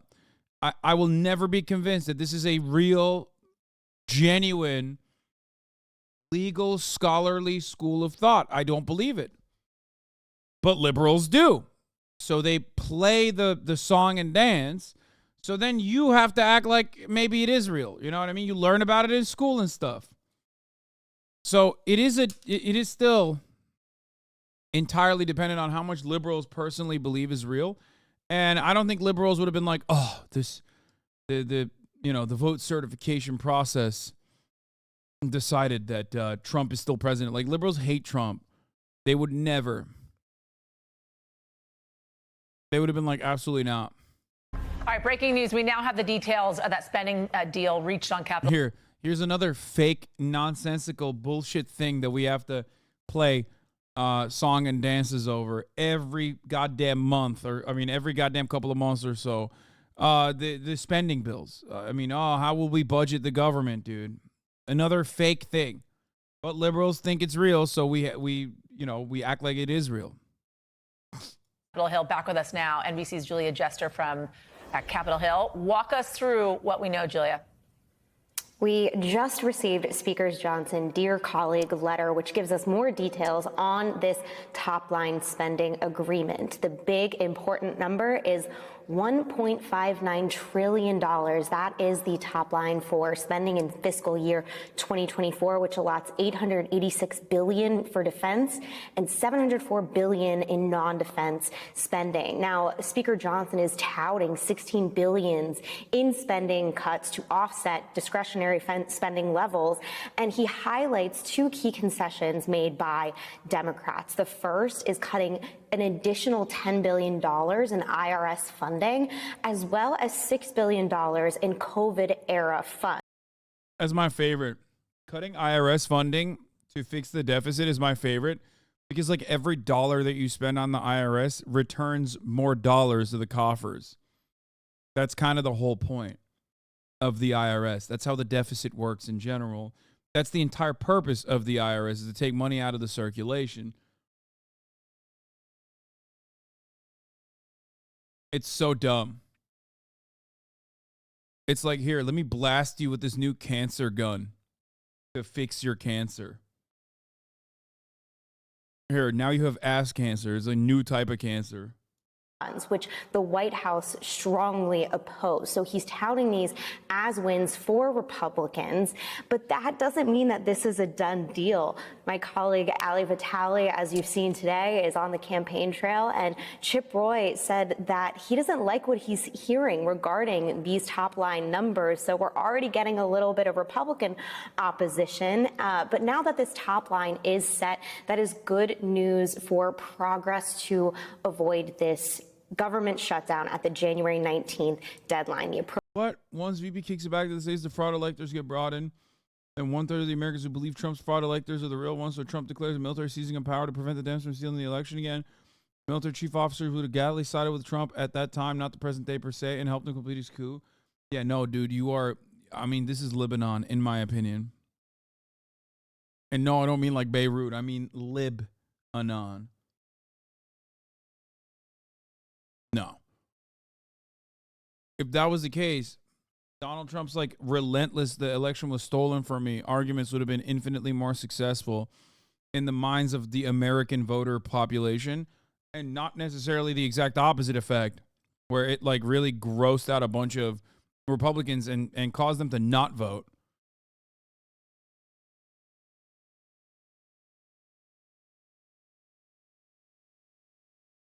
Appropriations Committee can get to work negotiating these details, and it really is just a first critical step to avoid a shutdown ahead of January 19th. Now, as you may remember, back in November, Congress passed that tiered CR, which funded the government partially to January 19th and then the rest through February 2nd. And so this is great news, but we will see in the days to come, as all of the members of Congress flood back to D.C., how this lands with both Republicans and Democrats, because it's going to need to get the support of both.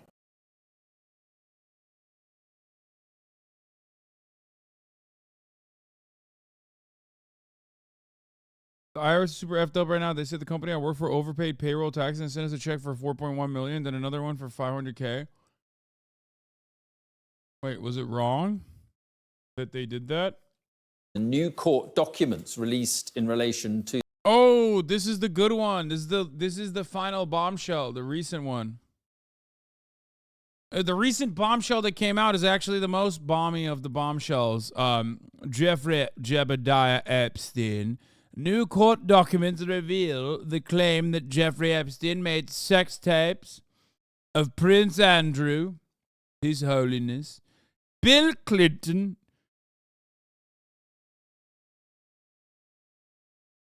and Sir Richard Branson. That is right. Sir Richard Branson. To the disgraced financier Jeffrey Epstein have made claims that sex tapes were alleged to have been made involving Prince Andrew, Bill Clinton, and Sir Richard Branson. Our US correspondent Martha Kellner joins me now. So, Martha, tell us more about what these court documents contain. Yeah, this is the latest tranche of documents to be released, Mark, and as part of these new papers, there are emails from a victim of Jeffrey Epstein, Sarah Ransom, to a journalist who was working at the New York Post at the time. In these emails, Sarah Ransom claims that Jeffrey Epstein took sex tapes of Prince Andrew, of Sir Richard Branson, and of the former US President Bill Clinton having sex with girls and young women. Prince Andrew and Bill Clinton have, of course, previously... Is this the same girl that, like... I think this might be fake. I think this is the same girl that said that she had the sex tapes, specifically then admitted later that she didn't have sex tapes. She just wanted to act like she has some kind of counter. Like, this is the one that admitted later that the sex tapes were fake, that she didn't actually have the sex tapes, but she said it as collateral so she doesn't get, or leverage so she doesn't get assassinated.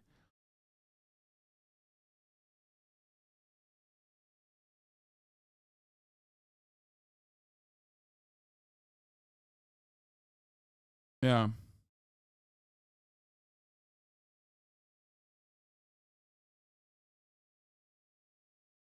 He denied any wrongdoing connected I think it might with be that Jeffrey one. Epstein.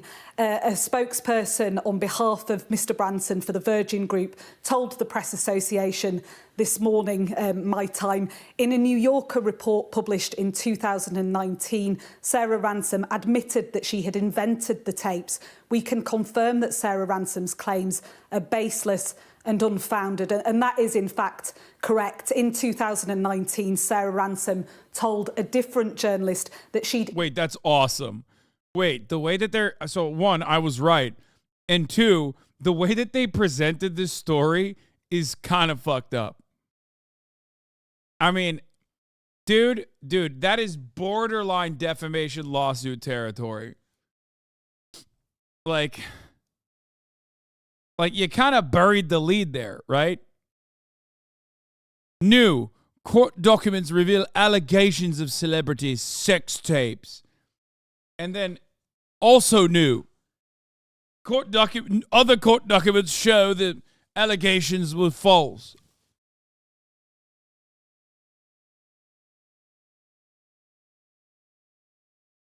Invented the tapes, in her words, to draw attention to Epstein's behaviour and to make him believe that she had evidence that would come out if he harmed me. Now, these she said that she did it for leverage, like or collateral, so that she doesn't get killed. Documents are part of a civil lawsuit settled out of court in 2017 between Virginia Giuffre, who's another of Jeffrey Epstein's victims, and Ghislaine Maxwell, who's currently serving 20 years in a US prison for sex trafficking. So as part of these documents, there are also photographs included which show Ghislaine Maxwell on Jeffrey Epstein's private island, Little St. James, in the Caribbean, that were included by Virginia Giuffre's legal team to show that Ghislaine Maxwell was present on the island at a time when she said that she wasn't.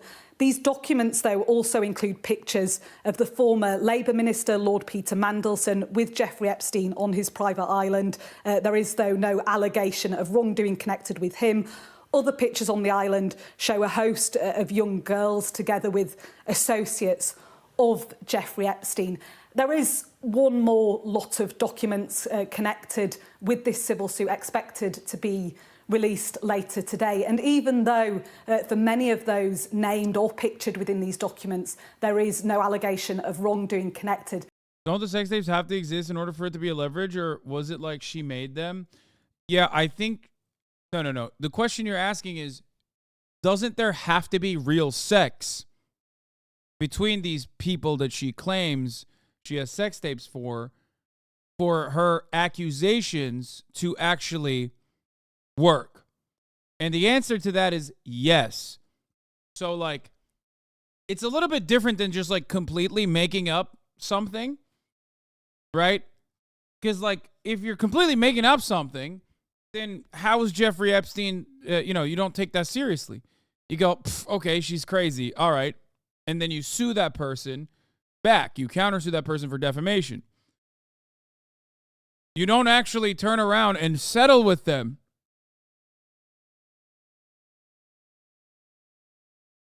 Right? Because, like, if she actually was completely, if she was just completely making everything up, then ultimately the counter to that is, you lied. You're lying. Here's the truth. That never happened. Does that make sense?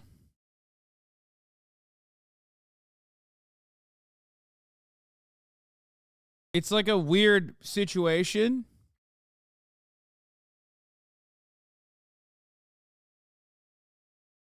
It's a weird situation where Something must have happened for her to be able to use that as leverage, right?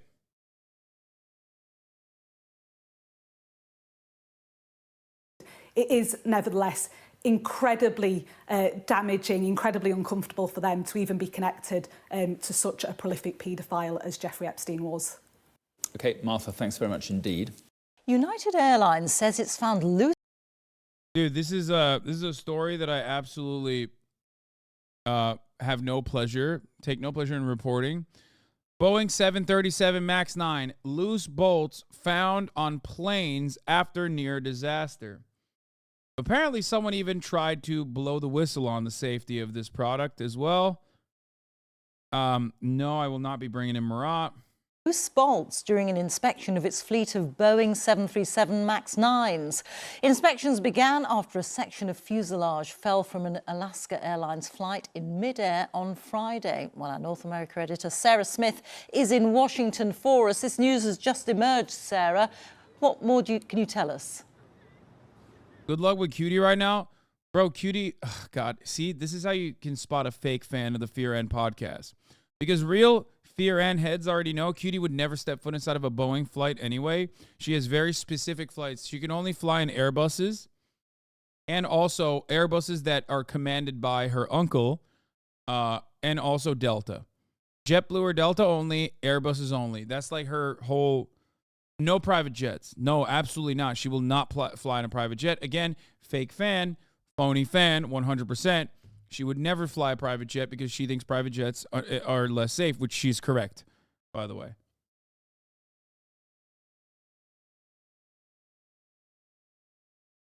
Train is cooking you? What do you mean? Are we talking Thomas the Tank Engine? Like, what's happening? Who?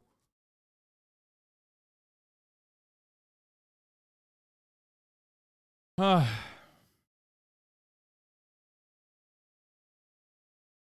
you see this from the flight?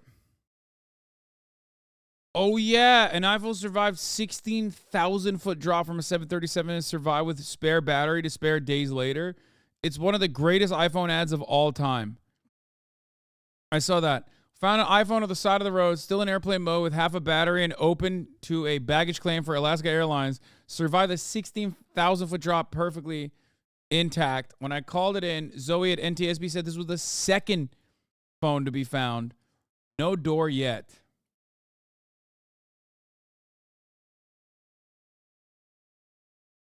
This is the most... I mean, listen, as an iPhone user... Just saying, dude. An Android could never.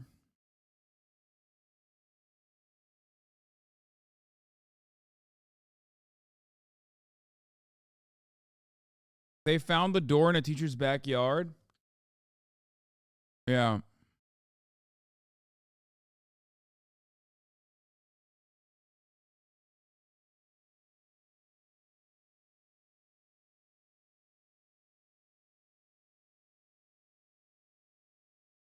Terminal velocity.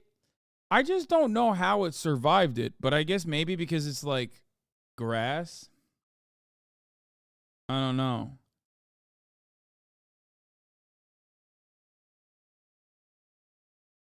Goated phone case? No, this doesn't have like a phenomenal phone case. Yeah, it's wet, so it fell on soft grass. Maybe that's why. Or maybe, I don't know. I just think it got lucky. Yeah, sometimes MindDrive is correct. Sometimes it just hits the ground right. Even a human has survived from those heights. Yeah, you know, I'm sure you've seen those like ChatGPT bot written Twitter threads of like fascinating things that have happened throughout human history. Like every now and then there will be a story about how like someone fell out of a plane and survived it. You know, because that is real. Like, people sometimes literally fall out of planes without parachutes and survive it, so I don't know how, but they do.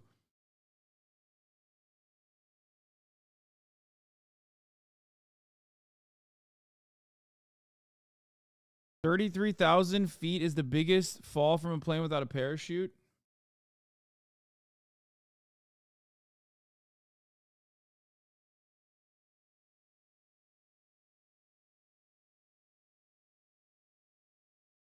Your legs and the rest of your body get pulverized and protect the vital parts.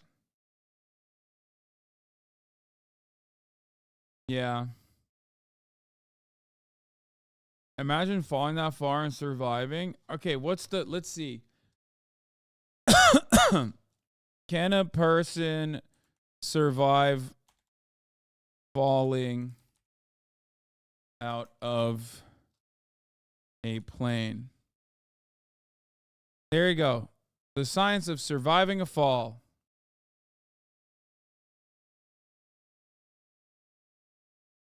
How to survive a 10,000-foot fall from NPR. Okay? Falling from an airplane would ruin most people's day, but if you're James Bond, it's no big deal. As the enemy plunges to the ground, Bond fights off a second bad guy, deploys to shoot, and floats gracefully to Earth. Piece of cake. Okay, Alan McGee survived the 20,000-foot fall from his plane during World War II and survived by landing on the glass roof of a French railroad station. Serbian flight attendant Vesna Vulovic still holds the Guinness World Record for the longest survived fall, over 30,000 feet, after her plane blew up in the 70s, though some cynics think the real height of Vulovic's fall was a mere 2,600 feet. Okay, that's a big difference. Vesna Vulovic is Boy Boy's aunt. You are such a... Wait, what? I thought you were being funny because Boy Boy is Serbian. There's no way.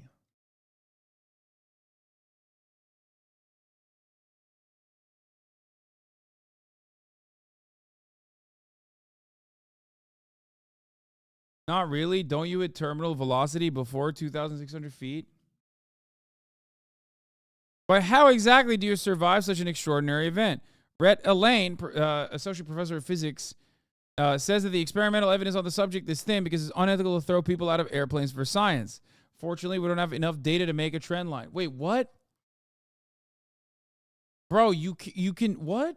That's not the only way to... This is not the only way to figure this out scientifically, I feel like.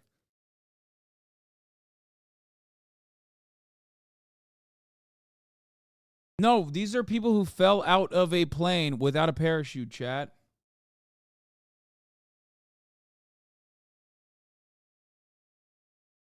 How can you survive when it's called terminal velocity? Explain that. Dude, I have no idea. I actually don't understand it. I do feel like half the time, like if people fall from that height into water, I feel like that's a definite you're dead. But somehow, if they fall into the ground, they don't die, and I don't understand why.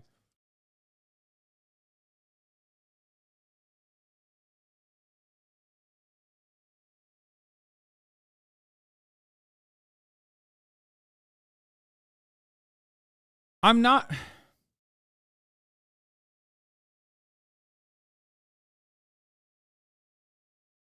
Another Jim Hamilton has compiled dozens of these stories. For instance, Alan McGee, we talked about. So Rhett Elaine, associate professor. Still, Elaine and others have a few ideas. Be small. This is one situation where size really does matter. Smaller people are going to fall slower. So that's going to give them a better chance of survival. You've probably witnessed this phenomenon if you ever brush an insect off your kitchen table. A 3-foot fall is pretty intimidating for something as small as an ant. But the ant survives. How does he do it? The answer has to do with the two main forces. Oh my God. Gravity and air resistance? Wait, what? Dude, that's another way. Another tall aside, dude, for the talls. I'm sick. I'm sick. I'm sick right now. I can't even read the rest of this, okay? This is real. Tall aside is so real, dude. Oh my God, another major L for the talls. Oh God, I hate it.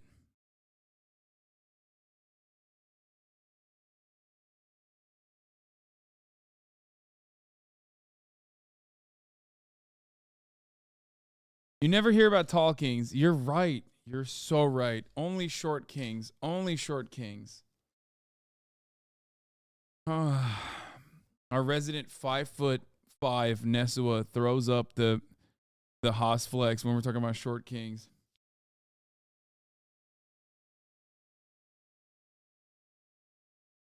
You may remember learning physics. Gravity accelerates objects at the same rate. Although two objects with different masses will fall at the same speed in a vacuum, it's not so simple for a skydiver.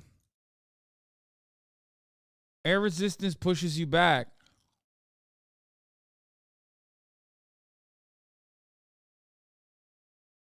Gravitational force depends on the person's mass.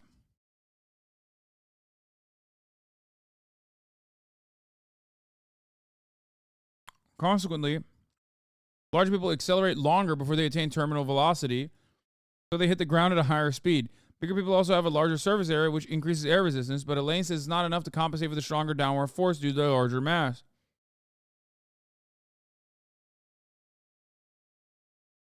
You can drop a mouse down a 1,000-yard mine shaft, and on arriving at the bottom, it gets a slight shock and walks away. A rat is killed, a man is broken, a horse splashes. Oh. Gross.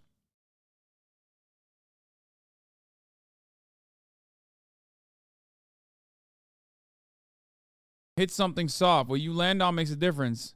Survivability is heavily influenced by G-forces. Soft surfaces are easy on the body because they increase your stopping distance. Okay, I'm serious. It feels like... Did you know that squirrels can fall from any height and not get injured? Due to squirrels' small mass and their instinctive ability to spread their body out when falling, a squirrel hits its terminal velocity of 23 miles per hour in around 3 seconds. That means that if the squirrel is falling for 3 seconds or 3 hours, the maximum speed it can fall at is only 23 miles per hour. When a squirrel hits the ground at their terminal velocity, it's not enough to injure them. Unless, of course, they are unlucky enough to fall into lava, then it might not go. One woman survived the fall, and then she survived like 2 weeks in the jungle after. How a teen survived 11 days in the Amazon after a plane crash. This is the woman, right? Oh, no, this is a different woman. Juliane Koepcke.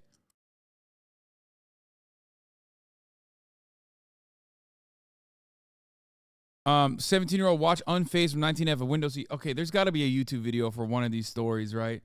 Come on. Give me something easier to watch than fucking reading goddamn Washington Post articles. Come on, guys. We got some. Wait, what? There's a Herzog film about her? Okay, this is an hour long, though. This might be a little too long. In her dreams, Juliane often sees herself on the streets of a city. Shops, display windows, bargains. Everything seems normal. And then all of a sudden the faces she encounters are broken. Our Man City is well read. The closed caption on YouTube essays, I suppose. Wait, what? I didn't say I'm well read. I hate reading. And secondly, I read all the time regardless of the fact that I'm illiterate. And obviously, my job here right now isn't to just read documentaries. Read news articles. My job is to make it entertaining for you. It's one thing. It's one thing for me to just sit there and read casually by myself. It's an entirely different thing to sit there and read casually with 22,540 people listening to what I have to say. Okay? I got a job to do. I got ad breaks to serve at the top of the hour, for example. Okay? And I got to get you with some compelling content that you no longer will see, that you no longer would want to avoid.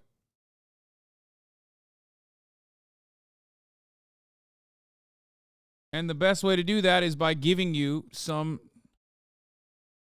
God, I'm stepping on Kaya's tail. By giving you some good, juicy content. Here's a 3-minute ad break now, by the way. At the top of the hour, there's a 3-minute ad break. If you no longer want to see those ads, you already know, baby. All you need to do is subscribe for a $5 reducer for free with Twitch Prime by connecting your Amazon Prime account to your Twitch account. Here's a 3-minute ad break now. December 24th, 1971, Lanza Flight 508 from Lima to Pucallpa, Peru, was struck by lightning, now considered the deadliest lightning strike in aviation history. It's so funny because most of these videos are probably just like the Herzog movie, but summarized. It caused a crash that ultimately led to the demise of everyone on board, except for one 17-year-old girl. Today we're going to explain how Juliane Koepcke survived a plane crash and 11 days alone in the Amazon. But before we get started, be sure to subscribe to the Weird History over Peru. Koepcke's hazy, disjointed recollections of the flight and the crash are nothing short of pure nightmare fuel. It was the day after her senior prom and just a few hours after her high school graduation ceremony. She was flying with her mother between Pucallpa and Lima so they could celebrate with her father. Along the way, the plane encountered a storm. The sky became pitch black all around them, and lightning was constantly flashing outside the windows. While her mother was concerned, Juliana, who loved to fly, didn't think much of it. Suddenly, there was a bright light on the wing, and her mother said, "Now it's over." The engine roared. People screamed. The plane plunged sharply towards the ground and began to break apart. Juliana's mother was thrown from her seat. Finally, Juliana, along with her seat bench, was sucked from the fuselage and out into the sky. Koepcke says she felt a calming wind as she plummeted toward the thick forest canopy, which she later recalled as resembling green cauliflower or broccoli. Her seat, which she was still belted to, rotated like a helicopter blade. She suspects this may have played a role in slowing her descent, and that the seat itself must have cushioned her fall. Yeah, think about that the next time a flight attendant reminds you to buckle up.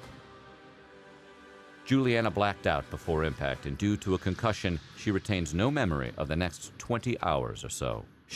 I mean, that's fair. That's fair. You know what I mean? It's like, good. It's totally valid not to remember once you fell out of a goddamn plane. She suspects she must have awakened during this period and removed her seatbelt because it was off by the time she fully regained consciousness. It was 9 a.m. the morning after the crash, a fact she could tell thanks to her watch, which at this point was still functioning. It was also pouring rain. Koepcke was soaking wet, dirty, and partially underneath her seat bench. She crawled fully under it to escape the rain while she regained her strength. According to Koepcke, "I couldn't really feel anything. It was like being wrapped in cotton balls. With a lot of effort, I could only get up on my knees, and then everything turned black again." It would be a full day and a half before she was able to get up and walk. Juliana could tell her collarbone was badly broken. It was a sharp break that was overlapping beneath her skin, but luckily had not punctured through. She also had a deep laceration on her calf, but because she was in shock, it wasn't bleeding too much. Wait, what? How does shock stop the bleeding? That I don't understand.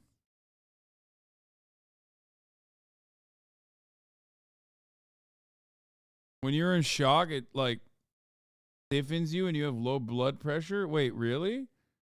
Shock is organ shutdown. That's crazy. The body is so sick, dude. The cut on her arm had become infected with maggots. She feared that this might mean the arm would eventually have to be amputated, but at this point, there was nothing she could do about it. Doctors would later discover she also fractured her shin, strained her vertebra, and tore her ACL. Likely due to the effects of adrenaline, she didn't feel any of those things until much later, after she had reached a hospital. Once she felt strong enough, Juliana forced herself to her feet. Most people would probably be terrified to find themselves alone and injured in the middle of a... Maggots probably help slow the infection too. Wait, really? Maggots on an infectious wound is good? Really? Dude, I'm learning so much. I thought it meant it's bad. I thought it meant you're cooked. Maggots only eat dead tissue? Oh, what the hell? So, wait. So old doctors, like ancient apothecaries throwing maggots on your freaking injuries is like actually the smart thing to do?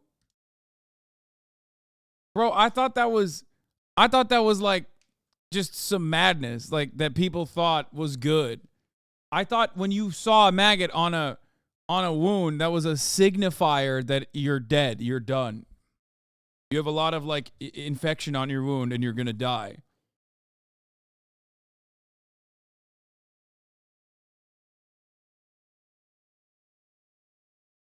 Wait, what? They use maggots in the US in every hospital today? Wait, what? What? What? Wait, no, hell no. Bro, I go to the doctor and the doctor's like, "Oh, here, I've got this can of maggots." I'd be like, "No shot."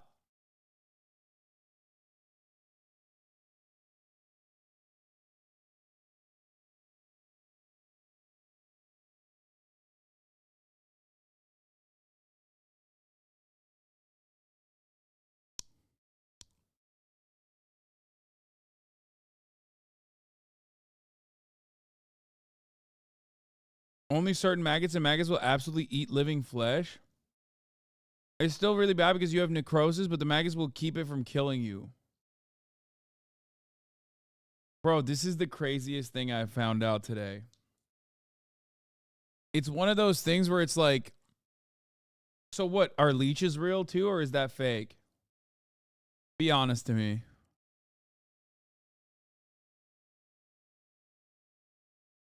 Be honest. Be honest. Are leeches fake or are they real too? Like, we were just wrong about everything. Yes, you never watched Gladiator? Gladiator is one of the greatest movies of all time. Of course I watched Gladiator. Your doctor refers you to a specialist and it's 12. No, I remember that. I remember in Gladiator, he's like, just wait. Close your eyes. Or something. And then he's like, and then maggots are eating his like injury.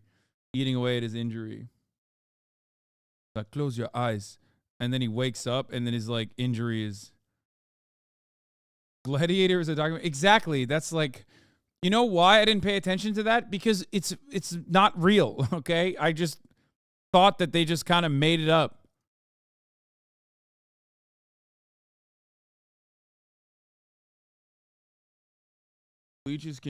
That guy had a real moment in the early 2000s. I wonder what happened to him. He was in, wasn't he also in Blood Diamond 2? What was his name? Yeah, Digimon Honsu. No, not Russell Crowe, dude. The black guy. He was like the guy, dude.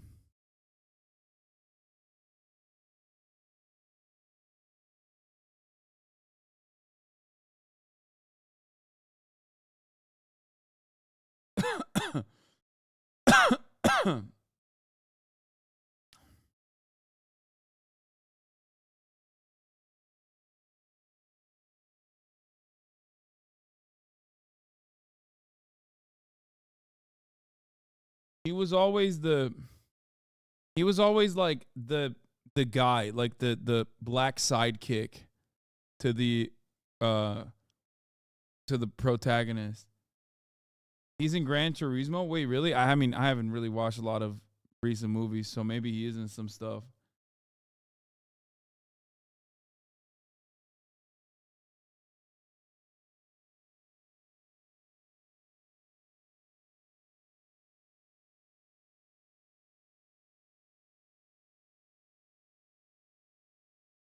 Yes, dude. Chris Tucker. Yeah, you got it.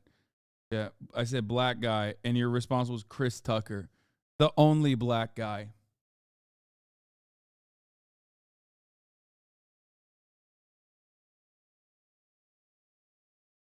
All right.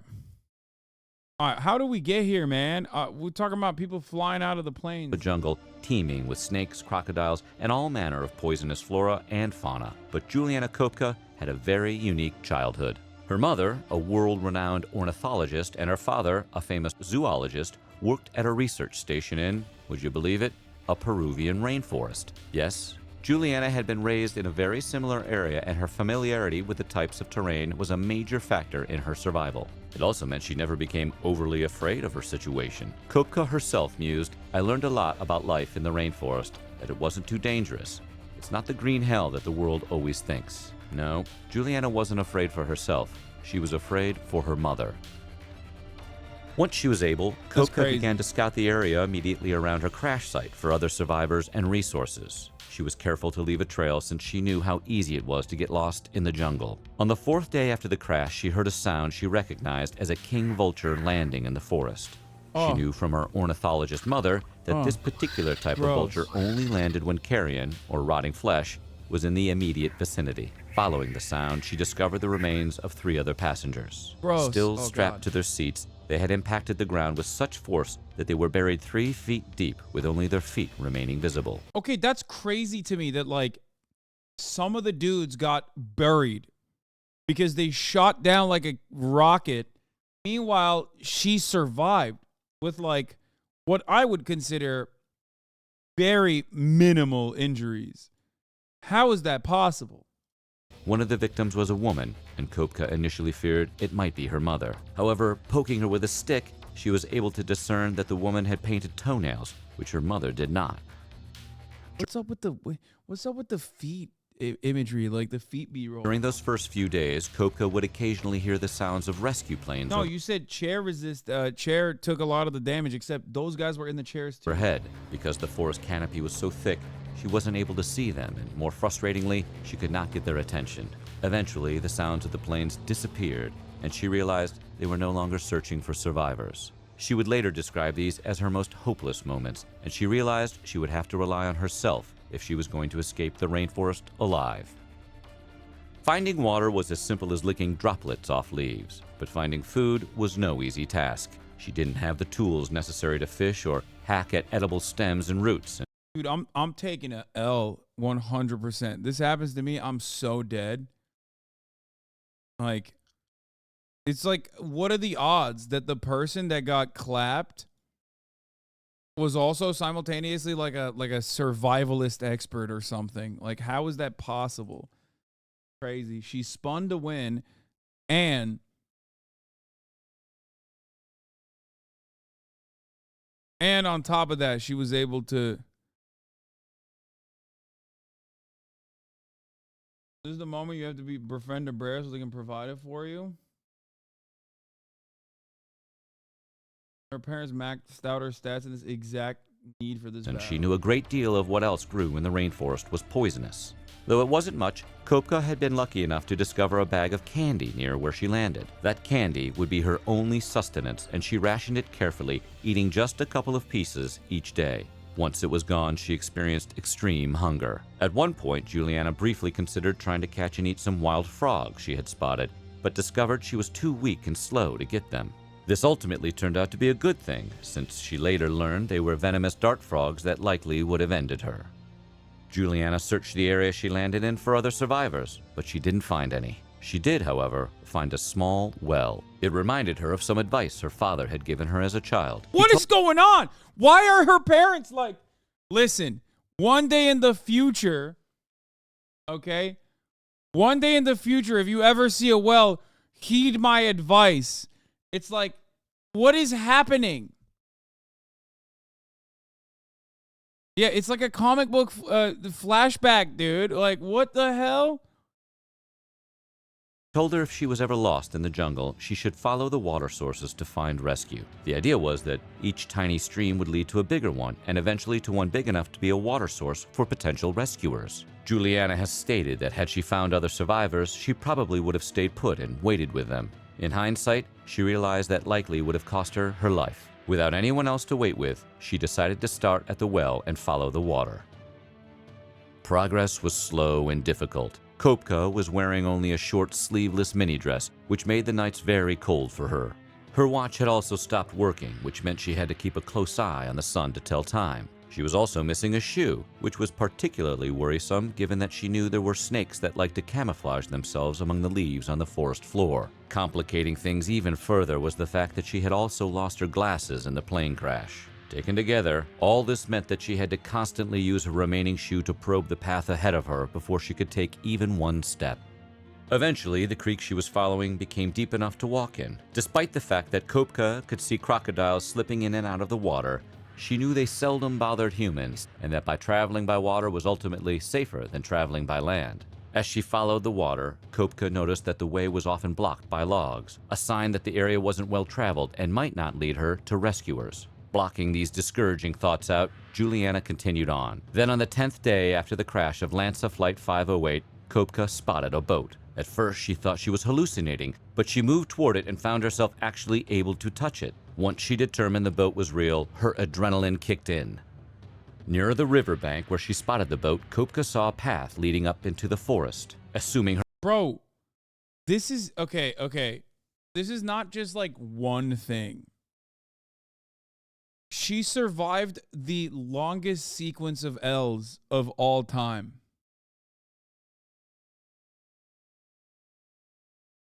Like, I don't...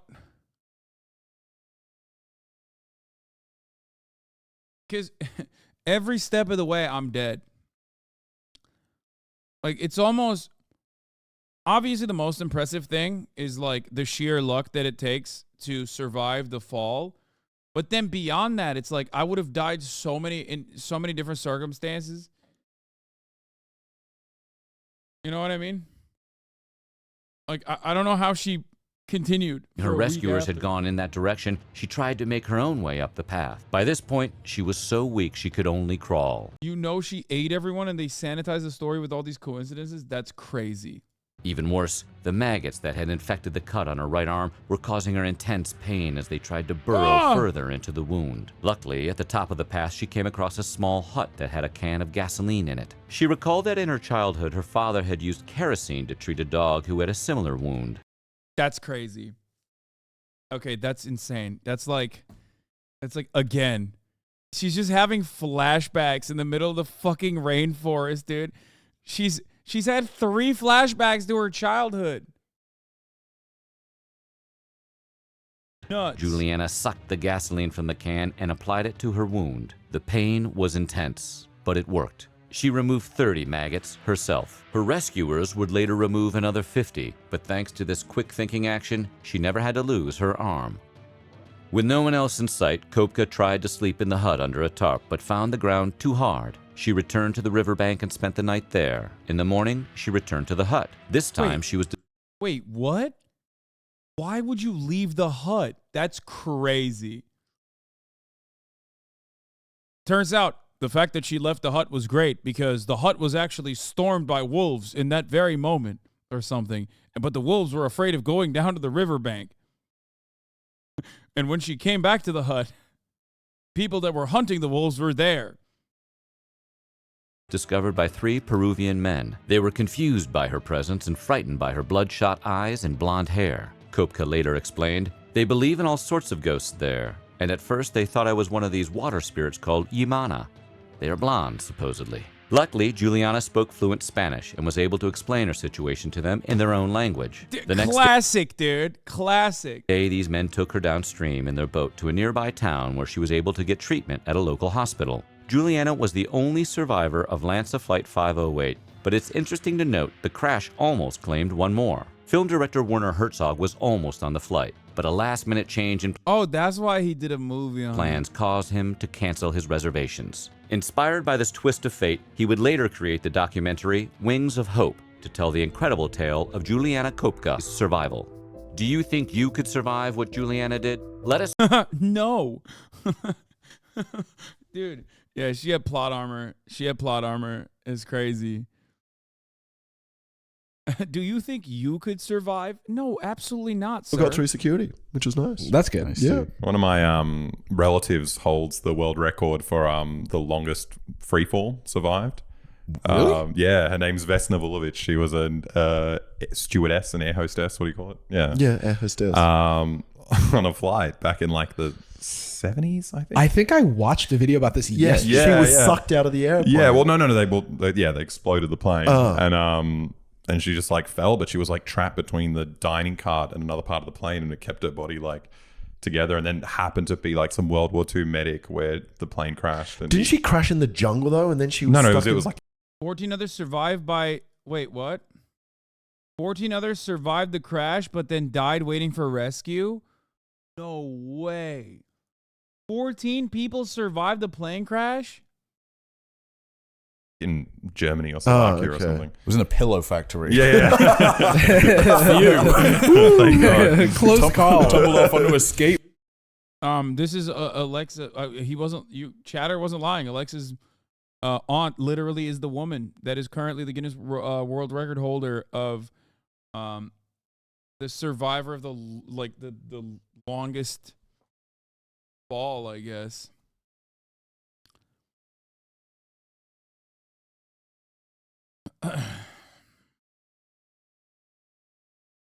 Four children found alive in the Colombian jungle weeks after. And we're learning more. Bro, I'm telling you, okay, dude, this ain't no thing but a chicken wing, okay? Dude, people are taking L's and turning those L's into W's left and right. It turns out people survive plane crashes all the time, dude.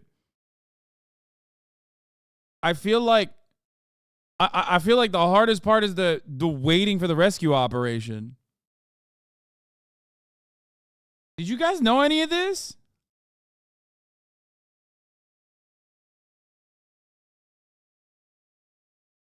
Someone needs to inform Cutie.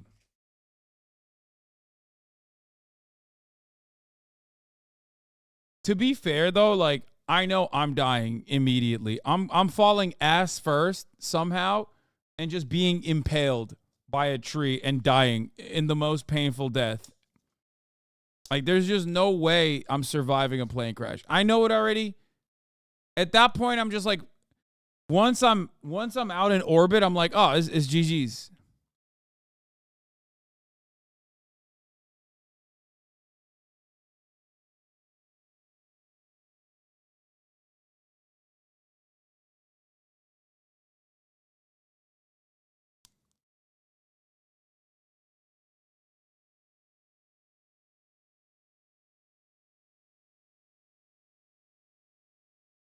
I thought like in the past when flights, you know, would crash and people would like eat each other and stuff, I thought that's when they were on the plane still. Or like they fell out of the plane in like the most opportune time.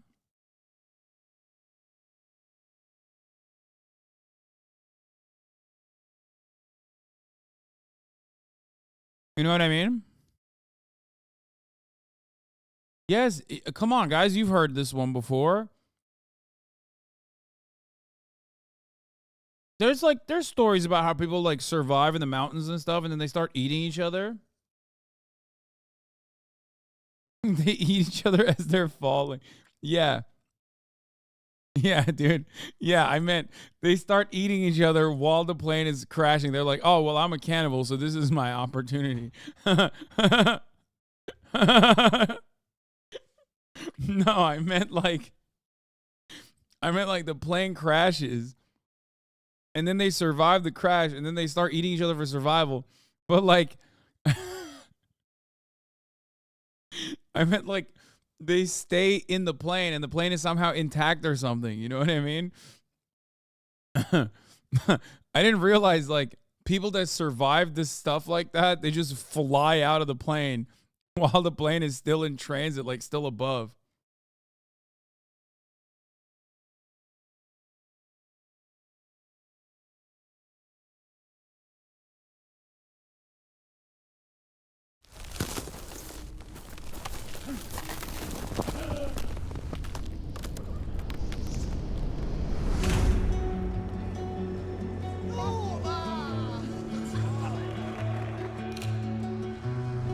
Damn, they took a photo before the flight and everything?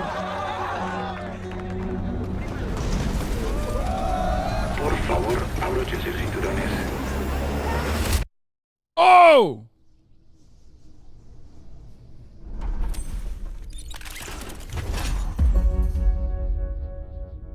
See?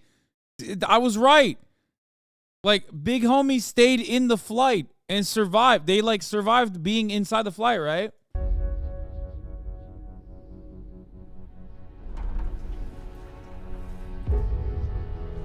¿Sabemos dónde estamos?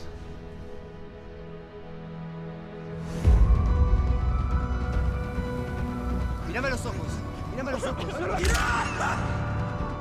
Uf. El avión no se ve. Y aunque pasen por encima nuestro, no van a ver. ¿Qué pasa cuando el mundo te abandona? Cuando no tenés ropa y te estás congelando. ¡Vamos a llegar hasta arriba! Cuando no tenés comida. I, for real, so badly want to know your thoughts on the consensual cannibalism case in Germany. It's disgusting. What do you mean? It's like total freak shit. It's the guy who ate the other guy's penis, right? And then they like shared it. That's the one, right? Yeah. It is so...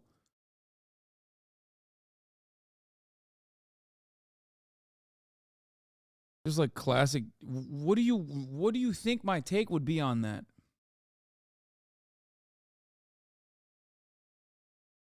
You should look up the world records for falling out of a plane and surviving. They're fucking nuts. One stewardess held onto a beverage cart and crashed into a fucking mountain and survived.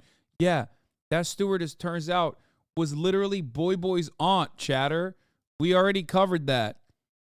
Where were you when we were covering? By the way, you want to know how we got to this point?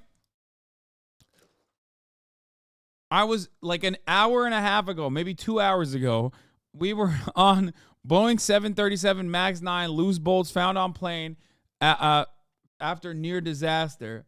And I just skipped the story 22 seconds in and immediately dove headfirst into the world of surviving plane crashes.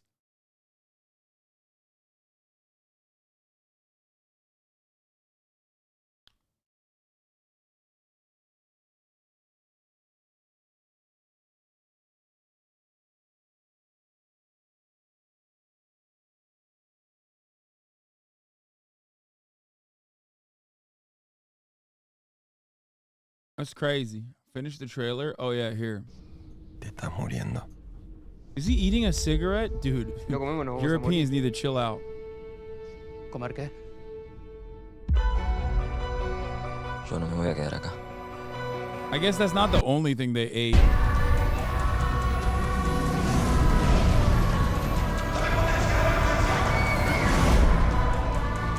¿Ahora se van a dejar morir? ¿Después de todo lo que pasó?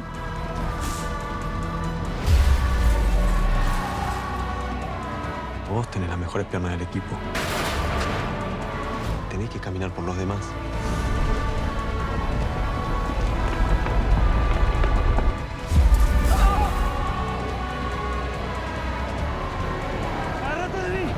Is it just might makes right? How do you eat? Who gets ate first? How do you decide? Bro, there are probably dead people around them. I assume they ate the dead people first.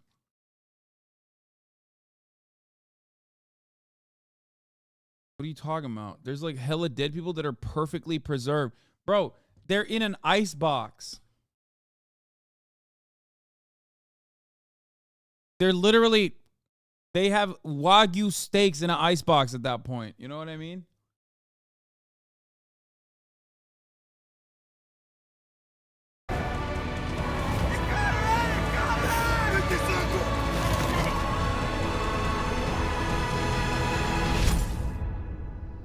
Motherfucker, this happened in Chile and they were from Uruguay. Oh, my bad. I saw, like, I thought it was like a Spanish movie. ¿Lo ves? Hay que intentarlo. You're gay.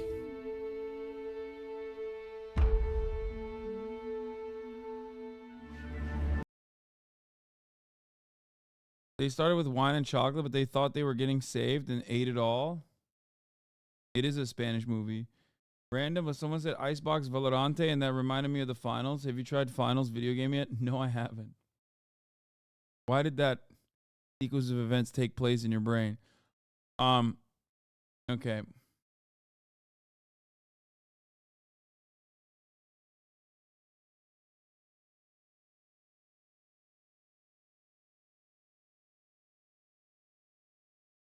It's nuts.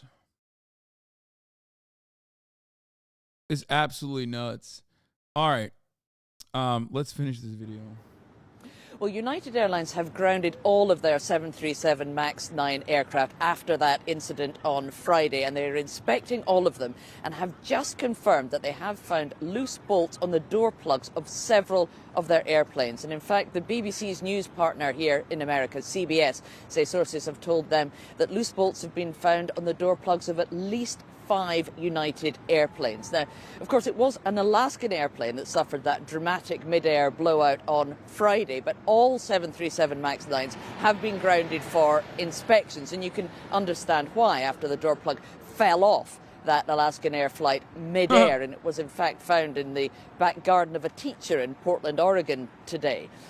And just to explain, a door plug is what's used when you have an airliner that doesn't need all of the emergency exits all the way along the fuselage. So where there would have been a door, they instead fill that in with a panel or a door plug instead. And that's what fell off that Alaskan Air flight. And you can understand why when you found loose bolts on at least 5 of them on other aircraft, just how worrying that is. We're going to talk about this Boeing 737 MAX 9, which you'll recall was involved in a dramatic mid-air blowout. Air accident investigators in the United States said today that restrictions had already been placed on the passenger plane after pilots on 3 previous flights reported warning lights. Nice, dude. I love how there's always oh, we were warned about it. This is, I guess, the Boeing version of like he was on our radar. You know what I mean? That guy did interview me, chat. You're right. He did. Yes, it's the BBC World News anchor. Whatever his name is. I was interviewed by him. You're right. The aircraft had been prevented from making long-haul flights over water. Its panel door blew out mid-flight. It's a on friend Friday of the over US state show. of Oregon, and has been found in a house backyard. This video, taken by a passenger on board the flight shortly after takeoff, shows there was a hole by the side of the plane where the panel was blown out. Here's the call that was made by the pilot. We do need to return back to, we have 177 passengers. And just 20 minutes later, Flight 1282 made an emergency landing back at Portland International Airport in Oregon. I think if you have your seatbelt on, you don't get sucked out. Like, Will and I were having this conversation with Cutie. And, like, Will and I were having this conversation with Cutie, and she was saying, like, oh, if you get sucked out, you're dead. And, like, I don't think that's how it works. Because Will correctly pointed out that there was a pilot before that had literally gotten sucked out of the front of the plane, and the other pilot grabbed him, and they basically landed with him outside. Like, they tried to, they like, and the pilot survived. So I don't think it's like, I don't think you definitely die.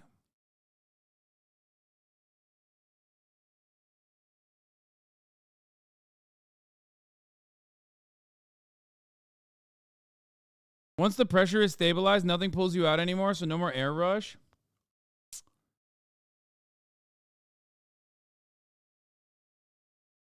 He was partially sucked out and the pressure stopped him from being able to come back in, but he survived, right? I'm pretty sure he survived. Pilot sucked out of cockpit window.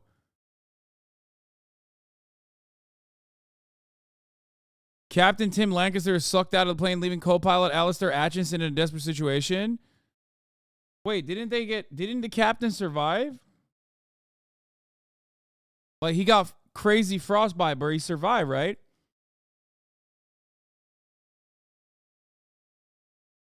Yeah, British Airways pilot saved from being sucked out of the plane. Just 27 minutes into the flight, cockpit window shattered and the captain was sucked through until a fast-moving... Dude, this is such a funny sequence of words to use. The captain was sucked until a fast-moving colleague saved his life. Yeah. Quick-thinking cabin crew member Nigel Ogden was hailed a hero. I jumped over the control column and I grabbed him round his waist to avoid him going out completely.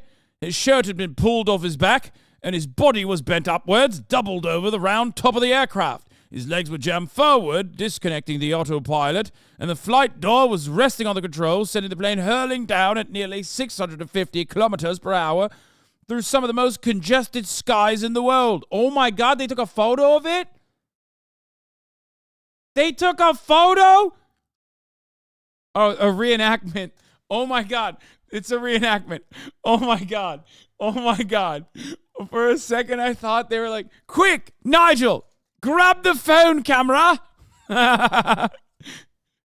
This one's going on MySpace. Take a picture. I'd like to send it to the telly.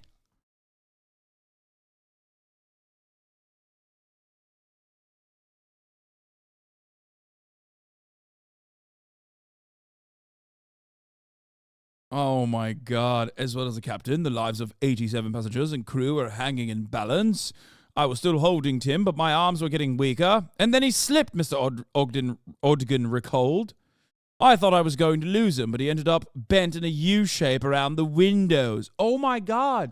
So he actually got stuck. Like, even after he gave up, even after he, like, slipped, the dude was straight stuck on the side of the fucking plane. That's crazy. He's like, step bro, step brother, I'm stuck in a U shape on the plane. Please help me, step bro. That's what he said. Help me, co-pilot and subsequent stepbrother. I thought I was going to lose him, but he ended up bending a U-shape around the windows. His face was banging against the window.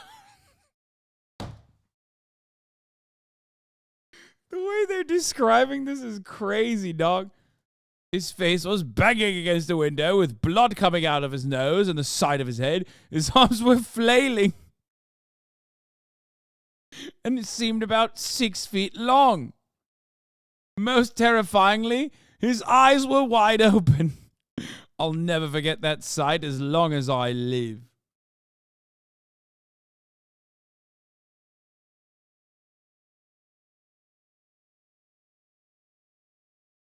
That's crazy.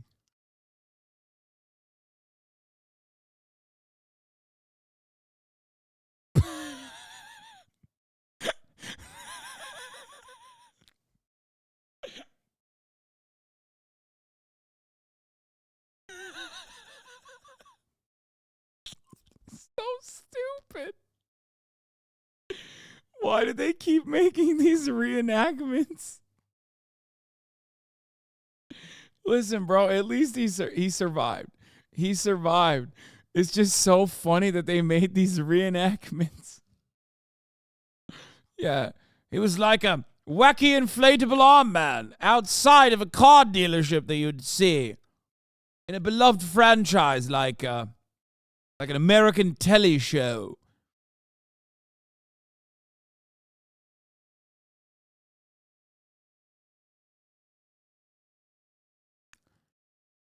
God damn, dude.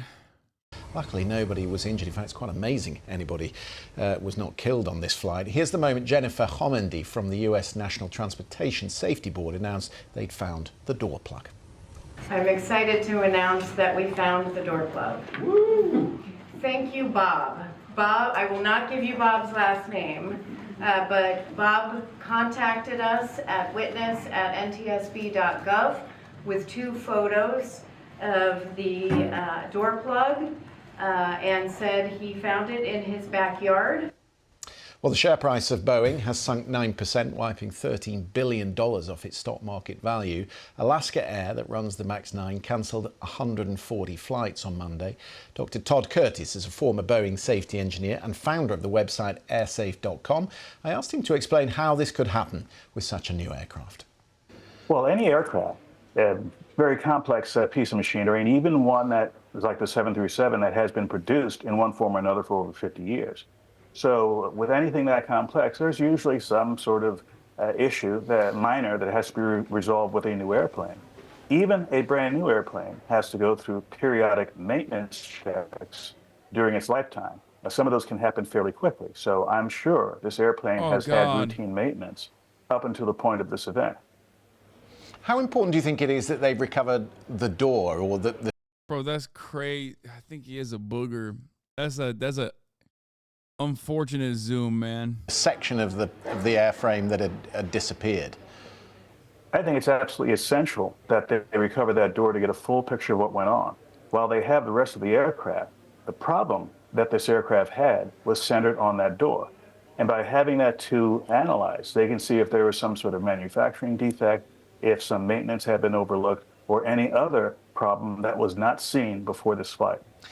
It's now emerged that there were decompression lights that had been flashing 3 times previous in the cockpit. In fact, once on the day before on a flight that this aircraft had taken. Did they miss the warning signs?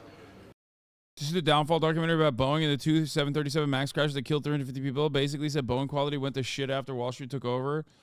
Yeah, brother. That's called financialization, okay? Every single company has those exact same corner-cutting measures implemented. Boeing is more so a bank now, just like every other company is, more than like a creator of things.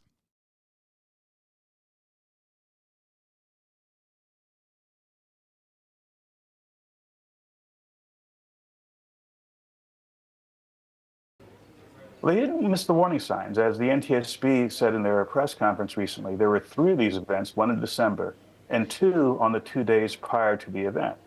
And at the time of the conference yesterday, the press conference, they saw no direct link between the pressurization problem and the door problem. Is Mayor Pete still running transportation? If so, he's having quite the time in his position.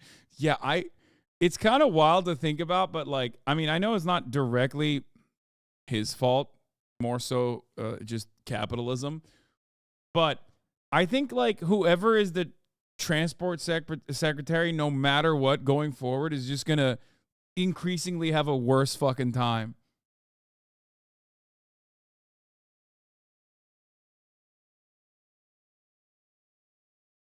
It's just things are going to keep getting worse and worse progressively, I think. Guys, remember, I talked about this a couple months prior, but like there was a very real provision that the airline companies were trying to push forward that would make it so that planes didn't need two pilots on at all times. Okay? So things are going to get much worse, okay? The only thing standing in the way of that was labor unions, specifically. They were able to successfully kind of push that, but push that away. But remember, you know, we're reverting back because we need to engage in cost cutting, no matter what. More efficient that way.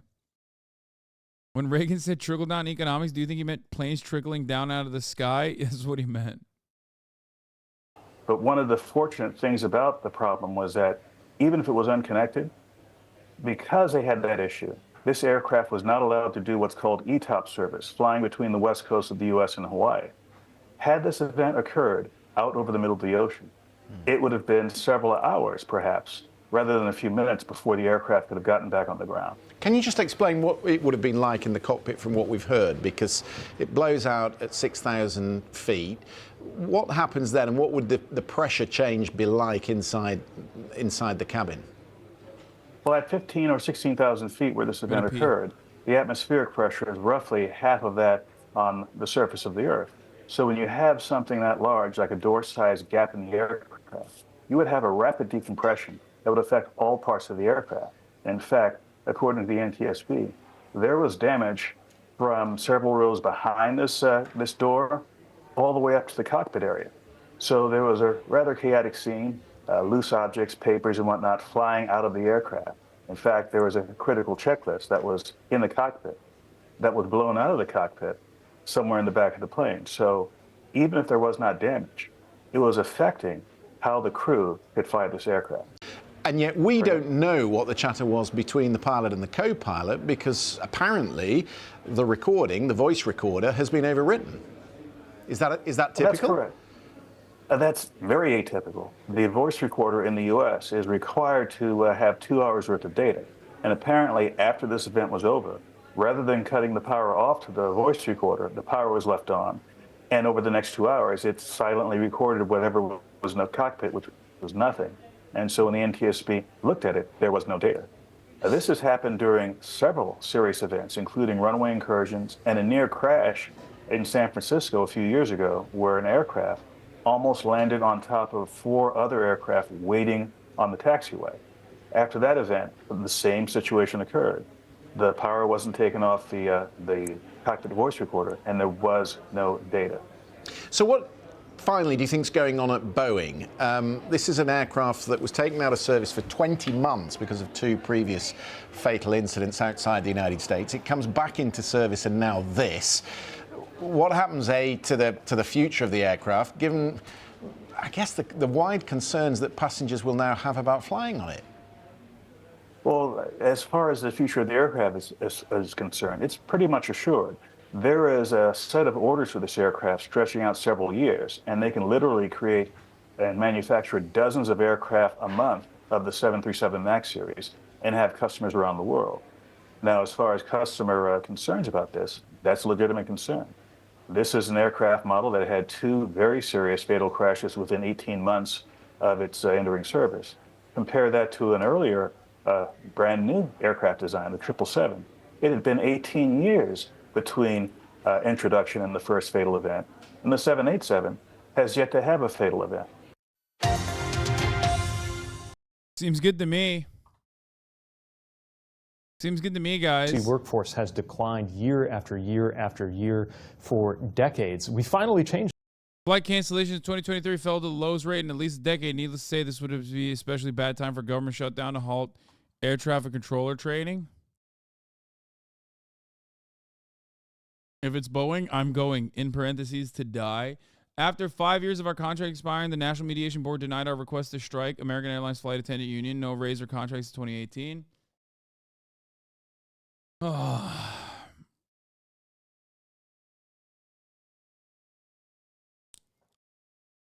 Wait, they overwrote the pilot recordings after the incident? What do you mean?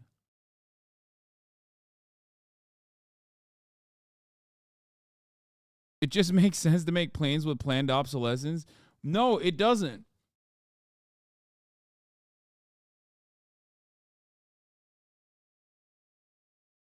Oh, they let it pass its data capacity. Yeah, listen. It doesn't. Were you not listening? No, I was peeing, chatter. Listen to me.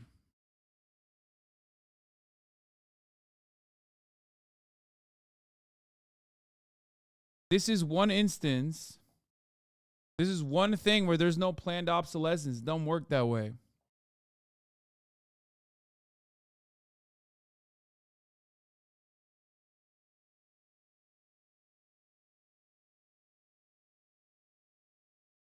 We'll do the streamer awards after this other plane story, though, because I want to cover, or not plane story, sorry.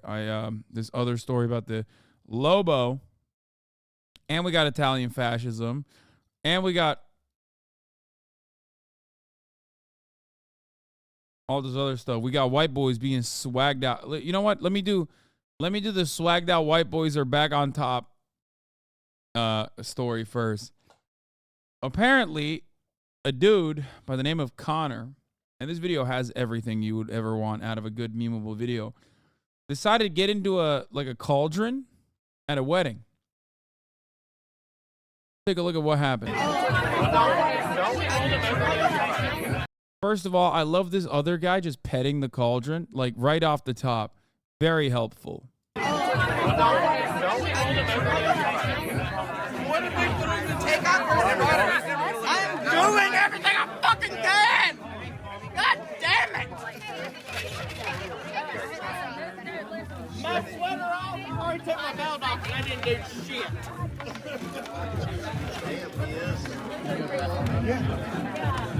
You got it, Connor. You got it. You did it.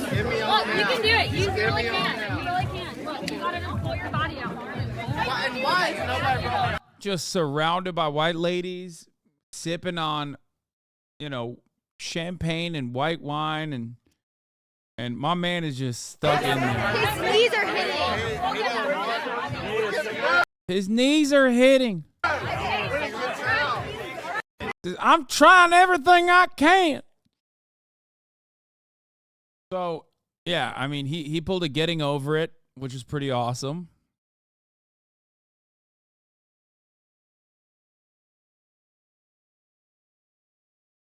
How do you get in there is the question I have. Like, how? But apparently, here's what happened. There's an update. An anonymous source sent me more video of Connor stuck in the urn and getting chiseled out. Connor, this is an HR issue, honey. Well, I mean, he's making the most of it, it seems. It seems like he's having fun with it. I'm stuck. You're not going to be able to get out. I'm stuck. You're going to be there the rest of the day. Y'all going to have to find a fucking hammer. We'll get you out. Y'all better find a fucking hammer. That's so... Why is he so... Like, it's just, weird, because he's in an embarrassing situation, but it doesn't seem like he's aware. He's, so sassy about it. Like, this is not everybody else's problem. It's like, bro, you got in there. Like, what do you mean? Yeah, indignant is the perfect way to describe his attitude. And I don't personally get why he's like, it's your fault I'm stuck in the cauldron, Hank. You made me get in the cauldron to begin with. I did not want to be in the cauldron, Hank. I hope you're happy. It's also the visual, like visually, it's pretty funny. It just looks out of place. Like, even though, like, I know there's more human down there, it just looks like he's a tiny human. I don't know how to describe it. Like, I can't make sense of where his legs are and how how his legs fit in there. Oh, what a great story, man. What a great way to start off the year, you know? I know him. You know him? He's my second cousin. Someone live tweeted it. We have a man stuck in a decorative urn at this Mountain Brook house party. I repeat, we have a drunk man stuck in a large decorative urn. Wait, this is a lie, right? Details as they develop. He was laughing at first, but now he's starting to get upset. I thought it was a wedding.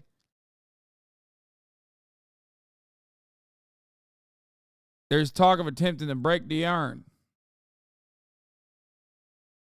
The host has dispatched a friend to retrieve his sledgehammer. My view is obscured by the gathering crowd, but I can hear the tinkering of a hammer and makeshift screwdriver chisel, mixed with the frustrated panic grunts of the captive. There's a cracking sound and the crowd cheers. He's free.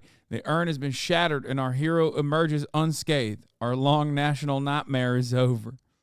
People are now discussing the cost of the shattered urn. I'm hearing prices ranging from $500 to as high as 3,000 US American dollars. Urn guy is up and moving around. Now without his pants, which were apparently lost or damaged in the incident. Wait, what?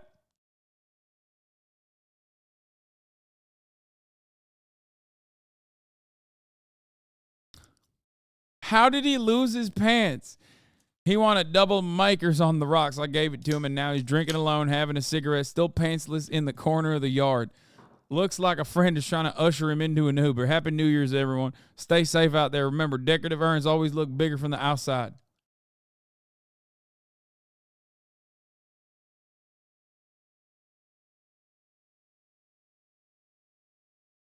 How was he? Okay, this is unbelievable. It's unbelievable because, like, it's unbelievable because why would, why would anybody let him stay alone by himself after this situation happened? I feel like everyone would want to be a part of his story.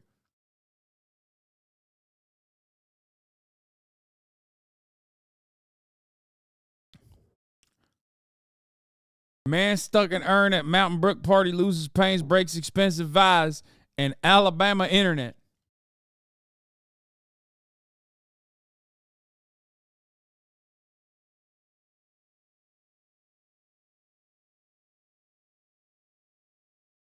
Wait.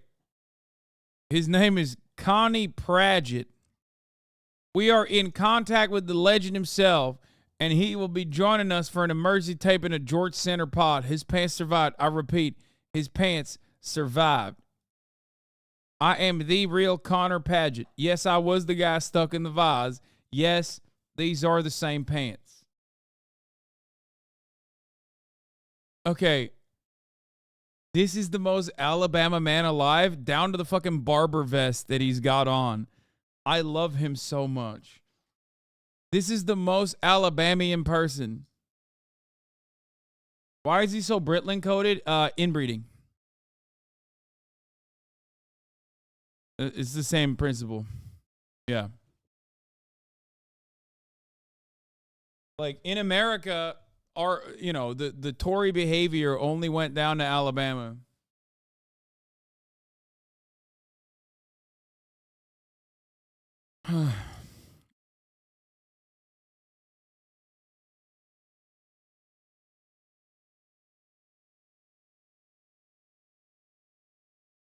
George Center rules. I highly recommend it. Okay, but like, how did he get in there? I need to know. call the fire department to break this motherfucker. Paget screams as onlookers offer words of encouragement in a video posted by Twitter user Christy Yamaguchi Main that has amassed 13 million views and counting.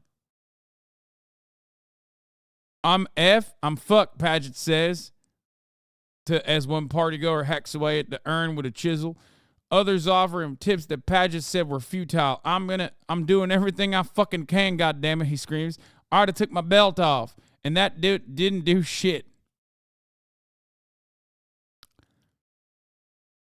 Efforts by Alabama.com to reach Paget for comment were unsuccessful. The ex-account of the once called Twitter Casual Thursday said they were at Mountain Brook party, gave a play-by-play of Paget's ordeal. Urn guy is up and moving around, but now without his pants, which were apparently lost or damaged in the incident. Everyone seems fine with this. He wants a cigarette. He wanted a double Makers on the rocks. I gave it to him, and now he's drinking alone and having a cigarette still pantsless in the corner of the yard. All right, let's watch the video of him getting out of the situation, folks. Let's take a look. We are not breaking the fight. I don't give a damn who you No, are. we're gonna Sleep get in you there. out. Get me out of Sleep this in the fucking fight. fight. If I ever became a game fan, I mean, in the corner of there.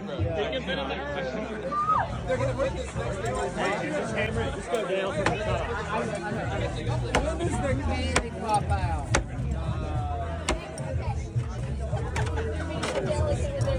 All the fire. That's awesome. Check the One Piece subreddit. Redditors arguing about which counties in the real world Luffy would save. Absolute gold. This story is incredible, dude. I mean, every part of it is incredible. Neil Druckmann at the Golden Globes. Not a single flash is crazy, Lamau. Yeah, what the hell? They didn't know who this guy... Okay, they did him.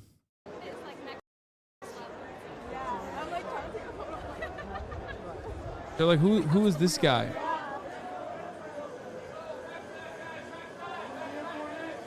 He's yelling, next up, next up.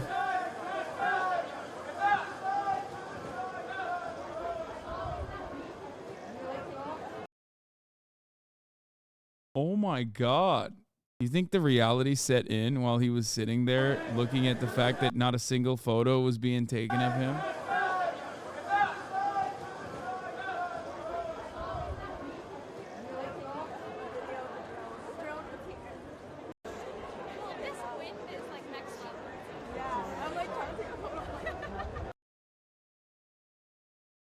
That's crazy. Bro, they take photos randomly, like on accident. They take photos. How is that? Like anyone that walks through that carpet, the camera guys will take a photo of. Like I've been at events before where like they don't know who I am because I'm a random e-celeb. I'm like a Z-lister. And they'll take a photo of you and be like, hey, this is da-da-da for the Getty. Can you please say your name into the camera? And they like turn the camera towards like wherever the mic is, right?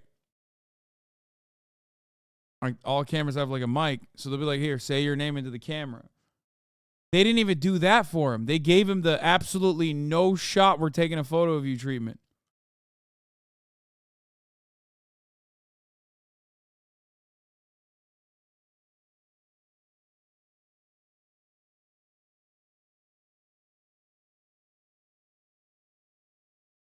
That's crazy. They take a few, but the carpet is so busy they wanted the next one. I work at Getty. Okay, if you work at Getty, explain to me how this works, because I feel like it's a waste of time that he's just standing there without a single person taking a photo. And he looks kind of sad by the end of it, too.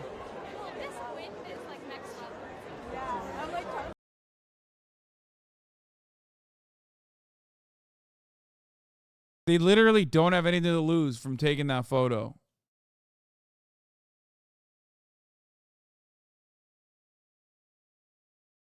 They have absolutely nothing to lose.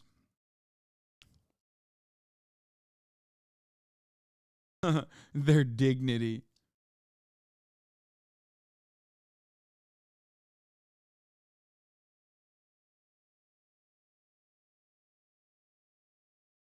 I thought they had like handlers who hold up signs of who the person is, like off to the side. It depends. Sometimes they do that. At an event like the Golden Globes, though, I doubt it. Like, I'm sure at the Golden Globes, you probably have a face sheet. Like, all of that is like, I don't know. I've never been to a Golden Globes type event.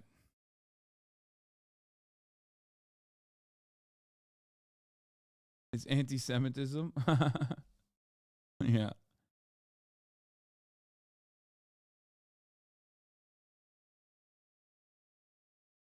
Have you seen that Steam has a capitalism and economy fest on its store? Wait, what? What do you mean? Like a video game? Wait, what the hell? Steam capitalism and economy fest? Dude, Gaben is going crazy with it. Gaben went from Gaben went from running a cooperative to doing a capitalism and economy fest celebration. Big ambitions. X4 Foundations, Traveler's Rest, Tropico 6, Prison Architect. What the hell? Who would want to play this? Welcome to the world's best lock 'em up? Wait, what? Godforsaken hole. Too long. All I seem to do is eat, shit, and fight. Man, do we fight. Welcome to the world's best lock 'em up.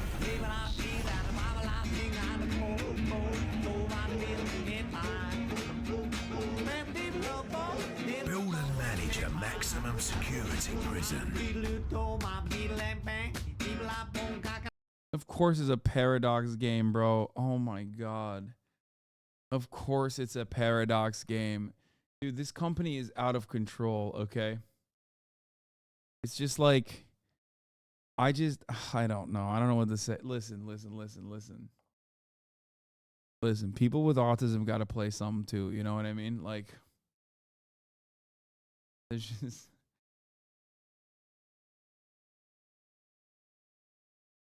Every Paradox game is specifically designed.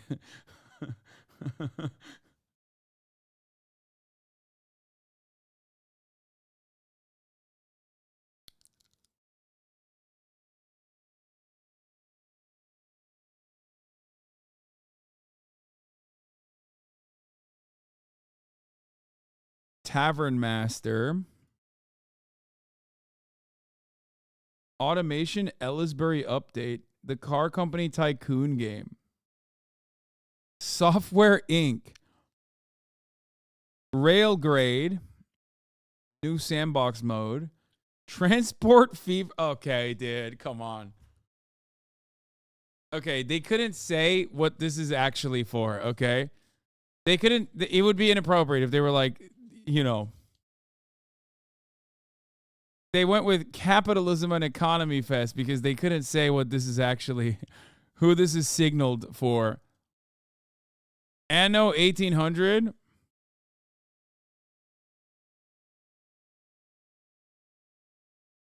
Where is Paradox's accessibility award? Yeah.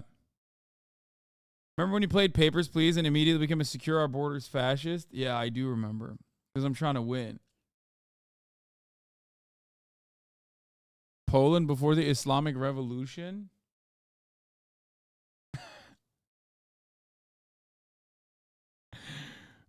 Students on construction practice in Gliwice in Poland in 1976. That's funny.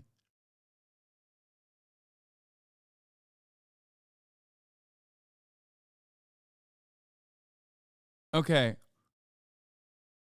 Let me explain something to you guys, okay? I tried City Skylines.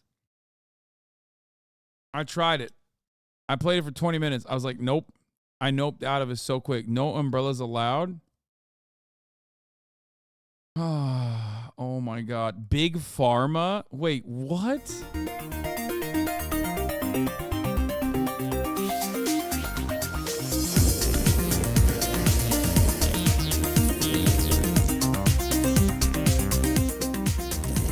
This is Vivek Ramaswamy Simulator.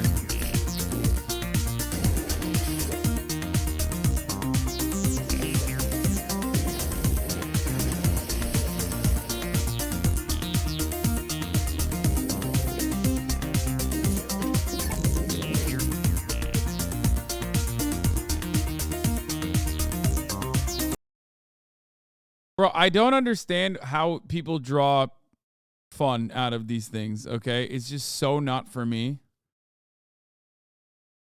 Luck be a landlord, which is a roguelike deck builder.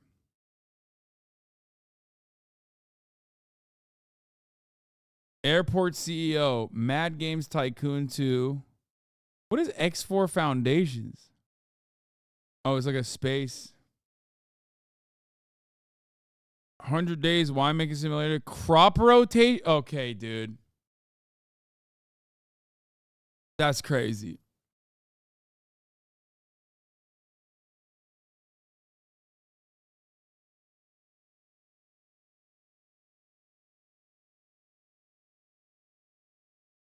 City of Gangsters. These are all resource management games. Anno 2205. Casual. Trade bots. Weedcraft. Dwarves. Glory. Death and loot. Acres.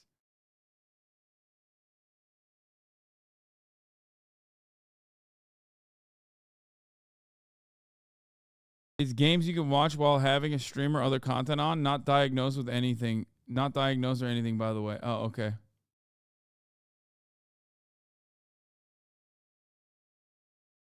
This is your mod. Bro looks at Steam for longer than he games on stream. Dude, oh my God. I got it, Weeby. Weeby, I'm sorry that I'm not watching Bill Maher clips again, okay? So I can entertain your ass and your ass only.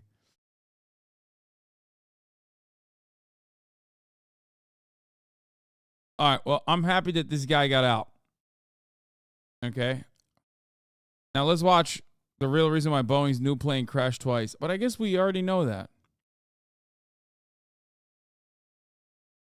Guy just went off. Lamau.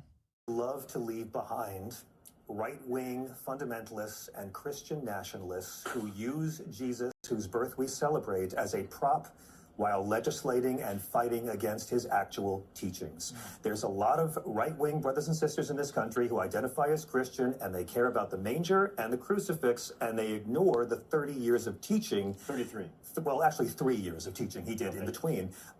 Jesus is not an ally of the Republican Party. There is no overlap between Jesus and the policies of Donald Trump. In South Carolina, they tried to have a bill this year calling for the death penalty for abortion. We're so pro-life, we'll kill you. That's where we're at right now. That's Stephen Wright. Is this guy like reverse Bill Maher? He sounds like what Bill Maher is supposed to be like. By the way, this is actor and comedian John Fuselgang, I think.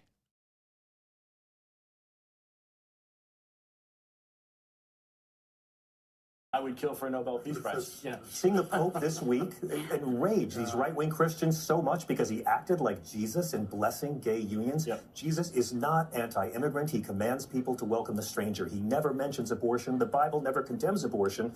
We've had 2 generations of Christians in this country who have been groomed to believe criminalizing abortion is something to do with what Jesus talked about. Christ was a peaceful, radical, nonviolent revolutionary. A few weeks ago, gay people. He commanded you to pay your taxes, to welcome the stranger. Individuals and nations must care for the poor and sick in Matthew 25. He who lives by the sword must die by the sword, Luke 22. There's a reason why these right-wingers... Bro, this is straight up like if Bill Maher wasn't shit. Okay? This is how Bill Maher imagines himself Never to be. try to put the Sermon on the Mount on walls in classrooms.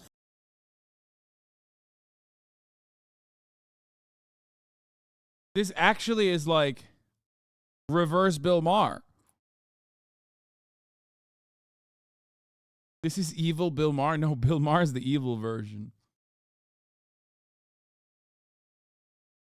It's crazy.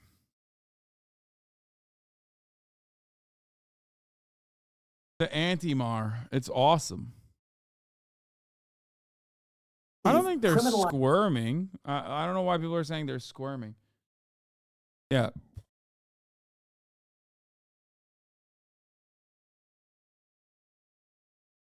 Weeby must be fuming right now. Yeah, he's like, who is this fucking imposter that you're watching? Oh, here's the thing I was going to say, by the way. Fascism is back and bigger than ever in Italy. Footage circulating on social media shows hundreds of men gathered outside the former headquarters of the Italian social movement, MSI, making fascist salutes. The Italian social movement was a fascist party that later morphed into the Brothers of Italy party, of which Giorgia Meloni, the incumbent prime minister, was a co-founder. Meloni has distanced her party from allegations of links to fascists. That's right. Claiming it is patriotic and conservative.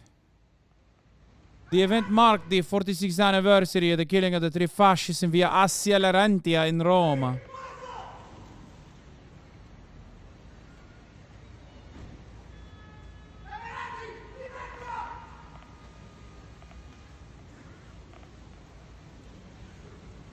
I go to Italy for 4 days, 5 days. I say the one thing about the bread. And all of a sudden, Lazio gets a big boost in support, okay? This is how it works. I said to myself, what the fuck is going on with the food in Roma? And all of a sudden, half of Italy is like, oh, Maron.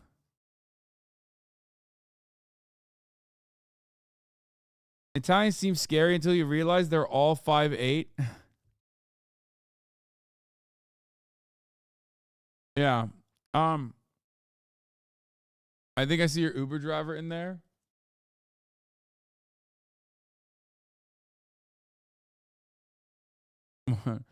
It's like 300 dudes from the whole country on one square LARPing. Last time there was millions of Italian fascists. They couldn't conquer 20 Ethiopians and a Greek grandma. That's funny. As an Italian chatter from Rome, I feel so ashamed watching this video, but I'm glad you're covering it. I mean, yeah. What do you think is supposed to happen? I mean, I tweeted about this too. I said, look, it's pretty obvious.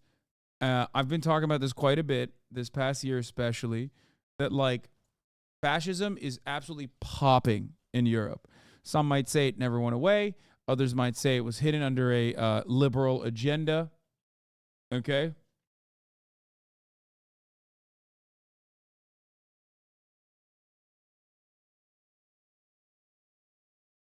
Under liberalism, it was able to hide itself, like the same mechanisms of control that fascism implements. Ultimately, though, it's happening in Germany. It's happening with Geert Wilders. You got libs so mad with your tweet. Yeah, I know. They can suck me. Well, they can get so mad that they join the fascists, I guess. You know what I mean? I said decades of neoliberalism have successfully gutted the socialist opposition in every single European country. Now they're openly embracing fascist politics again. Dark times.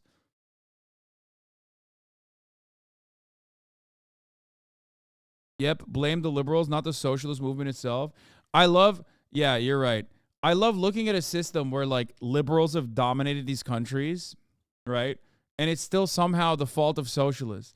I love having these politics, man. It's so fucking funny. It's just like a lot of these fucking idiots fancy themselves to be so above the reactionary garbage of Fox News, right?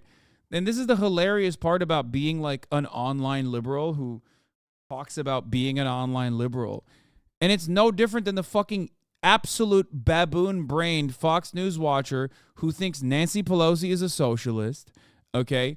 Who thinks all of the worst aspects of capitalism are still somehow socialism. That's it. But of course, it doesn't really matter because there's like a viable audience for being this outspoken of a dumbass. So you can just kind of get away with being wrong over and over again.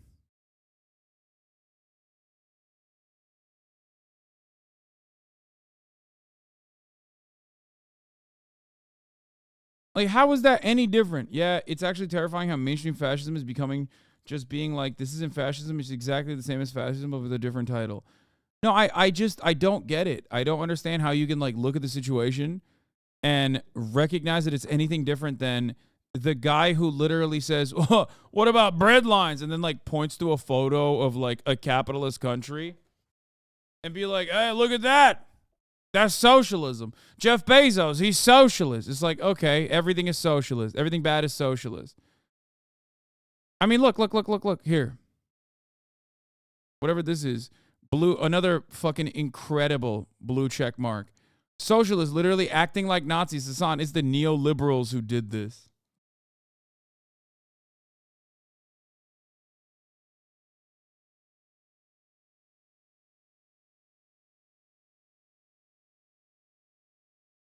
Awesome.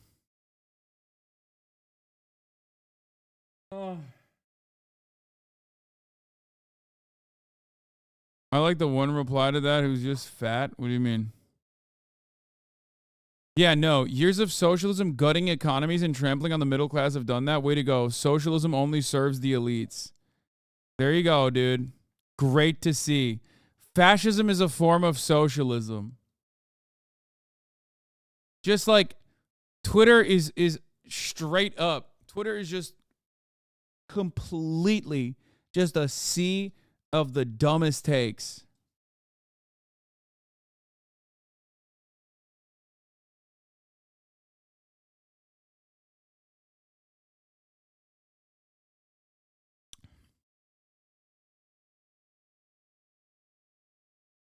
At least there used to be funny takes back in the day. Now it's just like the absolute stupidest takes of all time.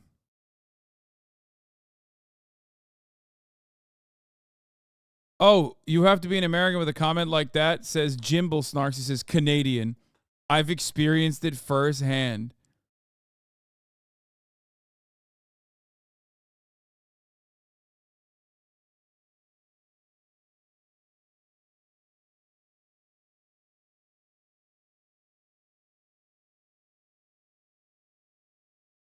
Quebecer spotted, opinion discarded. You know what I mean?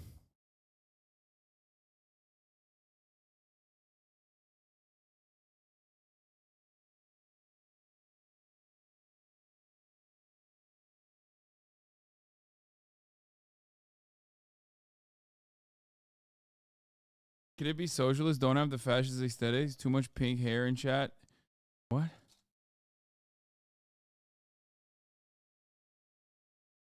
Oh my God. Oh.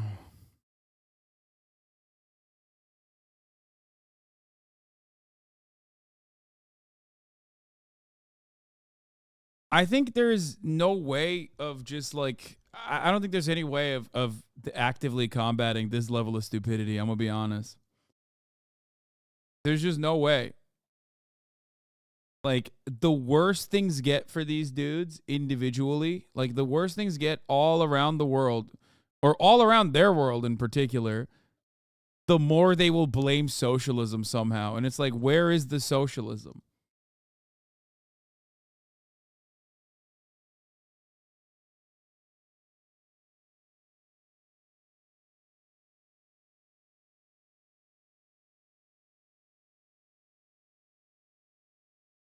What is this? Sock Darling? Socialists shooting socialism in the chest. How could neoliberalism do this?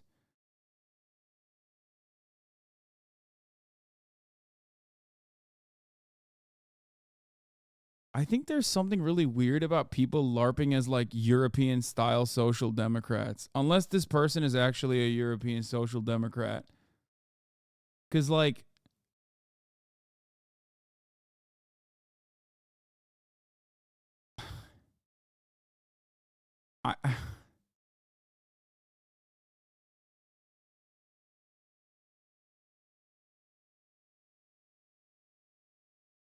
it seems Elon Musk streams himself playing Diablo 4 on Twitter. Nice.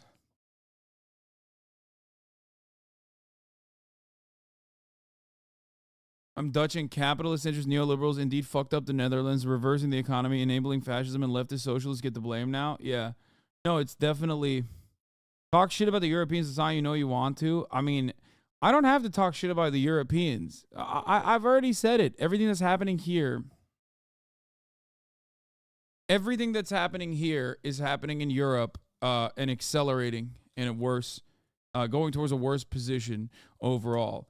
Entire sectors previously controlled by the government are being liberated, okay, by the beautiful reforms of the market. And as social amenities and social safety nets get deliberately worse as a consequence of that, all that will end up happening is more frustrated people, more economic instability, more economic volatility, more insecurity, more instability, and therefore more fascists.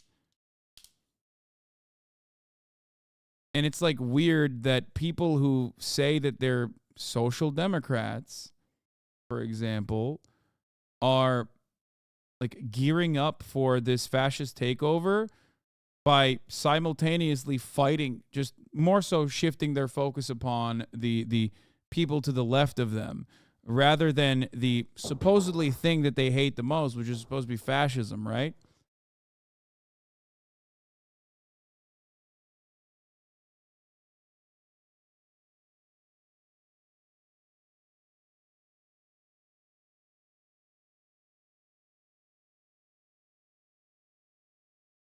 Like where has the, wow, that hasn't happened before. Exactly.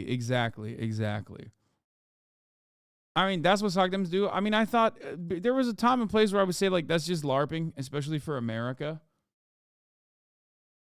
Right? Like, oh, sock dems killed Rosa, blah, blah, blah. And it's like, it does feel like a lot of social democrats basically, no, I mean, they did do that, but I'm saying like a lot of social democrats basically apply that situation to now, or I mean, a lot of socialists in my mind would apply that that historical reality to now in America. And I always thought maybe it's not applicable.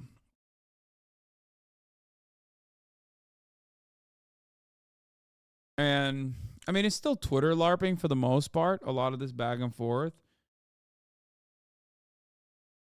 But it is weird.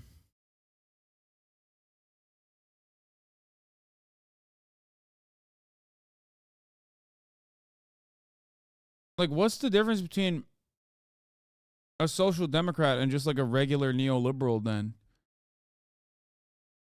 Like, if you're looking at a bunch of fascists, and I'm talking about decades of neoliberalism successfully gutting socialist opposition in every single European country, then what is the difference between you and a neoliberal? Like, why don't you just call yourself a liberal or a neoliberal? Why do you feel the need to call yourself a social democrat? Because there is no difference then, I guess, because that's what liberals do. Liberals look at this and go, no, this is actually socialism at play. It's socialism's fault, right? And this doesn't make any sense to me. Why make this distinction? Why act like you are somehow different than liberals while simultaneously defending liberals, allowing allowing economic instability? Because, like, in the eyes of a fascist, a social democrat is also a socialist. If you're like actual social democrat, if you believe in heavy regulation over market reforms, right, then you shouldn't be defending neoliberalism, which is free market reforms and no regulation whatsoever. So in a situation where the battle lines are drawn, and let's say you have two different, you have two pathways that you could take: socialism or fascism, socialism or barbarism, and you take the fascist path, then okay, you're indistinguishable than a fascist. I don't understand it.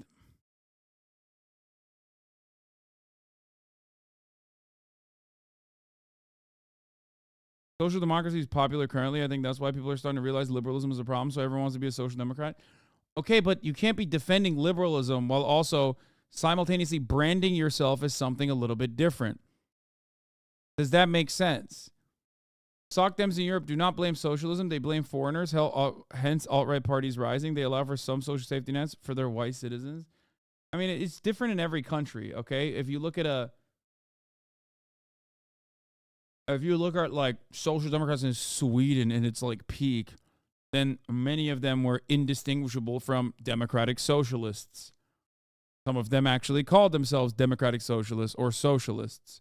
So there is a difference there. And that difference is indistinguishable now, it seems.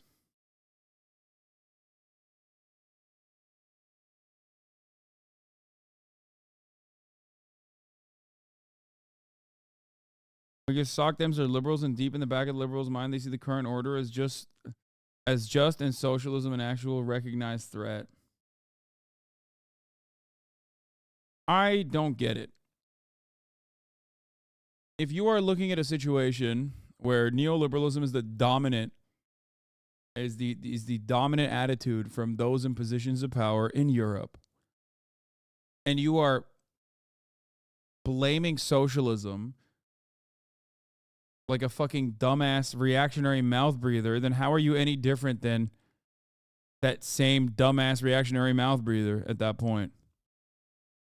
Like, my point is this. If you consider yourself a social democrat, then you must consider yourself something different than like a regular neoliberal, a liberal in general. Like, you believe in government regulation. You believe in government intervention. You believe in, trust busting. You believe in social safety nets, social amenities, like things that the government is supposed to provide. You believe in nationalization of key sectors in the economy. These are things that social democrats believe in, right? So you have to be, at least in the fundamentals, when push comes to shove, way closer to my mentality of the world than the other side. You have to be way closer to my mentality of the world than liberals, for example. So that's what I don't understand. Why do you distinguish yourself from liberals while simultaneously pushing the same exact attitudes that liberals do? It makes no sense. Just say you're a liberal then.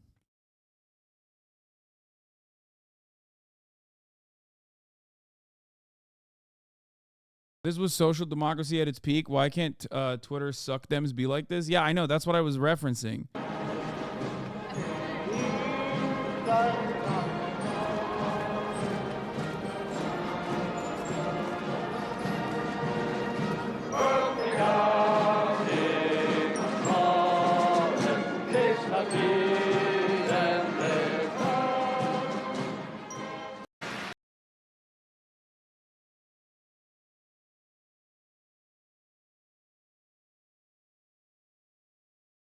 Yes, but Haas, I think to make socialism work like Vienna, we needed to tighten immigration, and we won't do that. First of all, that's not true.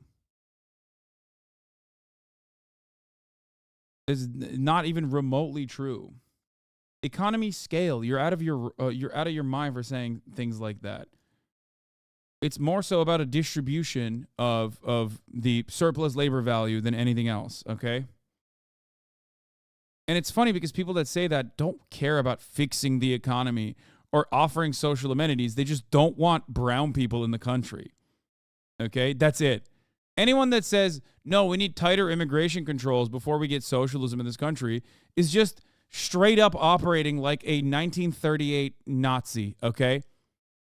Oh, yeah, no, totally, dude. We're going to get the better social safety nets once we kick out all the browns and the blacks, right? Like, that's how we're going to arrive at it magically. I don't understand how you can live in America and feel this way when social cohesion does not necessitate looking exactly like your neighbor. Okay? This is the country where every single person from every single background will become eventually a hog. Okay? 3 generations in, this beautiful mosaic turns into a melting pot, and that's precisely the reason why we are probably the only country where there are even trans school shooters, okay? My argument is, instead of assimilating into becoming a school shooter or a hog of different varieties, you know, there is clearly social cohesion of that sort. Why don't we blend into a diverse, multicultural, pluralistic society that takes care of its own fucking citizens and gets in the way and doesn't get in the way of revolutionary actions globally?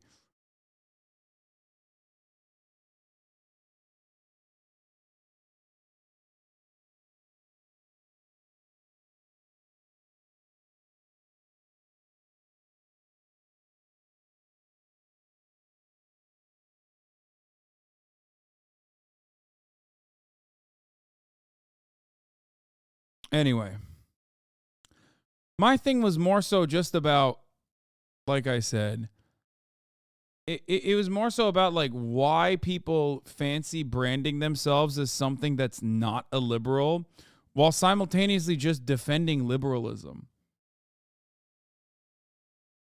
Does that make sense? Especially as conditions worsen.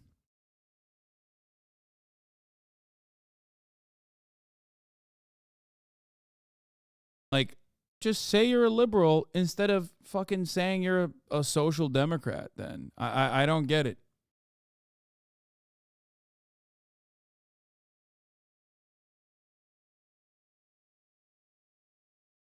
Is it possible you are conflating people with different views? I mean, that is possible, but I'm simply responding to this, right? This person who calls themselves a sock them libtard, right? They have clearly branded themselves as a social democrat, okay? A social democrat is supposed to be different than a liberal. A social democrat is still a capitalist, but it's supposed to be different than a liberal, because if this person was a liberal, they would have just called themselves a liberal, right?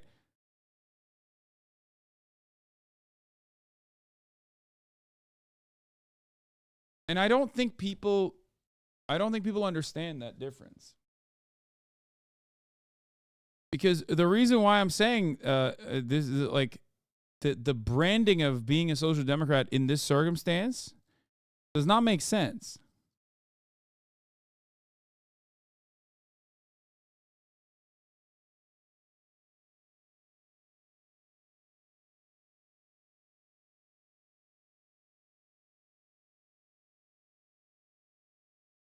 How the F are they blaming socialists for Italian fascism? No, they are indiscernible from regular old reactionary weirdos, okay? In that regard. There is no difference between this attitude here, okay, as it pertains to Italy or any European country, as a matter of fact, and what right-wing Republicans say all the time about how socialism has ruined this country, the United States of America. That's what I'm saying.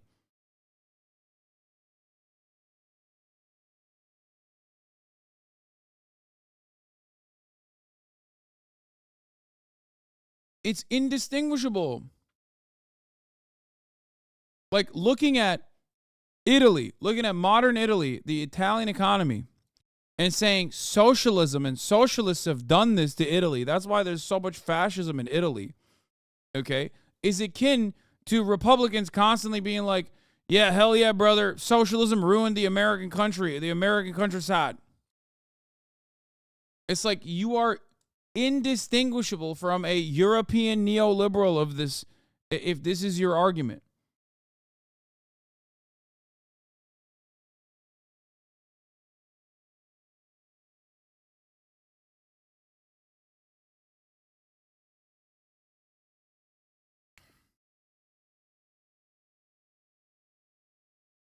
Anyway. I mean, I'm willing to bet you scroll far back enough on any number of these people's platforms, okay, on their Twitters, they are going to have a bunch of takes like how radical they were, how much they love Bernie Sanders, how they think the Democratic Party sucks, and like they've 100% under Donald Trump, every single person behaved like they were a violent revolutionary. Maybe even tweets about how they've outflanked someone such as myself. Hasan has betrayed the revolution, guys. I really don't like it. You know, I myself am a real Marxist-Leninist or whatever. Not saying that every single person 100% was like that, but there are plenty of people who did that. Okay? People who are like, oh, I'm a, you know, card-carrying Communist Party member. And then they quietly fizzle out their interest, noticing that there isn't a real market for such commentary. Finally, they come to that realization that, like, maybe it's not actually super fashionable to openly support socialism in an environment that is, like, actively against it. So then they turn around and decide on a new avenue, on a new ideological journey for themselves, I assume.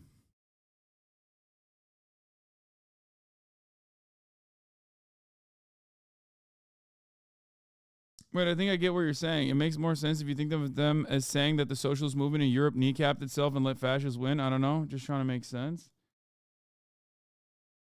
How?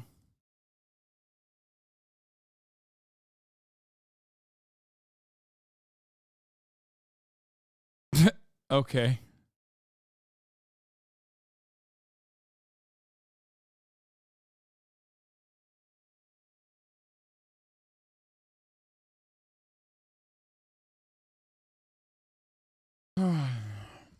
So many of those, like, I'm actually way more further to the left than Hasan guys have become fucking right-wing reactionaries, or, you know, either liberals that call themselves liberals of a different variety, no different than how in the early 2016 era, there were a lot of people who left the left and were liberals, but classical liberals. You remember that?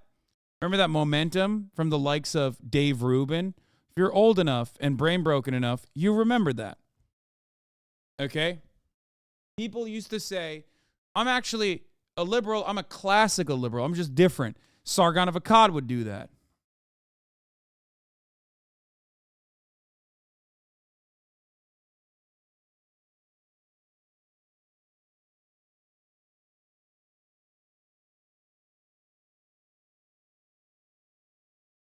Tim Pool did it too.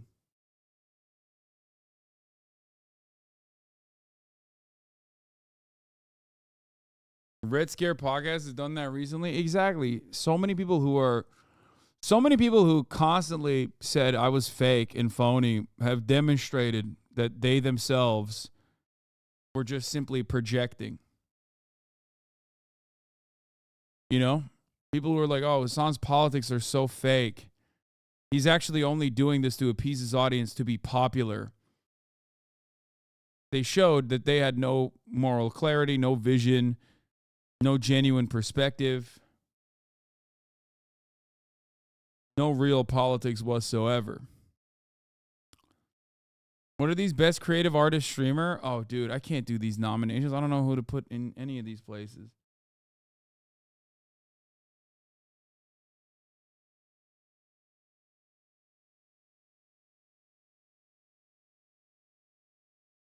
What I always say to people is even if they disagree with you, one thing they can't say is that you're disingenuous. Yeah. If being a leftist and being a socialist was so popular, all of these little grifters would not have become, you know, different versions of liberals over the course of the past couple of years. You know what I mean? That's all I'm saying. They all said, oh, dude, you're a grifter. You're doing this for clout or whatever, which is why, you know, I decided I couldn't cut it as a socialist content creator, so now I'm a liberal.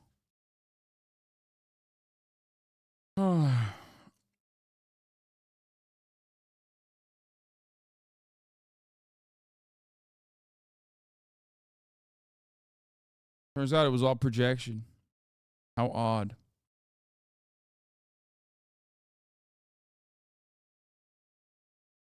That's not unironically aligns with party communism. I'm not sure what system would ever work in the U.S. unless the culture became more collectivist.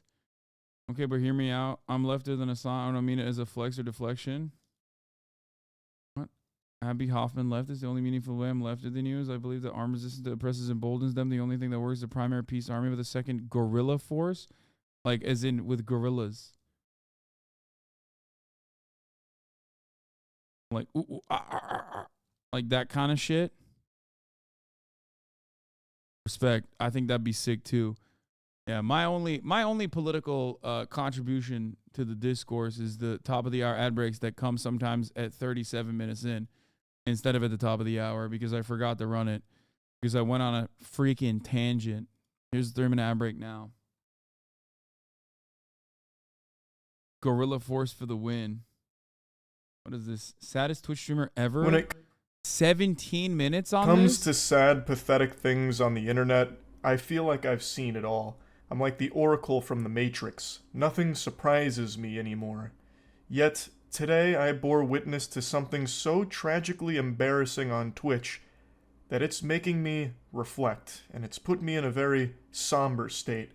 I feel as though I'm at a funeral service. A streamer invited one of her mods to hang out with her in real life, and all right, I'm gonna clock it. Are you ready? It's a fake thing that Twitch streamer Sub Caitlin organized specifically for this exact same purpose, so that people would cover it endlessly and go, "This is unacceptable," ultimately driving clicks to her channel. But because it got way too far. Because the misogyny, or rather not even the misogyny, but like the silliness of the situation got so out of control that people genuinely started probably A, yelling at the mod, some people, or maybe B, yelling at Sub Caitlin, and that she couldn't handle it. She couldn't handle the backlash. So then she turned around and said, "Guys, it was fake. Why are you guys yelling? Please calm down." Charlie already called the mod. This is Charlie falling for the bait and this community went to harass her? No way. And then did a... Where's the video? I need to see the video. Okay, let's see. $100. She would kiss him. Oh, God, fuck. Sorry, one more shot, guys.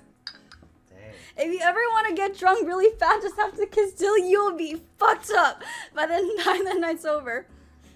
That is soul-crushingly mean-spirited. That is downright diabolical. It's not fake, dude. Just watch the vid.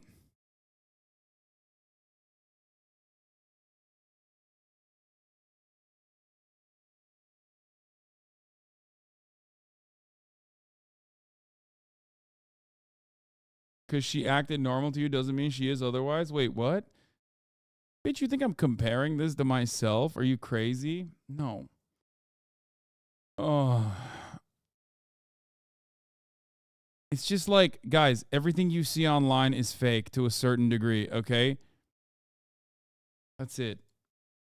Here, let's watch the rest now of it. She's...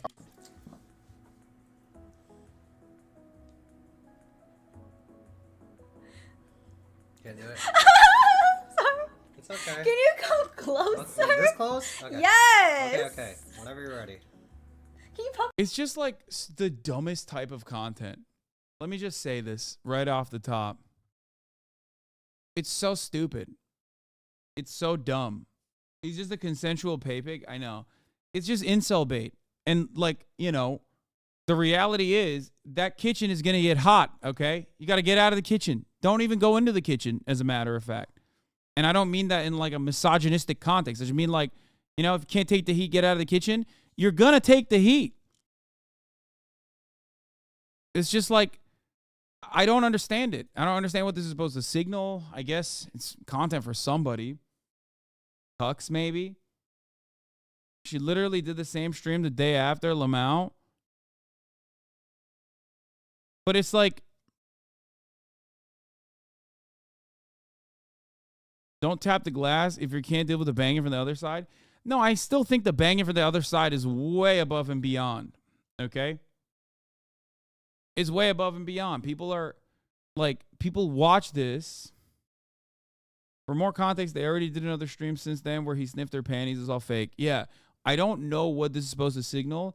I feel like it's, there's a different version of this back in the day when, like, streamers would, like, some streamers would do stuff like, oh, I actually love dudes with small penises. That's my favorite. And I feel like that's like a much nicer version of this. You know what I mean?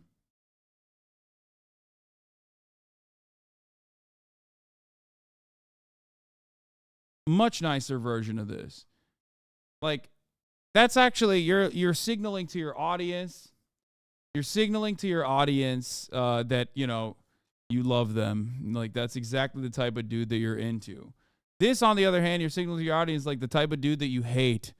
And you're looking for a pay pick. Hold on, I gotta come. Oh. Hook her up. This is I have small lips. You just snotted on me. You just snotted on me. That's why Ally. You went, the little snots went on my leg. It did? Yes. I'm so sorry. It's okay. Oh my god. All right, come on. Okay, okay. Sorry. You washed my mouth. If I was watching a hostage video where someone had kidnapped my grandmother, threatening to slit her throat unless I paid the ransom, I would honestly find that video to be less cruel and more humane than this Twitch stream I just watched. This is absolutely brutal. My heart breaks for this guy. I don't know who he is. I don't know what he's done to deserve this, but this is like a divine punishment here. This whole thing was her idea. This was her donation incentive. And now she's acting like it was the worst thing that ever happened to her. It's so bad, she's got to go rinse her mouth out. She's got to fucking brush her teeth and scrub it all down with soap and bleach. I can't believe it. I can't believe that this is 100% sincere. This is awesome, dude. Even though it's fake, I still feel bad for this dude, like intentionally log out himself. Dude, that's the point. Dude, at this point, this is like watching Marvel movies and believing in it, okay? We thought all of these girls were fake. What happened? I thought we collectively got together and decided that this was all just acting. Wasn't that the meme? Everybody used to say, like, everything is scripted on Twitch. And now it's like, no, everything is real on Twitch. Like, this is the most obviously pre-scripted content of all time. It's like watching a no pixel interaction and believing it to be a real interaction.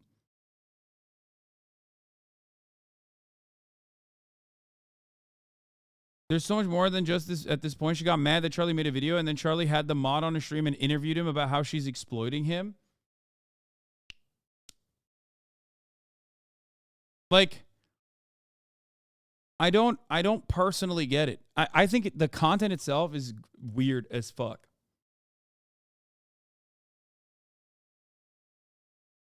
Okay? Like, I mean, here, they're doing it again. It smells like game. Like, they're like, this is what? Is this the next day?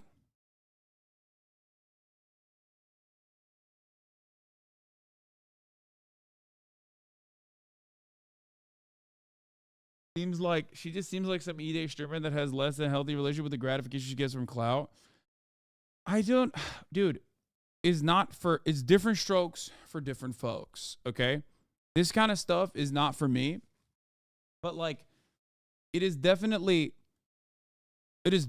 fake.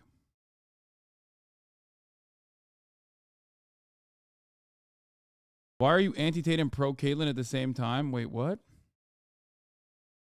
Pro-Caitlyn? I'm pro being normal about this kind of stuff. Like, this is rage bait, okay? Manufactured specifically to get you mad. If you are like a normal adult, you look at this and go, this is weird and gross. But it's not a real thing. You know what I mean? It's weird and gross because it's like, this person is in a situation that is, that clearly is like an acted out situation. I'm sure that it like escalated beyond how he envisioned it would look like. Maybe he even didn't like the way that the internet was laughing at him. Maybe at first he was real horny and thought that this would go off all right. Okay? But overall, it's just like, it's outrage bait that actually succeeds in baiting so much outrage, and people lose their minds over it. She has interactions like this with her chat all the time. Shitty girlfriend experience and jabs at chat, etc.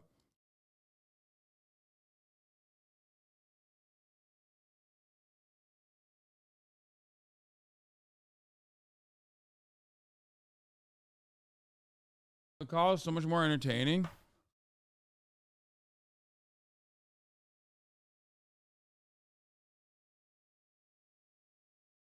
For me, it's always like, I don't understand why you watch it. And I don't understand why you get so mad at it. Specifically because, like, here's the thing. I feel this way about that kick streamer kid who, like, walks around with a big bodyguard and then, like, shoulder checks people, right? And then the random person will be like, what the fuck are you doing? And then the bodyguard comes in. Whatever that fucking fetal alcohol syndrome kid is. What is his name? Oh, he got banned today? Man, you guys are on it, dude. You guys know all this stuff. Anyway, I hate that kid with a passion because, like, he's going up to random people who didn't consent and, like, bullying random normies in public in front of a camera and, like, actually getting them to be afraid if they were to you know, push back, right? I hate that. I hate that. I despise that because it's like there's no consent in that circumstance. Okay? That's weirdo behavior. This kind of content where you're like bullying and humiliating your mod, I guess works for some people, okay? I don't know who it's for. I don't understand it at all. It's not for me, okay? But it's like not a real situation. Does that make sense?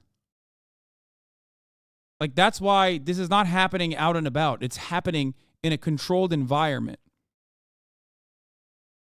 And if you have less than 3.5 brain cells, you will recognize that this is not me running defense. If I was running defense, I'd say, this content is so awesome. I love it. It's my favorite type of content. And you guys should stop yelling at this person.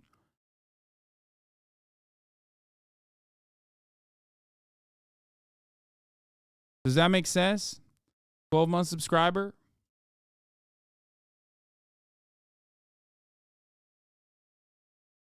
It's like going on Pornhub and seeing cuck porn and getting mad that it exists. You know what I mean? Why is there cucked porn on Pornhub? We have to stop that right now. That's literally what you're doing. You're like, I can't believe that guy's getting cucked. I'm so mad. I can't stop watching it. Stop watching it. Don't watch the cuck porn.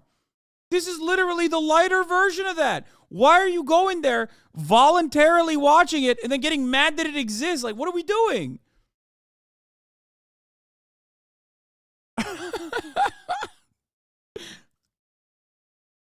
As long as there's no real harm, as long as there's, like, actual consent.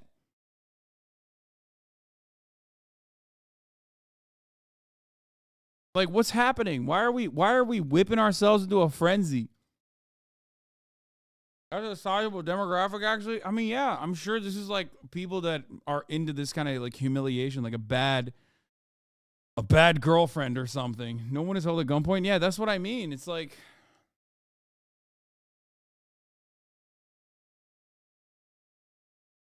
it's like seeing a video on Pornhub with the title like "Cheating Wife." Cheating while my man's at work, then commenting on it like, we got to tell her, man, this is going on.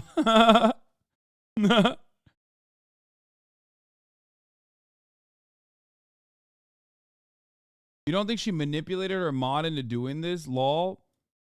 I mean, I don't know. It seems like he's a whole ass adult. And this video itself implies that this didn't happen over the course of one singular day, but through multiple days. Like, what's he doing? The guy admits that it hurts his feelings, but plays along for content. Like, what happened to... See, this is the other part. Like, what's going on? I mean, she's wrong for this kind of content to begin with, but it's not... As long as it's not harmful, like, who gives a shit? But what the hell's he doing either? Like, what is he saying that he got groomed into doing this kind of content? Is that what we're doing? Is that the state of... Is that the state of men at this point? Like, what's happening? He did seem kind of sad about it when Charlie interviewed him. I mean, he doesn't want to be mean and lose mod status. Okay, fellas, this one is for you, okay? Don't do that to yourselves.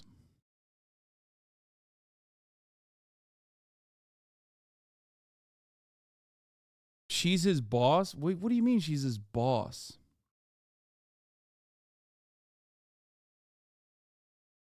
This type of content speaks for the agoraphobic shadows of Mean Girl experience. They watch this fight their demons from high school. She's perfectly crafted to pop off on a place like this is genius, like the stupid Bang energy drink commercial. He can't lose that job because of healthcare. The man needs coverage. Wait, what?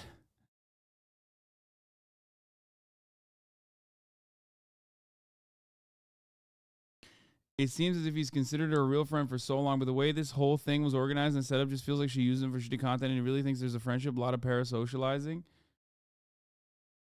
Don't watch Charlie's stream if you want to keep believing he is self-aware. Oh, God.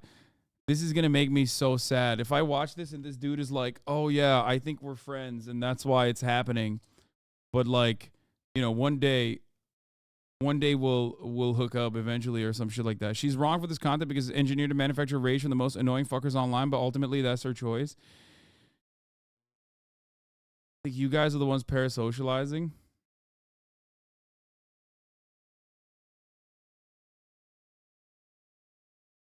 Let me explain this to you, chat. She's his boss and she's exploiting him. Yup. Like, is there a payment here? Like, what's going on? Is she getting paid? Is he getting paid by her?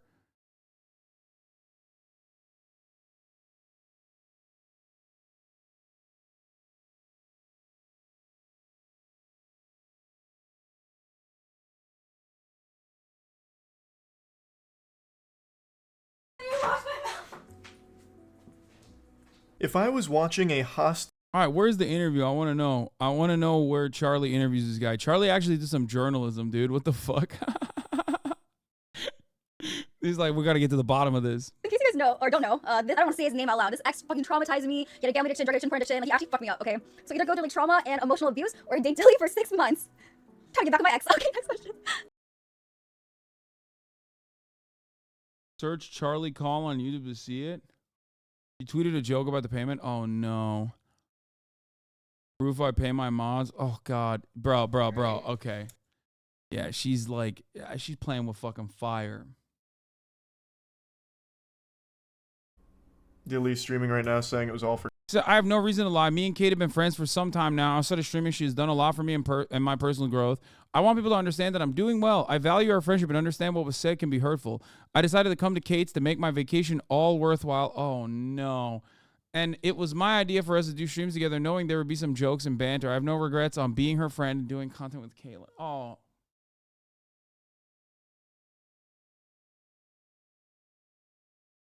No, I can't watch this. Oh no, oh no, oh no, oh come on. Oh no. Oh, that brother's starving, dude. What are you doing? Okay, I take back what I said. Everything I said is just fucking throw it in the trash. Oh my Lord. Okay, listen. Oh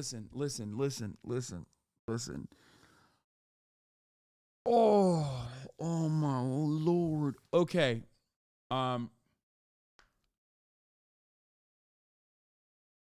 What -1 pussy does to a motherfucker? Oh my God. Oh no.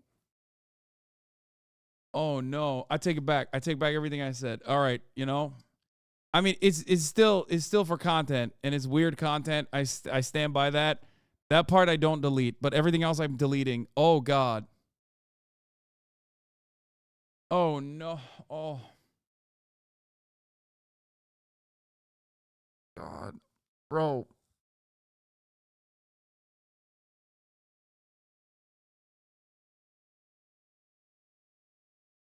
Kaylin is the Kobe Bryant of this form of content. I hate it so much.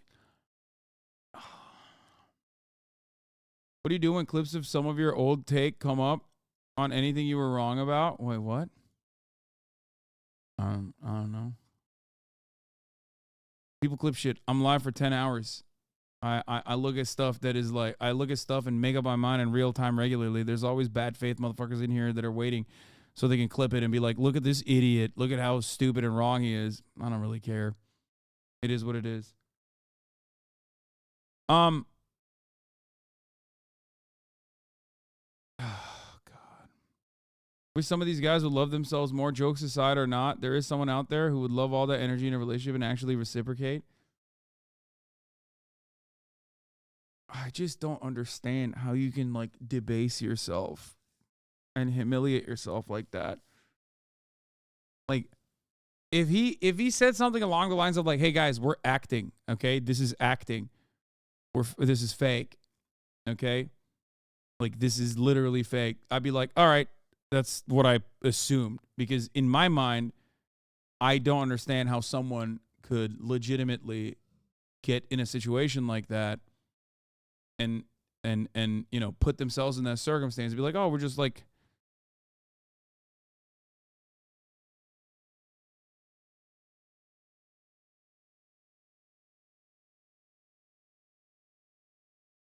yesterday one of the top streamers on Kick was like, I'm getting girls to tattoo my name on them, where some dude was just like getting girls to do random shit for him. Way more viewers on that than this shit. No mention from that from Charlie.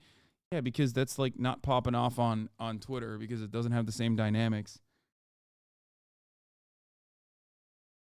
What if you were the mod and Dua Lipa was that streamer? Yeah, no, there's no. That's silly. That's stupid as hell. He probably likes it and he's getting paid. Don't yuck his yum.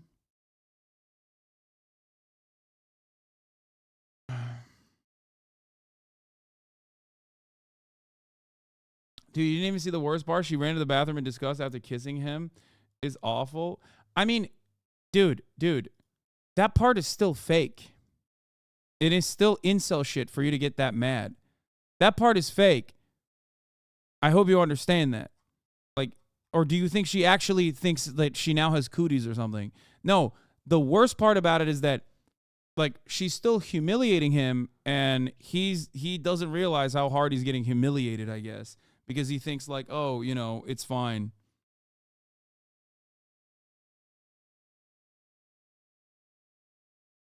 I developed a cuckold fetish as a coping mechanism after my ex-wife cheated on me. I stayed with her and we tried to work it out. I turned into a meth head cuck. What the hell? My butt crack is crooked says, I turned into a meth head cuck. Now I'm 3 years clean from meth and cucking. That's cool. Congratulations.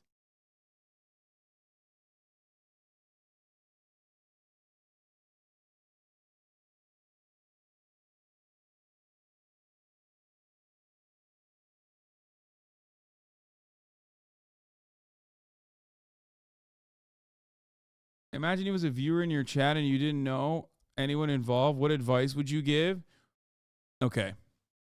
If someone came to me with a situation like this where they were like, hey, Hasan, I'm a moderator for a female content creator, and, you know, I think we're good friends, and, like, I went and visited her, and then she, like, made content kind of, like, humiliating me a little bit. And at first she was going to humiliate me, like, we established that, right? But then after I saw the footage and saw the reaction by a lot of people, I would say, get help, okay?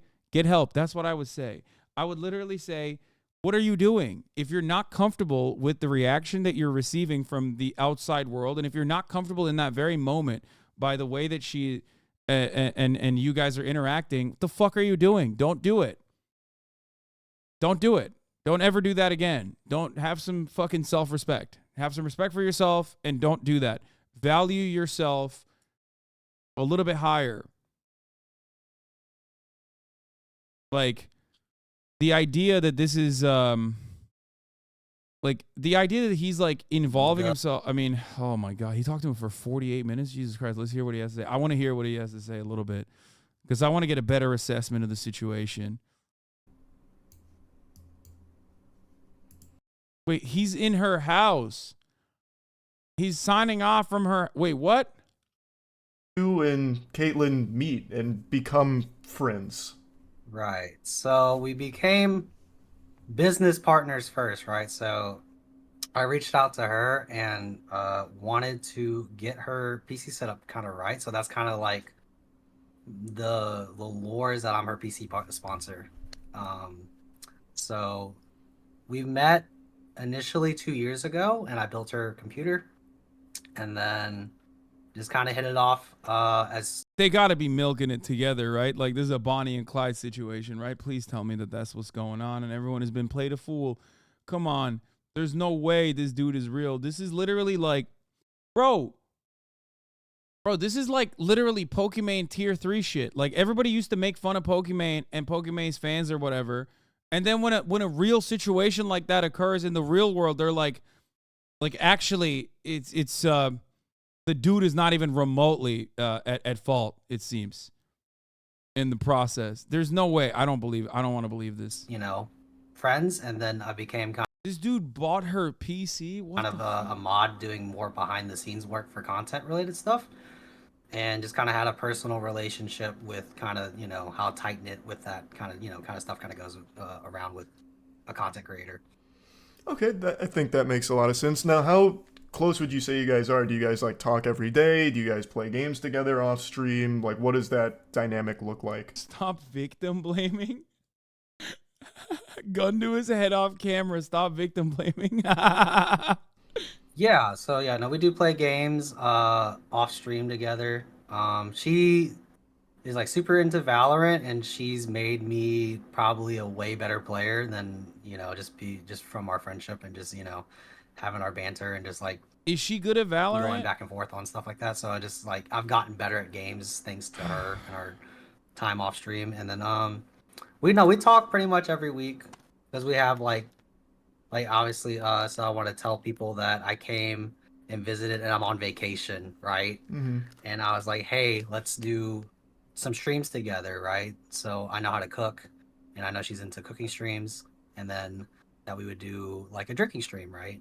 So that's just kind of what happened. I was like, oh, let's make the most out of my trip, because it was like super last minute, and she was like super accommodating. The mod's been making the rounds. Holy shit. The fact that you don't mind means you're kind of used to it, even if that was a more extreme version.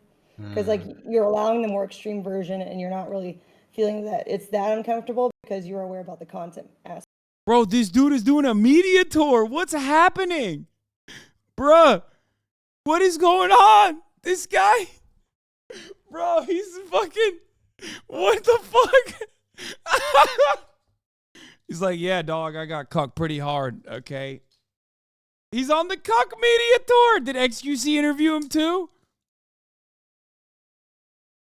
Yo, what the hell? Dude, this is the worst part about me never going on LSF and stuff. I'm so oblivious to whatever is popping. And also my Twitter is busted. So my Twitter algo doesn't show me this kind of stuff anymore at all. Okay? So I have no idea what the hell's going on this platform. Turns out there's a whole different world out there. Apparently this guy got humiliated, then went on a humiliation tour.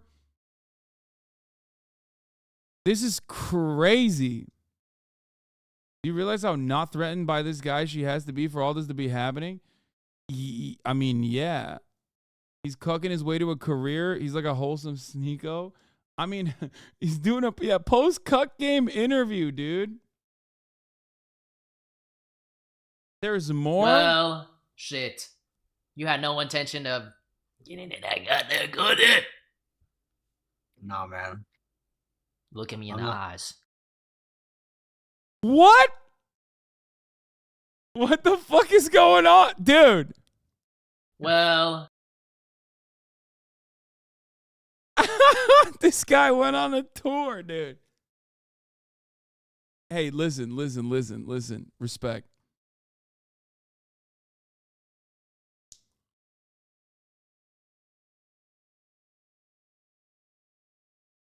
I respect him. Respect. Has he reached out to you to come on the broadcast? No. Aspect, right? Right. But like in general, I feel like you don't really get the kind of respect from women that you hope that you would get. But some attention is better than nothing. I think you got it spot on. Yeah. Right on. Okay. The fact that you don't. What's his username? Is it Dilly? Dr. Dilly 69? What is he? My man's got a doctorate in getting cooked. Dr Dilly 69. He said top of the hour ad break. He's been in here. He said, let's fucking go. Undercover boss. Lol, goddamn.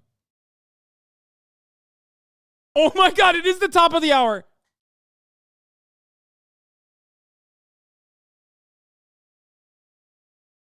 Yo! He fucking hit me from February 7th, 2023, man. That's crazy. That's crazy. Okay. Yeah, I mean, he's right. It is the top of the hour. There's a 3-minute ad break. If you no longer want to see those ads, all you need to do is subscribe for $5 or free with Twitch Prime, baby. Here's the 3-minute ad break right now.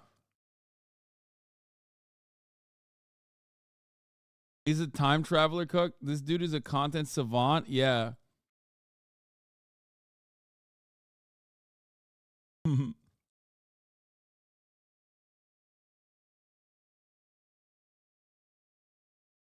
Damn, you know he needs a little bit of help if he has Amaranth letting him know what he's dealing with. Kind of effed up. Wait, what?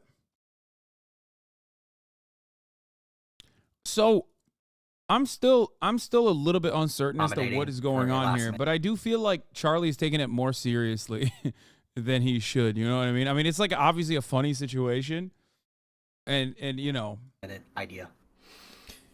Now, I think all of that content idea sounds super logical, but did you discuss like you being the subject of all of the jokes? I'm using that word real loosey-goosey here because in my opinion, it's less jokes and more just deep cut insults. And I know you're at her house right now, so it might be a little uncomfortable to get serious about it. But... what the fuck? No, I mean, I've thought about it. And the stream yesterday was literally Caitlin with another guy on the stream, and Dilly was sitting in the back. Just like, I've been kind of shifting, you know, I've been in a character arc development, right? So I've been taking more initiative on being a part of her content, right? So like she does other content like dating shows and interviews, therapy, you know, just chatting meta, right? And I have recently became like a co-host, a personality that's a regular on her chat, and the personality I like to give is like my nickname's the Dizzler, hence the rise of the Riz, a Rizzler, Dizzler, right?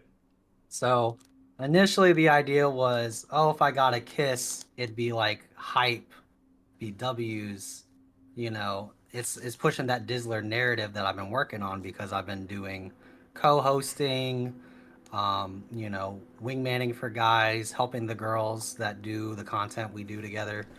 And, you know, because to talk to girls, you have to have some kind of competency and like to have the competency to teach them how to, you know, work on the Riz, right? So like I have to have that kind of confidence to talk to them. Bro, I need to do chat voice like weekly. I need to do chat voice daily. I need to do chat voice weekly. I need to do chat voice daily. I need to fucking, oh my God. Oh my God. Oh my God. Bro, this platform is so stupid sometimes. I swear to God, Twitch is like the dumbest fucking platform on the planet. Oh my God. You know, back down and like, oh, I'm a Discord mod, this and that. You just say I'm a normal guy that talks to people that just happens to mod for Sub Caitlin. That's just what happened. Yeah, and I get that. That's not really like where I'm. Bro, is he eating? What are those little fucking Halloween candies? Those are nasty as hell. I can't take this. He's doing a media tour from her house. Yeah, no, it's awesome. Yeah, he's eating candy corn. It's the worst. It's the worst candy, okay? How do you find candy corn outside of Halloween, too? That's like... I'm confused on the relationship or anything, but you already mentioned the kiss. Like, did you expect that kind of response when that donation goal was hit, where she'd start just, like, dry heaving? Like, she, you know, trying to throw up, like, as if you were so unbelievably revolting that she had to run away, rinse out her mouth, fucking say a prayer or something for forgiveness because of kissing you? Like, there's no way that was a joke you knew was coming, or like this was the content you envisioned. I wasn't shocked from it because we've discussed, you know, like our friendship is like brother sister, and then if you put your He just fucking. Oh, Jesus Christ. Okay.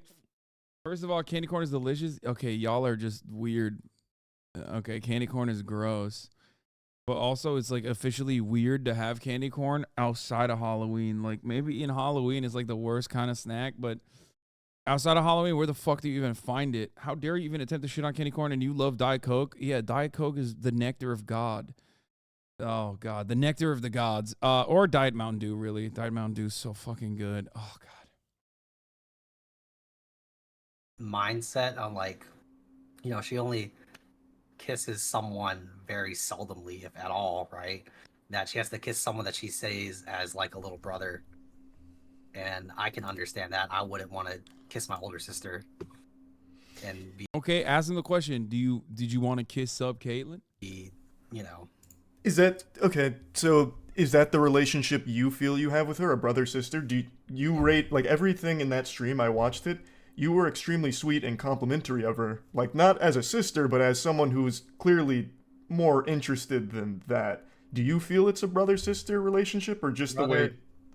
Brother sister, because I feel like, you know, when you mentioned something about like romantic interests, is like, if that's the case, I wouldn't be invited to her place. I wouldn't be living here in her personal space, right? So that's the agreement and our trust and friendship. I mean, low-key, this part is kind of correct. Like, obviously, if she felt uncomfortable, like physically intimidated by him, she wouldn't invite him to her house. You know what I mean? Is Charlie's new bit the White Knight Simps? I don't know. Like, think about it this way. Think about it this way. Think about it this way. Okay? They did the same bit with another guy in the mods before acting the same. Kiss and discuss. It's all fake.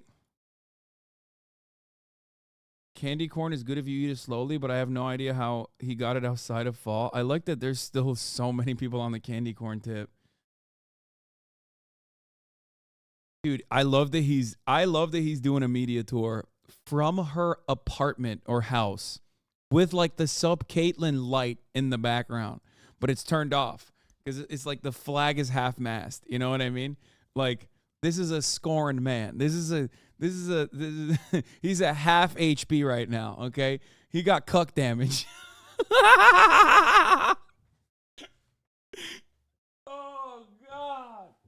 What is up with this platform? Dude, the internet sucks so bad. It's just so stupid. Oh. Did she make him go on his cuck tour to save her brand? Wait, what? Doubt it. Then he would, if she made him go on the cuck tour, then all of the people that he's talking to, he would literally be like, I actually don't have any sexual interest in her at all. This is all a pre-established publicity stunt. And you guys are being duped. Also, save her brand. This helps her brand, doesn't it? Like, isn't half of her brand that she, like, mistreats simps? Like, that's what it is, right?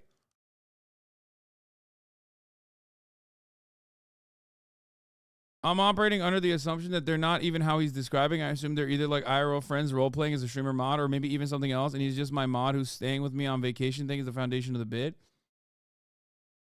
Imagine if you had to explain this to Adam, who like Conover. No, this is one of those instances of like, remember what I told you about the bus driver? Oh, Adam Friedland. Yeah. Adam Friedland could understand this a little bit. But like, if you tried to explain this to a bus driver, okay, they would look at you like, what the fuck are you saying? Like, this does not pass the bus driver test, okay? It doesn't. It doesn't pass it.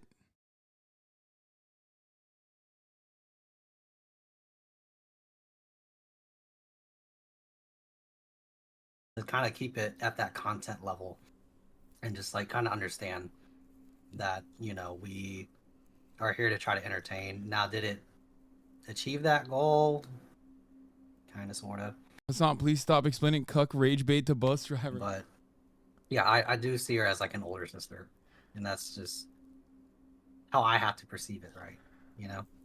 Does anything? Do you see why on that's Twitch hard pass for the me bus to driver believe? test? Like, No, you many gave her a things 10 out of 10 on the hotness scale. When it was asked, would you hit? You were like, yeah, I definitely hit. She's like, I definitely wouldn't. Or, are you two dating? No, I don't claim him. Things like that. Even though it's, with the things you said, it feels like it's not brother sister on your end. It feels more like she keeps you there because that's how she wants it to feel. Do you see where I'm coming from?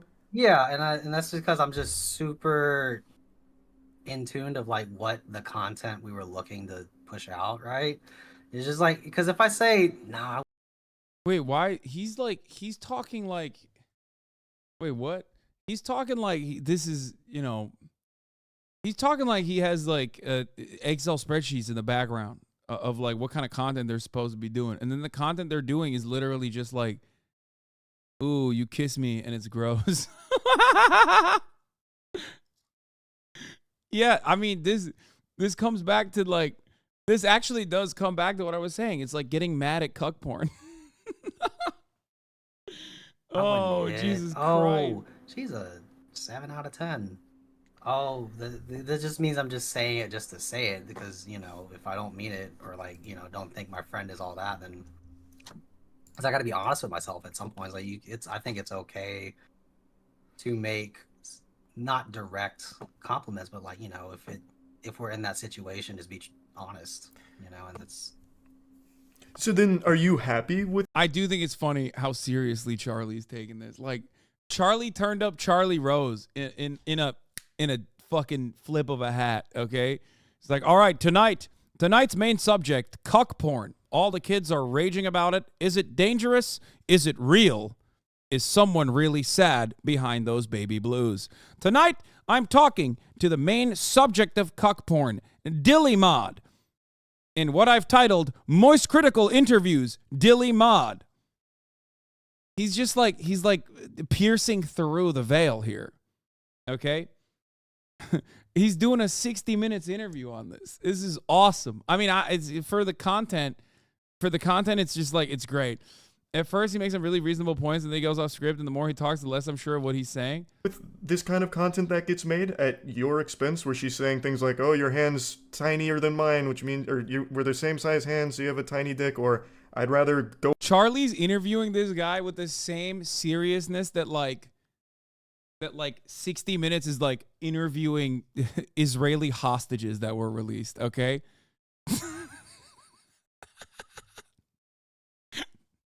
What the fuck, dude?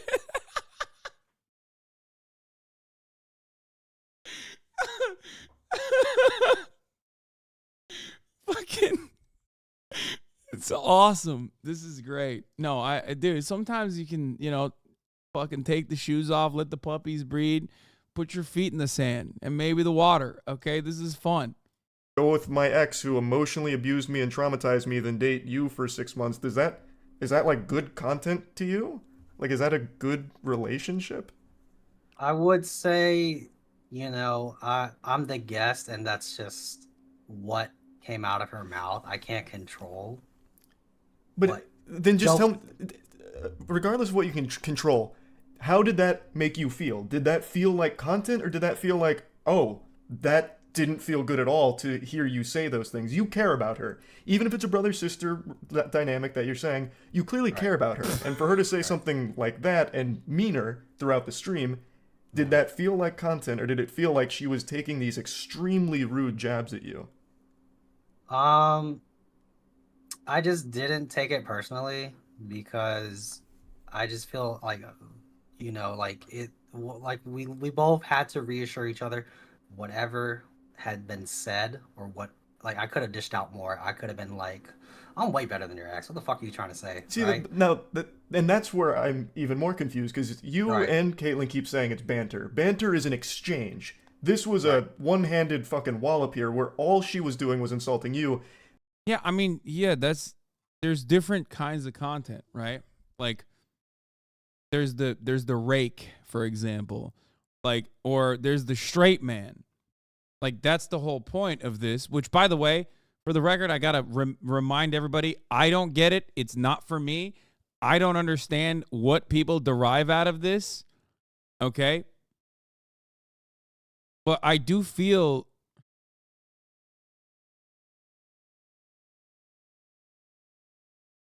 like incels love this type of content because it validates the situation they create in their minds after being rejected one or zero times total by the opposite sex. Like, oh, we are but visitors witnessing artists performing in their element. This is true. Yeah, it is. This is Michelangelo's David, okay? This is his greatest achievement, his greatest work. There is nothing like cuckolding content will never reach these depths, okay? Throughout the stream, you made one slight joke about her and kind of got uncomfortable and backpedaled it. That's not banter. This was you being there for her to Dilly. just spit on, like a trash can, basically. Right. Like that. Yeah, someone said NMP law, but it's like kind of perfect. It's like if Charlie were to like interview Nick, and of course, like if Nick wasn't like very clearly a like pretty good at dealing with this sort of stuff. Nick Paulum. Like, but if Charlie was like interviewing Nick as though Nick was being serious or something. And if we're going the content route, wouldn't you want to be the Dizzler who's like, no, I'm actually way above her, or like when she's going in for the kiss, you stand up and you walk away. That would be more content brained than what happened here, which is why I feel like this doesn't really add up. Right. And, you know, I think everyone was kind of seeing me struggle with my cat allergy thing, right? So I just was already trying to hold it together and just like trying not to fuck it up even more, already as fucked as it, right? Because like if you people who know me as my personality as the Dizzler, right? Mhm. There are times where like she'll have me come on. God, when he says that, it's like I can't tell how he views himself. Like he's either profoundly confident because like you can't do something like this without being profoundly confident off camera, like Nick, okay? Or he's just oblivious and is like coping. One or two, it's one or the other. Either he's like a very confident person, doesn't really care, wants to make content for this person, and has like a very healthy life outside of this, right? And thinks it's like funny. Or he's like a little bit oblivious and is like, you know, not kind of seeing the negative consequences of it now, with like everybody being like, bro, you're a cuck, what the fuck, why are you letting her do that to you? Like, rise up against your masters, you know, women ain't shit. And is now kind of being like, oh man, maybe it's not great.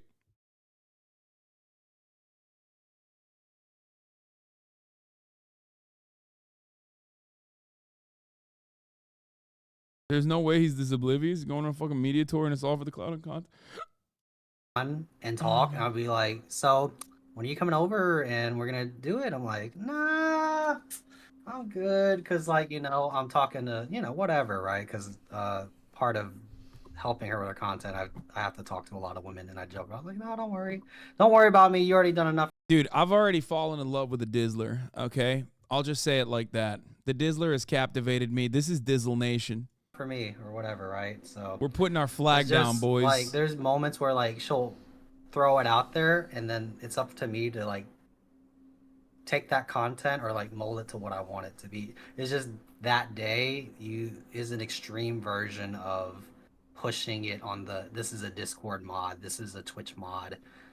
He's in my fucking house, and you know, I have to kiss him. That was the. But why do you settle for that? Like, why be that guy? You're not a bad looking guy. you're not a weird guy too. Like, you break the mold of like that Yeah, you're the fucking Dizzler, bro. Have some respect for yourself. You're the motherfucking Dizzler, dog. Are you down to dizzle or not? Is what I'm thinking right now in this moment. And I feel like Charlie's expressing that very well. Stereotypical creepy weirdo mod who's going to be like, you know, snorting panties out the wazoo or whatever. Except he did do that, by the way. That's the Dizzler, dog. You know what I'm saying? The Dizzmeister, bro. The maestro. It smells like game. Yeah. 10 out of Do you 10. want to keep it? You can take it home. Okay, I'll put it in my shirt pocket. Can you stuff it in my shirt pocket? Yeah. That's the Dizzler, dude. That's the motherfucking Dizzler, dude. Yo, the fucking dude. That's right. I like that pair. I'll give you a different one later. Okay, yeah. Thank you. See? She pays her mods. I pay my mods. Yippee. Yay. Yay. I don't know why you support that one. I mean, I guess he gets to keep back. I like that pair a lot. I like want to switch it out. That's right. You just got dizzled. Oh, Jesus Christ. Oh, my Lord. Why settle for being that to her? Dude, going from this to this seriousness of Charlie is giving me fucking whiplash, dude. I actually like that pair. I'll give you a different one later. Okay, yeah. Thank you. To like... It's just, I think it just comes down to what I've done beforehand to get to this point. And it's just, you know, I had recently gotten out of a 5-year relationship, right? And I decided to take this, you know, this trip and just kind of like use it as soul searching. And a part of that is I'm still going to have some tendencies that I left behind or carry with me, right? So I'm just the guy to take it all in and burden it. And that's just something I've been working on. But even the way you're describing it, burdening it, but why? Why do that? Like, you're not a weirdo. You don't need to be taking this burden from her saying these extremely disrespectful things to your face and having her chat dogpile you for being a mod in my house, red alert, oh my god, I have to kiss this guy. You're not a 6 out of 10, I would have said that. Like, why? Wait, okay, but like... It's like TikTok content. Like, it's TikTok level humor.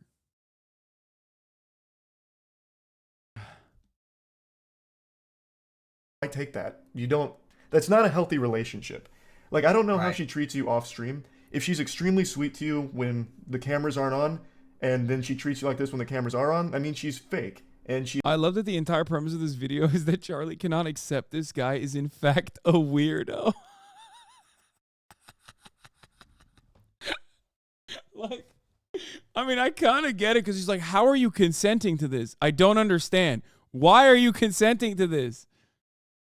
Is what Charlie is approaching the subject matter with, which, like, in some ways, it does make sense. But, like, but also, I don't know. I feel like it's less serious than the way he presents it because it's like, you know, fucking fake-ass Twitch content. She is embarrassed of you, and that's, again, not healthy. I talked about this right before you joined. It's kind of like, I feel like a lot of people can relate to this. Kids, they'll have like a friend group, and there's usually like someone in that friend group that is just a punching bag. It's not really a friend, and that person doesn't feel like they really belong there, but they also don't want to leave because it's still that group. So they just take it, and it's not good. It doesn't feel good. And that's what all of this seemed like to me. It doesn't seem content brain, because if it was all like, the Dizzler's marching through, we better hide your bitch, the satin panty's gonna be flying out the door, Dizzler's here, I feel like you would have turned down the kiss. You would have said, actually, you're a 6 out of 10. That would have been you. Wait, what? Counterpoint, he's not a kid? True. He's not a kid. He's the Dizzler. Okay, that's number one. Yeah, Charlie thinks he's the Dizzler right now. You're not him, bro, okay? Stop fucking backseat dizzling. I'm sorry. I see one Dizzler on the camera, okay? On screen, there's only one Dizzler. This man. Not you in the little corner trying to do your own Dizzle, dog. You're not. You're not him, okay? Why are you backseating? Chill. Who's this Dilly guy? Oof. Good question. Hi is a lame name personally. That's it. The Dizzler's here. Can we get the Dizzler on Fear and as a part of his media tour? The Dizzler's in the chat, guys. You laying into that persona. And if she was playing along with it for content, she'd be like, oh no, he's not going to fuck me, but when we go to this club, damn, it's about to get wild out there. It's going to pop. But none of that happened. It felt more like she used you to just insult perpetually, to bring you down, to put up this, I don't want to use the word facade because I don't know her, but to put up this whole barrier like this guy. I'm fully captured. I'm fully captured. I'm tapped in. This is why this dumbass content works, dude. Oh my God. Have a chance, let's laugh at him. And that's not good. Like, no one deserves that kind of treatment. Right. And I'm going to tell you. Dilly, is this what happened? Is this how it happened? Do you think that you dizzled a little too hard? Or is he still in the chat? Are you looking for a new mod? This fucking guy.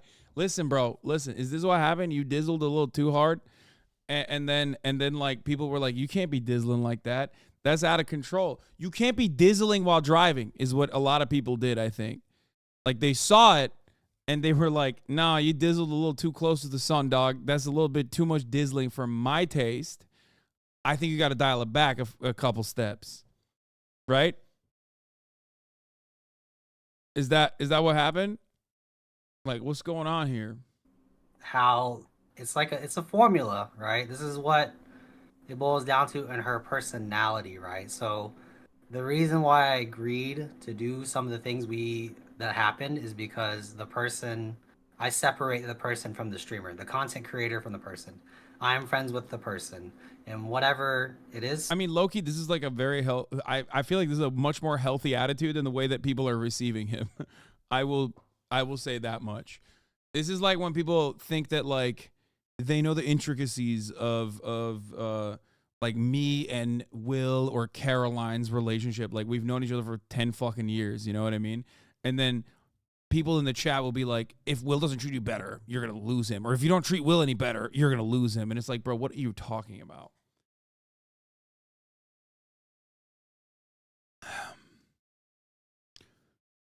All right, we're going to keep watching this, and then I am dizzling all over the place.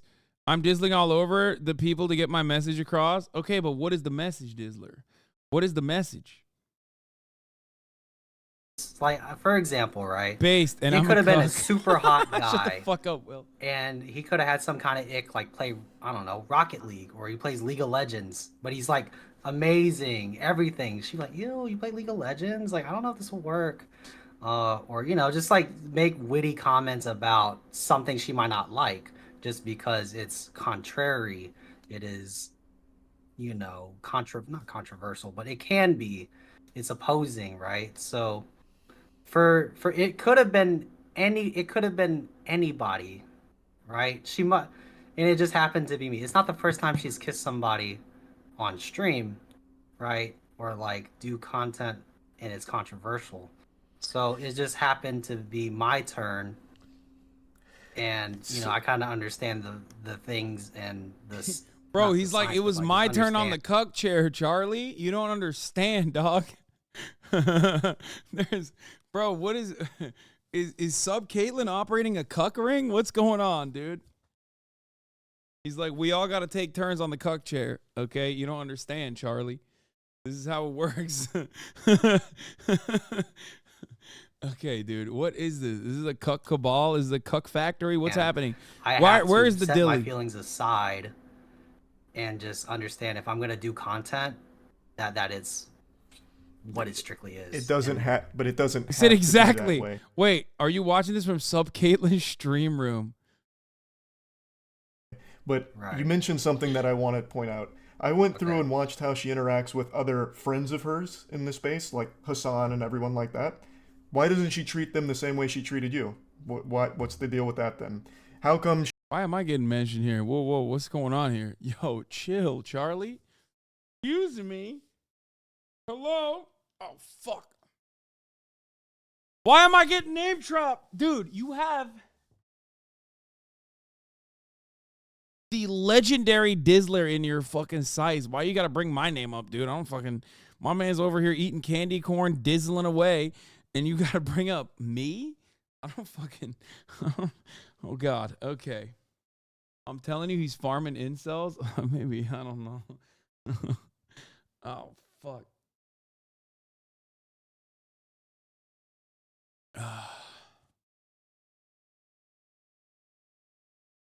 I had to take the top off. I had to shed the tarp, boys. Things are getting heated out here. This is Barbara Walters at her peak, okay? She's able to do other content with other guys that aren't her perpetually insulting them the entire time. But you, the only content she does with you is to make you the punching bag. Why? Okay, so I mean, like she's not like for Hasan example, right? She went over and just kind of say the reality was like we just did a stream together. He was a nice guy. You're a nice guy. Yeah, but she was also honest saying like I'm not super into that kind of content of political, right? But she appreciated the offer, right? So she will be real and say separate herself for a moment and just say this is what happened, yada yada yada, right? Charlie saw you forcing her to watch Joe Rogan and was like, this is a normal interaction between friends. She's making content off cucking you, makes content off cucking him. Wait, what? Dude, it's because I'm not the fucking dizzle daddy, okay? Listen, I'm not dizzling. Let me tell you. Is this the guy that Paul Anthony Thomas used? Oh, wait, what? Is the Dizzler still in the chat? Ay. You know this girl? Yes. And then increase the gain. Hi.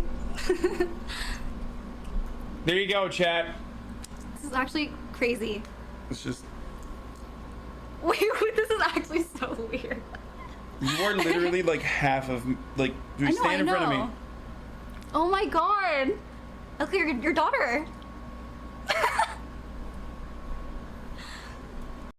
Dude, look at that fucking prime buck steak right here. Swagged at the wazoo. Just 35, 40 pounds heavier than he was. Okay. Wearing the absolute most abysmal shirt of all time. It is a worse version of a shirt that I used to own that I couldn't fit into at the same time. Trying to fucking grow the hair out. Just looking awful.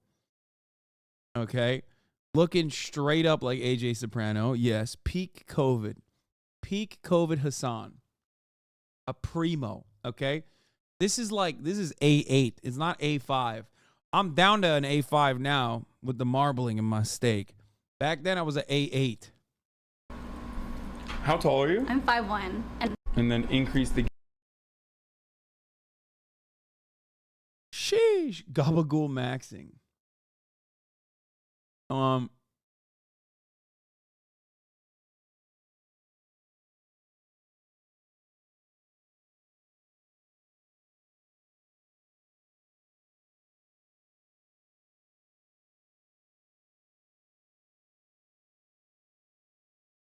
Your fit looks better now. Thank you.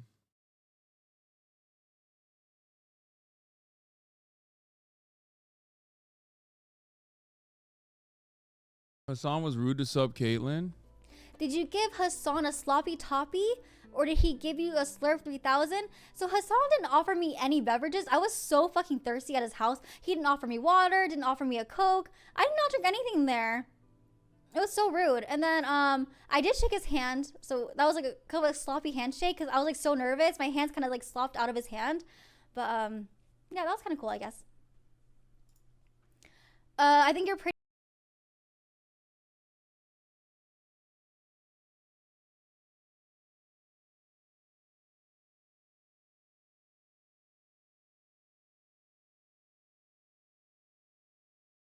I apologize.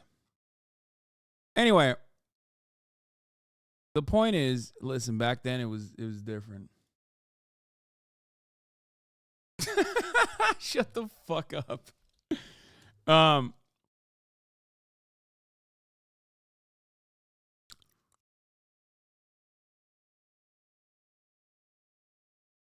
The White Knights are so happy right now.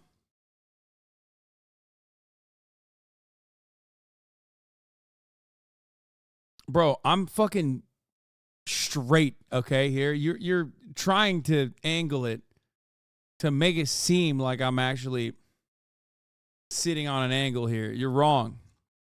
I'm green-lined, okay? Someone stole my valor. I made that. Okay. This is not like, I don't know. It's just, it's hard to kind of like, you know, it's just like when you're on someone's team, right? And you don't want to mess up that dynamic, right? You're understanding that we're all playing parts on a team, right? And yeah, my role on that team is kind of fucked up, but some people are built that kind of way to be like. I like that he's just like describing to Charlie how like specific types of content works. You know what I mean? Where he's just like, I'm playing a role, and my role is to be the fall guy. And that's just kind of how it is. And Charlie's like, have a respect for yourself. What are you doing? Put that stress on my shoulders and just like, you know, because they care about people, and that's just how I felt going into it. And it's one-sided. Do you think she cares about you? Yeah, genuinely. Like when I went through. Do you not believe this is abuse? All right, bro. I don't know if you can't see the abusive behavior of this chick or not, but whatever. Do you not believe this is abuse? Dead ass. Here's what I believe. I think that kind of like, oh, you fucking suck. Like you're gross. You're like a gross mod type of content is incel rage bait. Not for me. I don't like that kind of content at all. But as long as the Dizzler, okay, Mr. Dilly Dismeister 6000 consents to it, recognizes that it's an act, and doesn't have an issue with it, then who am I to fucking say I don't consent? Okay? Yeah, he's the fucking fall guy. It's just a little weird now. Okay, but you went from, buddy, Netrunner 2.0. I love you, chatter, 19-month subscriber, but you went from, is this abuse to, it's just a little weird no in like at the tip of a hat. Like there is a world in between those two things. You feel that, right? Like you got to see that, right? It's just like there's a whole different spectrum of events between abuse and it's just a little weird. Because I'm with you. If you say it's just a little weird, I am with you. I think it's weird. It's not for me. I don't like it. Right? But like when you say this is abuse, you're like talking about something that's like very different.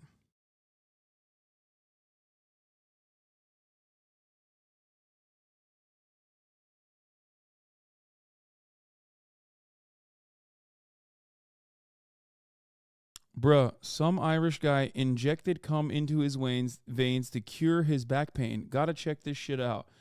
I think no thank you. Look, I am all about entertaining the peeps, says Dr. Dilly.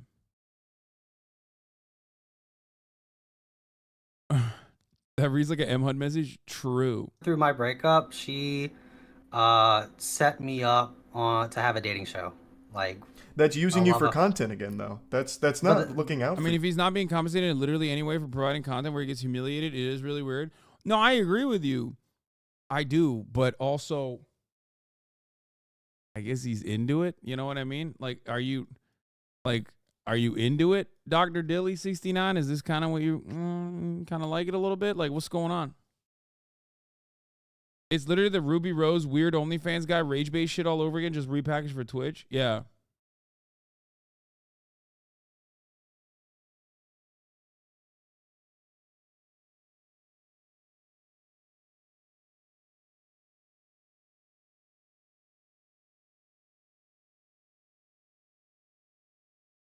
you. That's still using you for content, and this is at your weakest moment. You're most vulnerable. You've just gone through a traumatic experience. Come on, guys. Hasan is friends with her. What do you want him to say? Defo will stand for his friends. Yeah. I'm both simultaneously the guy who unconditionally defends his friends and also the guy who's a snake and regularly shits on his friends when they do something that I consider to be inappropriate. I'm both of these things at the same time. Or maybe I do actually criticize people when I think they're doing something like, totally out of pocket or totally inappropriate. And I don't know if this meets the standard of like things like that.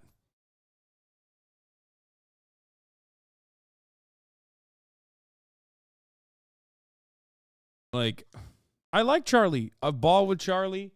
Charlie's a bigger content creator than Sup Caitlyn is. If I care about the clout aspect of it or defending friends, I know Charlie better than I know Sup Caitlyn.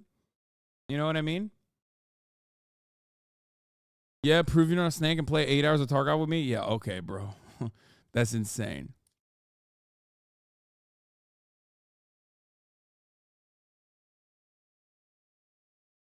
Eight hours. And she's immediately turning you into content.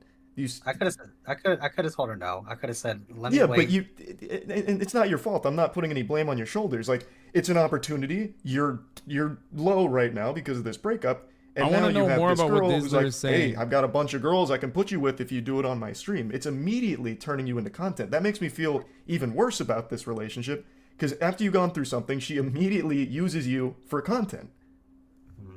Okay.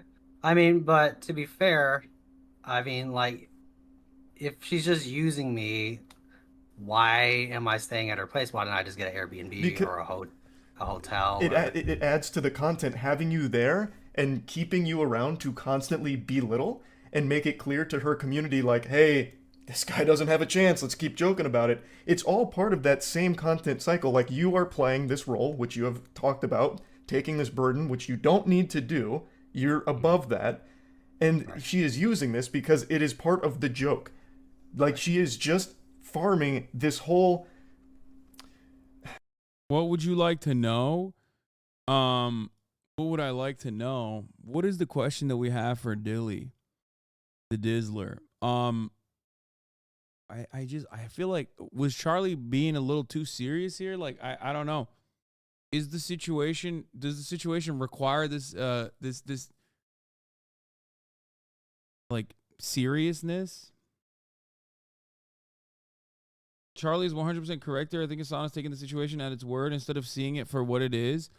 Like, the question I have, I guess, and this chatter is kind of reinforcing what I should be asking, is that, like, can't really fucking answer honestly on this, but like, do you secretly think, like, you guys are gonna maybe bump uglies, and like maybe that's the reason why you're like letting yourself be humiliated like this, or are you kind of into it? Like, are you just doing it specifically? I feel like the conversation just kept pushing the narrative outside my personal feelings and wants and needs.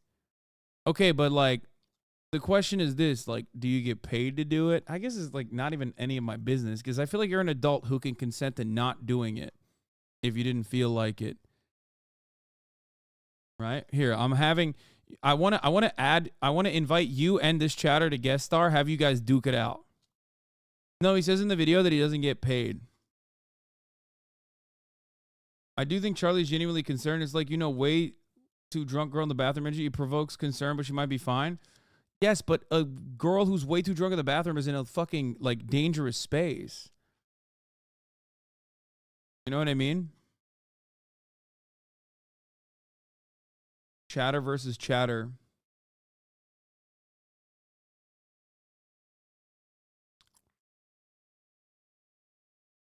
Like, yeah,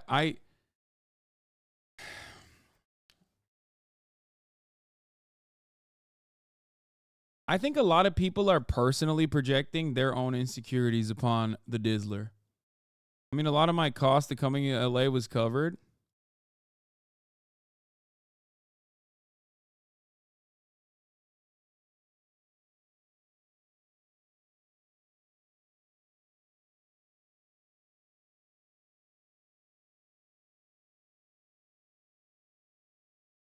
They triggered Charlie's ferocious maternal instincts, and now they got to take the heat. So, like, I guess, I mean, I don't know. I don't want to put you on the spot. Like, I feel weird calling you up for a guest star. You know what I mean?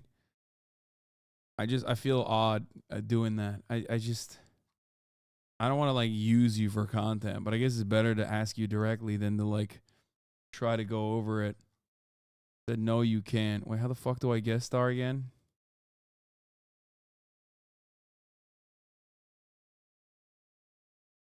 I am free. I consent. How do I... Okay, user. Invite. Guest star. Charlie will turn into fresh and fit for Twitch virgins? No, I don't think it's like that. All right, here. I invited you to a guest star, Dilly. The Dizzler. He's getting ready, chat. The final stage of the media tour. Hello. You want to put your camera sideways? Oh yeah. Hello, what's up, y'all? You actually caught me on my way.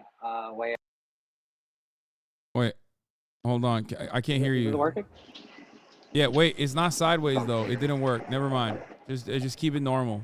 Okay. Oh wait, it did. It did work. It worked. Technology's great. All right. What's up? What's up, chat? Okay. What's up, everybody? So yeah, ask away. I feel like I've talked about it. Just giving it some time and just kind of like really thought about everything that's just been happening. But, you know, for those who just support me, I do appreciate it. For those who think I'm just like the weakest piece of shit ever, it's like whatever, dude. You know, it's the internet. It's, it happens. You know, it can happen to anybody, right? Overnight. So. Okay, so here, the question I have for you is this. Okay, are you ready for this? Yeah, what's up? I guess the question on everybody's minds is like, so you met Sup Caitlin, you're modding for her, you make her computer and stuff, like, and you get out of a relationship or whatever. Like, I'm gonna be super honest. Like, so what is it? Like, is there like a feeling in your mind that like maybe, you know, you get to hit at the end of the day? Like, is that what it is? Or like, what satisfaction do you derive out of this? So originally I had like a really business mindset about this, right? Because before I was a mod, I was more of a business partner to her, right? So like I wanted to work with a lot of streamers, and you know, she was one of the first big ones I got to work with for the computer stuff, right? So then eventually I was like, oh, I used to plan a lot of stuff in college and like plan events and plan ideas, and I really liked her dating show content, right? Because I'm like, you know, I needed something to listen to, and then eventually I'm like, I can talk to women, right? Like, I'm a normal guy. I feel like if you have someone that can like has normal gestures, just like, you know, have good intentions, like you're not trying to be like kind of weird about it. It's like, hey, this is what we have. This is what we have to offer. Would you like to come on and do content with us? And I'm like the guy behind the scenes that just kind of help her with that kind of stuff. And like, I kind of knew early on because I met her very shortly after I started watching her, like in person, and just kind of understand the dynamics of it. You know, what would a business partnership look like? Maybe a friendship, potentially. And you know, I've just been a normal, like growing up, just like being friends with girls and not kind of being weird about it, and just like, if feelings do catch, great. But if not, no big deal. But we're like, you know, that's just how I've grown up, talking and treating women. So like you're playing, the way I understand it, and you can correct me if I'm wrong, you're playing the fall guy. Like you're playing a role, right? What Caitlin is doing is like rage bait content to a certain degree, where she's like, oh my god, ew, gross, like my mod is here, and oh god, like it's playing a fantasy of like, this is how I would treat you, the chatters who are watching and deriving some kind of satisfaction out of this. And you're supposed to be the guy who's like humiliated. It's like being a fall guy, which I understand, right? Like there's a setup. I guess like for me, when I watch it, when I saw it, for me, it's not for me. I don't understand the content at all. Like I don't get it. But like, is it pre-planned? Like you know that like she's gonna, you know, give you a little kissy poo and then be like, oh, gross. Like, is that what it is? Yeah, because I feel like she's had that reaction before, and it just hadn't been blown up to this kind of idea, right? You know, like she's just uncomfortable with touch in general, right? So when you're generally uncomfortable touching people, you know, I could be like, it happens, right? Like especially if you like, you know, for example, like in her mindset, I'm like her little brother. Who in the hell? Okay. So like you're in on the bit is what you're saying. You're saying you're in on the bit. Yeah, Like the bit was planned like months in advance, right? We were talking about doing this at TwitchCon and blowing this up at TwitchCon, right? So this has been planned for a long time, and I said, whatever, you know, like for example, we had other content that could be. Wait, you're cutting out. I can't hear you now. You said other content, and I lost you. Oh yeah, sorry, I got a friend trying to blow up my phone right now, I guess.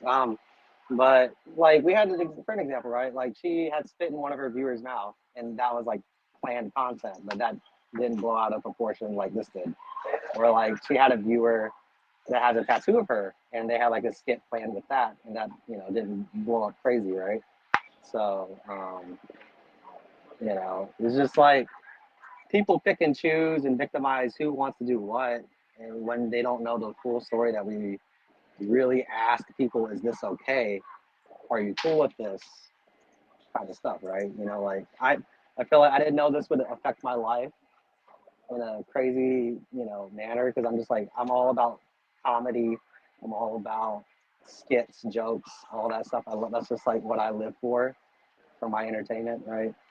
And I hope people can understand that if it's not your cup of tea for jokes like that, then, you know, I can understand that. But sometimes it is kind of stressful to like, when you just want to bring entertainment to people, and people get a lot of crazy stuff happen to them, and it's just, you know, it is what it is. Do you feel like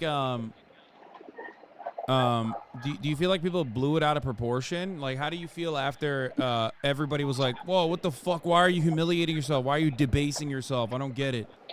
I mean, it's like for me, it's just like you have those days. Like for me, like when I go over and like do content, right? When I do content with her specifically, right?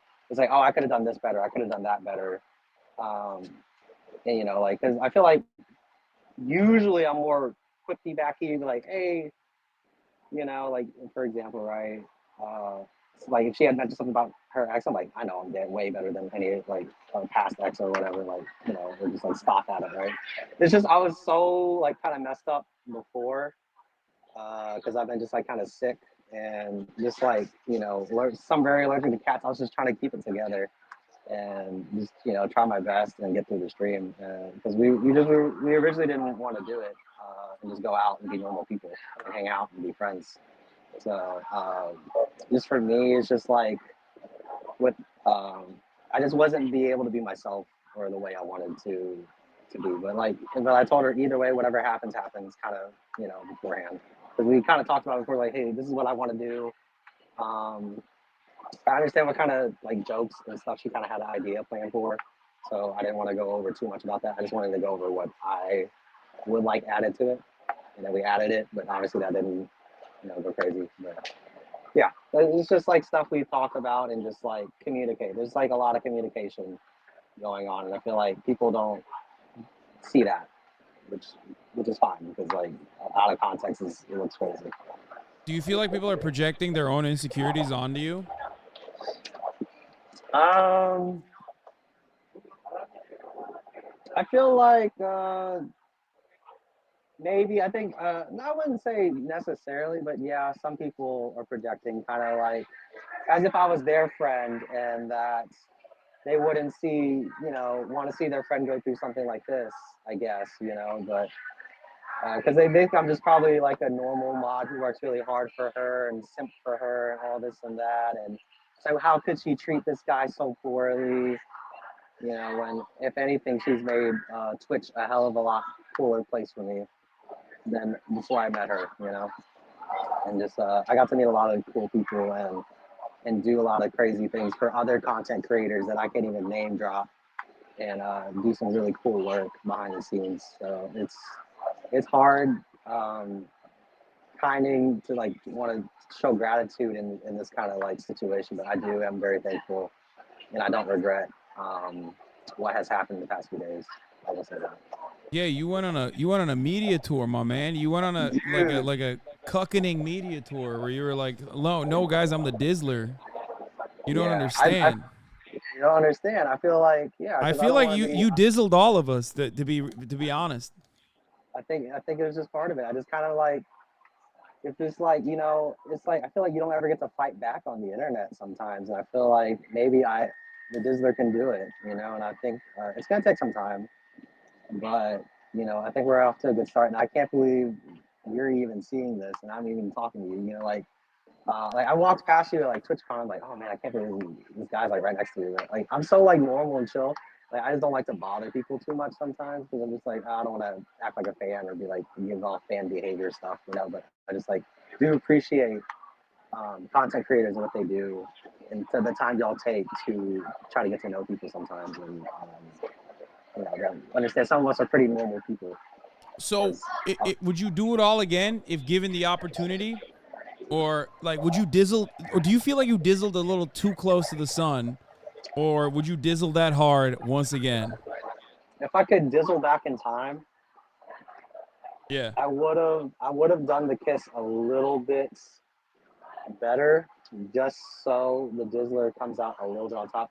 So you don't think you gave a good enough kissy poo? Is that what happened? Because I don't remember the kiss. I was just kind of. The kiss was just like a peck, right? And that's pretty standard from what has happened in the past. So I was like, that's fine. Whatever, like I said, whatever happened. It's good. It's just content, right? At the end of the day. But so you're saying you're saying you would have given it your all. You would have kissed a little bit better than the peck.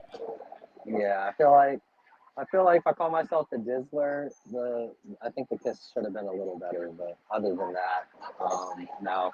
I would say I wish I did to go showcase my personality a little bit more. But like I said, if I wasn't 100% that day, I had a lot of stuff going on behind the scenes. So I was just like kind of just ready to do it. Because like I've been just on like a crazy adventure in LA since I got here. And we had like postponed like 2 idea streams that we were going to do.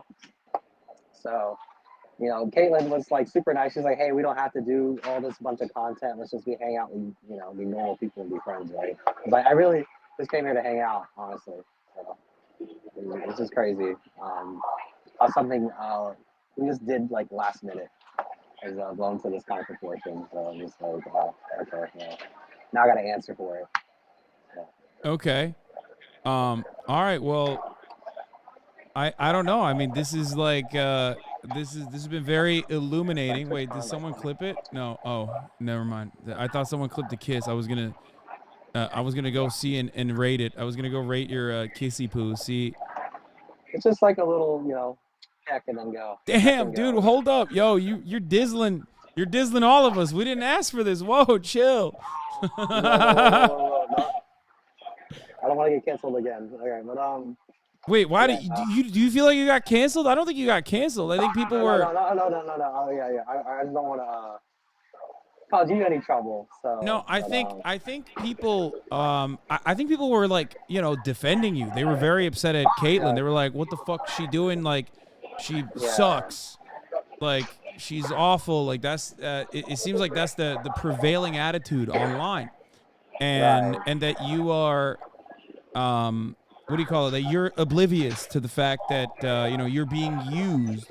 But it does seem like you are shockingly normal, as normal as someone can be for like building a PC for a Twitch streamer who they're moderating for and stuff. So well, the moderating came like months way later, right? So I came in as a business proposal, right? Because I was like, oh, let me shoot my shot, boom, and see where it goes, right? So I guess this is another leap of faith as well. So hopefully something good comes from it. Maybe I'll get a bag. Who knows? But no, I mean, I would say it's just like more like I think Caitlin and like streamers in general have taught me that you can people have different ways to bring happiness to people, and that's just what I live for, right? Is just to make people happy. To each their own. You know, Caitlin has her ways of, you know, entertaining people, and it's not for everybody, right? For me, it was entertaining, and like I said, I have no regrets. And she's really a sweet girl, nice person. I'm not just saying this just to say this, right? Because I wouldn't spend a week with her if I couldn't stand her as a person, and to each, and for herself as well. If she didn't like me, she wouldn't have done it to begin with, right? She only would do something like this and joke around, even if it, like I said, even though the joke didn't get perceived really well, with people she trusts. Like, I feel like that's just like a basic concept of trust, and kind of like. Do you think people are taking it too seriously? Like overall, like it was just I think it's satire to begin with, right? So when you know, like, are looking at this, it's like, because it's like a piece of fiction, right? You're like, man, this Star Wars story sucks, man. Like, why did they do Anakin so dirty, or why did they do, you know, this character so bad, or like, why did he die, or, you know, it's just like kind of the same thing. It's like they took it and just be like, oh, this poor guy, who they didn't even know I've hung out with her at least like 8-10 times before that stream, you know, or like when we play games like normal people, right? Or like play Valorant, like, you know, and stuff like that. So it's just like they're taking like what they look see. at. Well, you're talking to a group of people that watch wrestling and think it's real, and then they get mad at the fucking heel, you know. So it's a bit like that, I think. Right. I'm like an up and coming new character in this saga of Twitch, and they're like, "What's going on here?" Right? Like, you know. So basically, I'm trying to industry plant myself. Please follow me. I need money. I'm just kidding. Anyways, yeah. No, it's just like I said, I've always been about like that kind of friend that will, you know, take the needs of other people's first. And then I think that's just what it came down to. Just like, hey, I came here to make the most out of my trip, right? I like planned this trip last minute. I was like, hey, it was my idea to, hey, let's do some streams together. What do you think? Right. Okay, what did you want to get out of it though? Like, were you, when you were like, let's do some streams, like, was it like, let's do some streams where we do the makeout challenge, or were you like, haha, I'm gonna be the heel, and like it's fine, you know, it'll be funny? Kind of both, because like I wanted to showcase that. Wait, so both? Oh, so you did want to do a little makeout stream? I said I'm not saying I want to make out with her. It's just saying like, obviously help her get her bag, right? You know, help her get her bag, and that was her idea, right? The kiss, that's her idea, not mine, right? And then like she's done it a few times for guests, so that's up to, you know, it's easy money, right? So can't really blame her. And then on top of that, it's just like I've been working on, like, because I would do like co-hosting stuff, like we'll do, you know, I'll be a co-host for a dating show, or I'll be the Dizzler will make an appearance and date other streamers, right?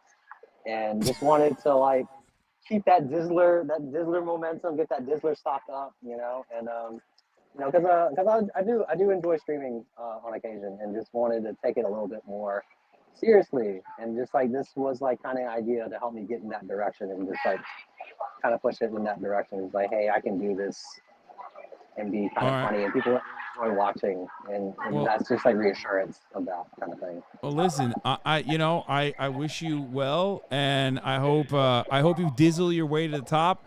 I'm expecting some Amaranth Dizzler streams, you know, maybe Jenilyn Meowry, maybe she could step on you and stuff, you know what I mean? Yeah, I mean, I already got modded Amaranth.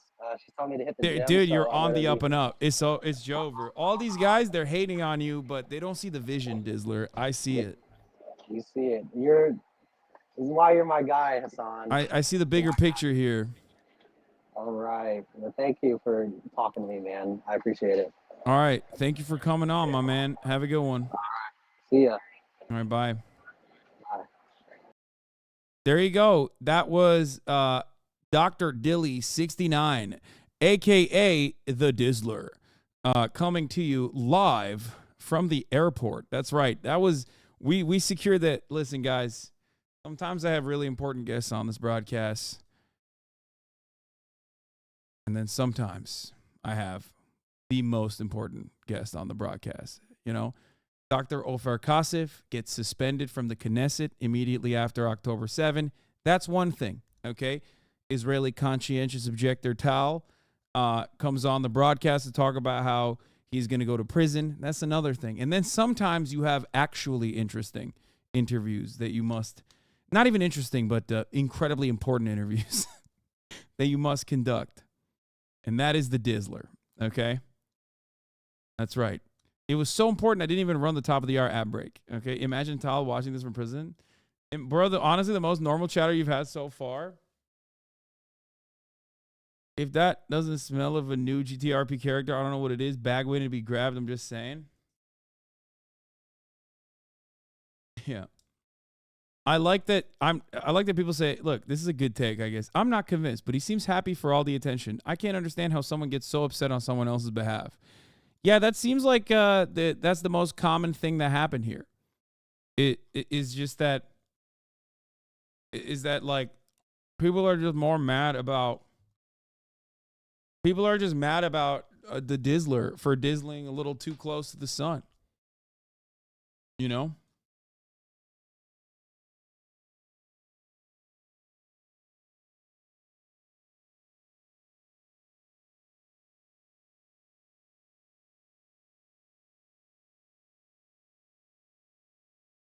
This was the offending video. Can you please clean yourself up? Yeah, I'm gonna clean up. Like, make sure there's no snot. Maybe rinse out your mouth a little bit. Yeah. I only did the kiss stream because I knew I'd be kind of drinking, right? And me drinking, I won't even remember this kiss anyways. So, come on, come closer. Okay. Ah! Sorry, I can't do it. Sorry, it's fine. Okay, it's fine. Can you pretend I'm like Jungkook or something? The audacity to make that comparison is criminal. I don't know what you need me to do to help Pretend he's what? Man, he's dizzling hard as fuck right now. All right, your Yaga. I love Yaga.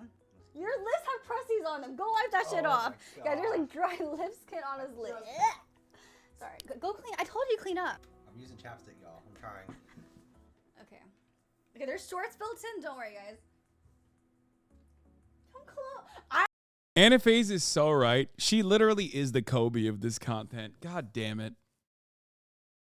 Oh, Jungkook from BTS.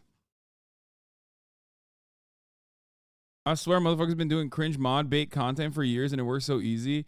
Yeah, there's nothing easier than like, I mean, Amaranth's mod content always pops off.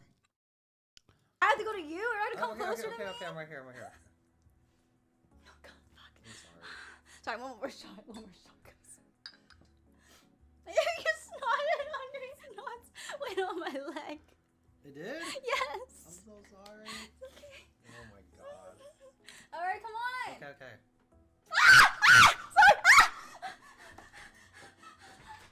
Dizzler, your snot too moist, your breath too rank, your cuckoldry too powerful. They're gonna kill you, Dizzler. Look at him, he's happy. Jesus Christ. Well, are you okay? Dono Gold Dilly sniffs my laundry. I mean, goddamn, dude. I mean, this is literally interactive. Okay, this is like interactive rage bait, brother. Look at this. I didn't even see this part. Sub goal, scary game of Dilly. Dono Gold, Dilly sniffs my laundry at $1,000. At $1,000, Dilly gets to sniff her laundry. Listen, you're sitting at home. Let me paint a picture for you. You're sitting at home, upset at the world. Okay? You're sitting at home, upset at the world, and then all of a sudden, opportunity arises where a guy that looks like you, okay, a guy that you see yourself in, even though you will never be him, let's be real, because that's the motherfucking Dizzler right there, is sitting next to your favorite content creator that you watch, okay? And now you have the opportunity to put your character in there, okay? You have the opportunity to put your character, foolishly enough, you think you are him, but you're not, okay? Not many are. 10K Dilly hits raw.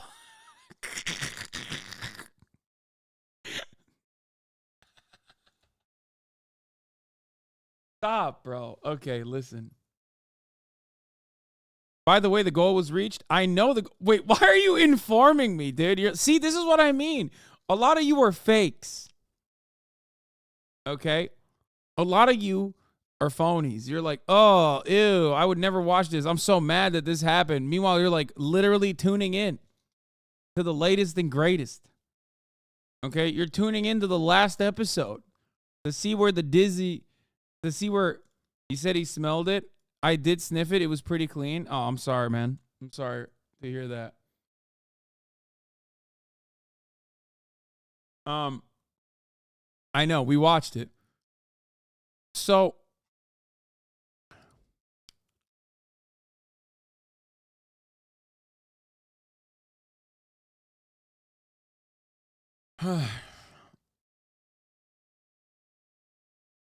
yeah, he did. He smelled them. He smelled them panties the next day. Look at that. Boom. Blammo.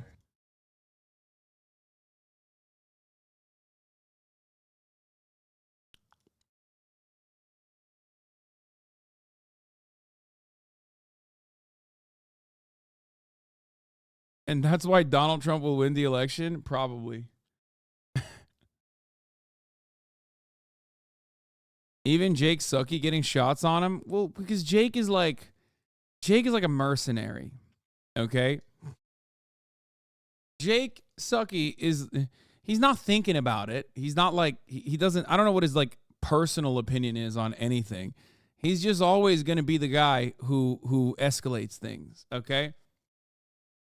He's the one step before Charlie.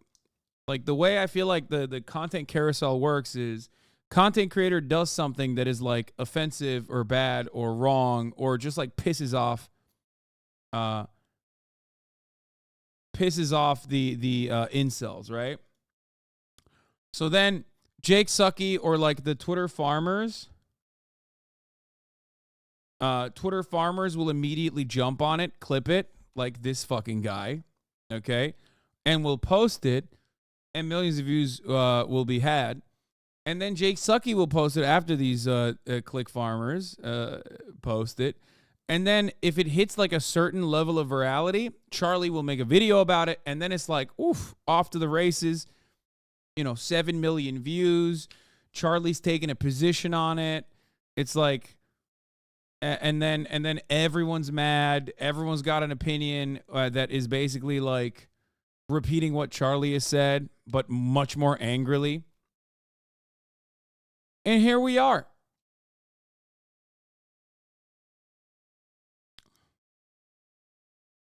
Like there were dudes in the chat being like, no, you don't understand. You are being abused, my friend.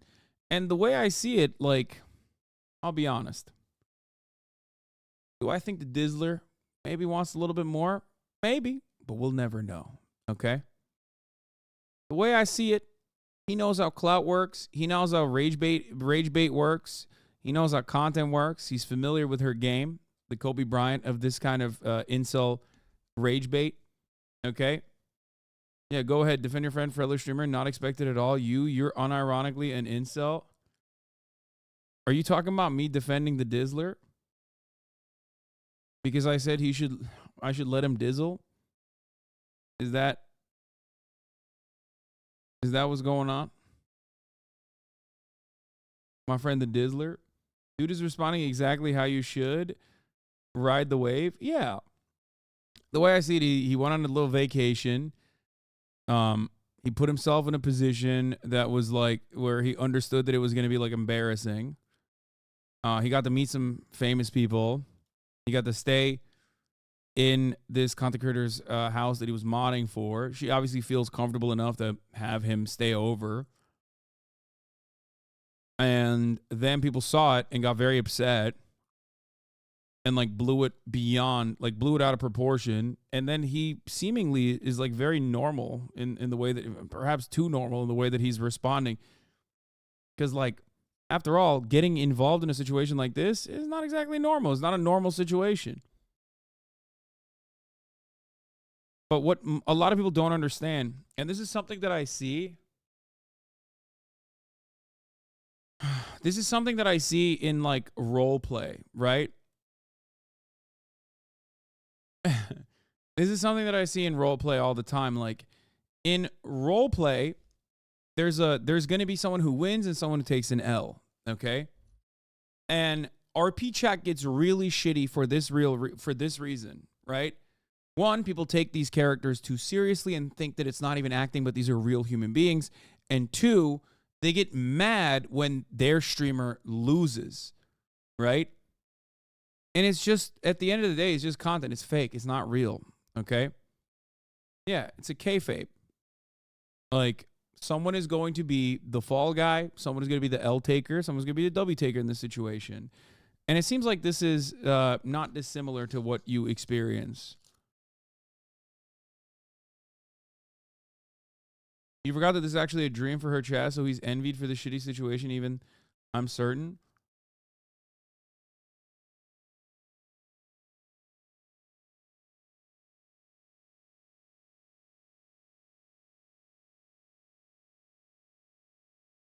RP chat, bro, this is just embarrassing, though. Come on, there has to be a limit to everything, Hasan. I know, but you, bro, has zero self-respect to do this type of shit. Come on, man. Brother, you're yucking someone else's yum. That's my point. And, like, you can't, for me, I wouldn't do this. But, like, why is this your problem? You know what I mean?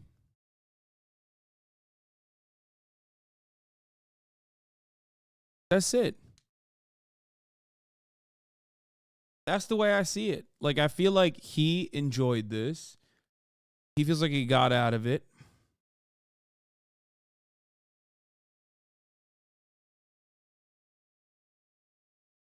The people foaming at the mouth over this will forget either of these streamers exist in a week. Most likely.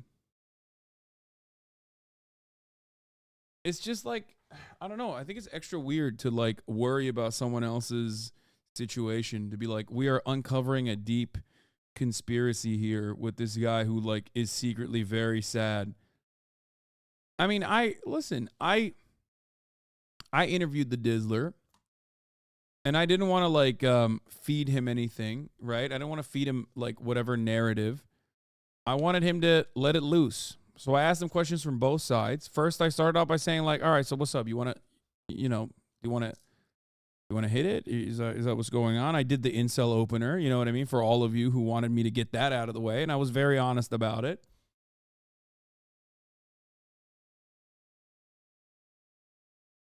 And then I asked the other questions.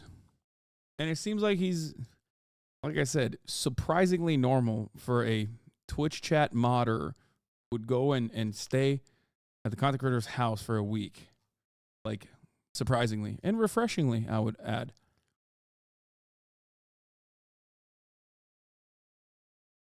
It was a solid Jake Tapper-like interview.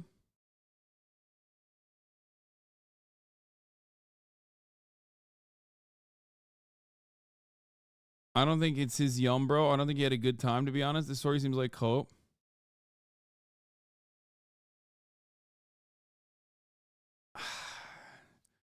I hate to do this, but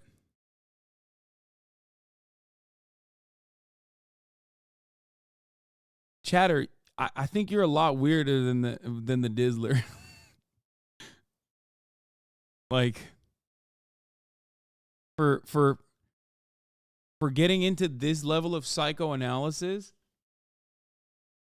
like, I feel like you have your heart set on how you would feel in this circumstance, and you're kind of trying to force it into this situation. And to be fair, I understand where you're coming from. You're a simp who will support his friend Cuntlin. Okay.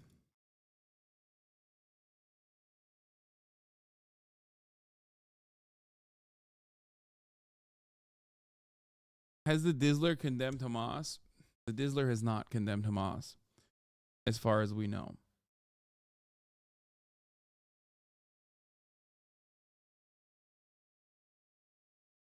Can you imagine if roles were reversed? Guy makes girl smell his boxers, guys kisses girls on stream and makes or look bad. You would not be this charitable. I don't know. It would depend entirely on the situation. Just like in this situation, I first approached it with, it's probably just content, who gives a shit. Then changed my mind when I thought he was coping because I saw the fucking thing that he wrote in the chat. And then I actually talked to him. And I think the people that say this would unironically be defending the dude in a situation like that unconditionally, especially when there are plenty of people who do content like that. It's very odd to go to a imaginary hypothetical situation because you don't want to investigate the situation in front of you. If he'd come up like he's very upset, if he came out of this conversation being like, no, I'm actually super fucking upset, this kind of sucks, then yeah, that'd be a little bit different.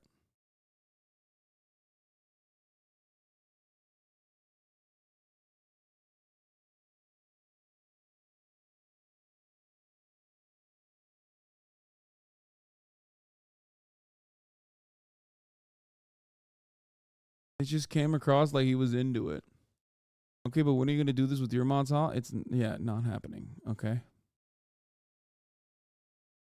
Yeah, let the drizzler drizzle.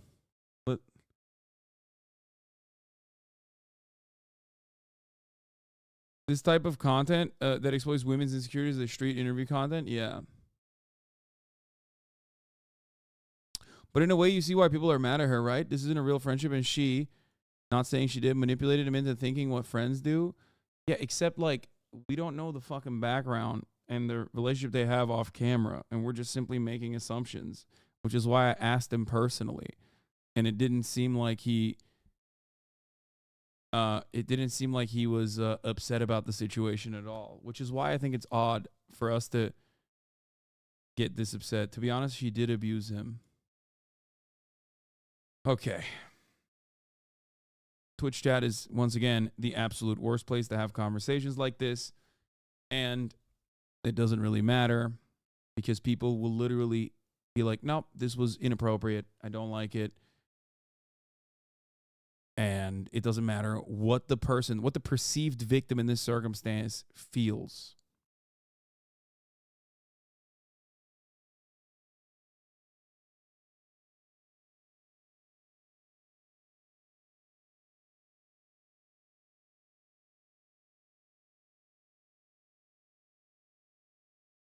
Conversation on high levels of movies or real energy. Talked to him today? Yes, I just talked to him. I just got done talking to him.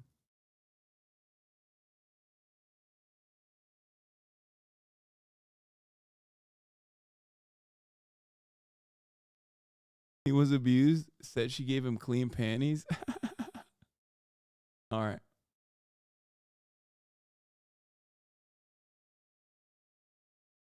Yeah, it does feel a little bit like the Twitch chat didn't consent situation. Why are you guys watching the Golden Globes? Werner Herzog. I'm fascinated by trash TV. The poet must not avert his eyes.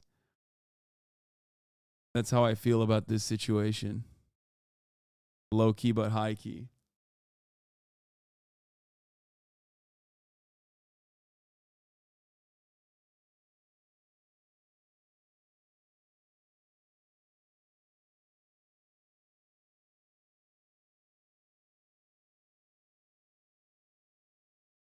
I think Fresh and Fit is the role reversal, except the irony is that the women that participate in the Fresh and Fit type content unironically leave it feeling way more upset than the drizzler when the dizzle does. You know what I mean?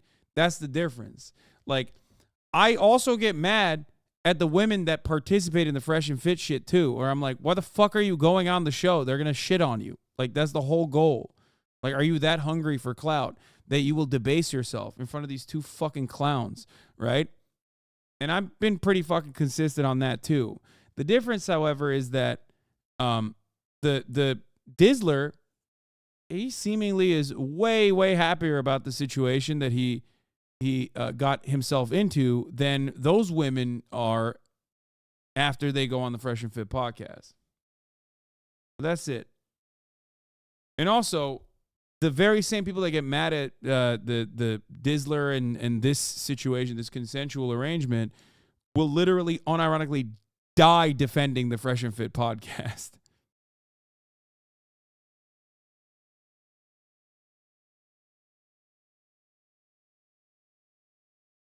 Anyway.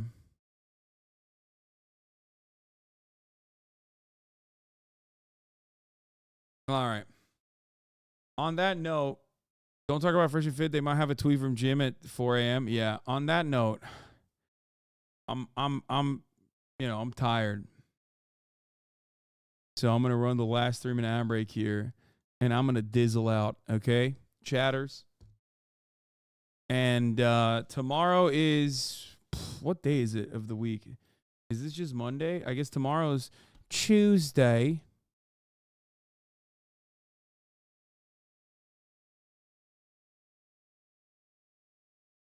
So, yeah, it's only Monday. Feels crazy. It feels like I did like 3 days worth of content on one day.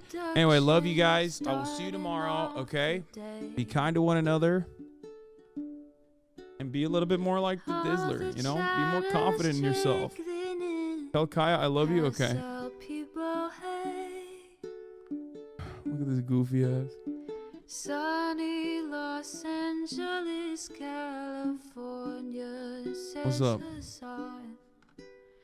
The starlight to the starlight. She woke up.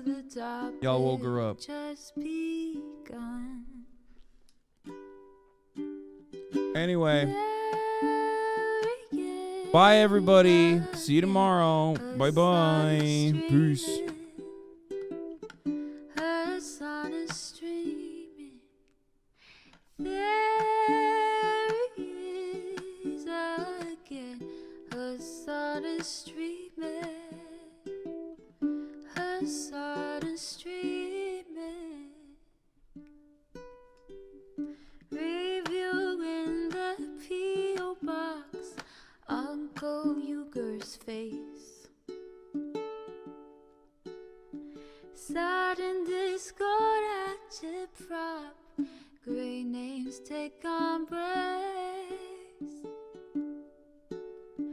Tiny Bernie Sanders, LGBTQ Air Force. The whole left at your fingertips. Ane at your door. H3 crowded debate, the Young Turks online show. 3 full fucking years of this, plenty more to go. 90-day fiance talks of champagne bourgeoisie.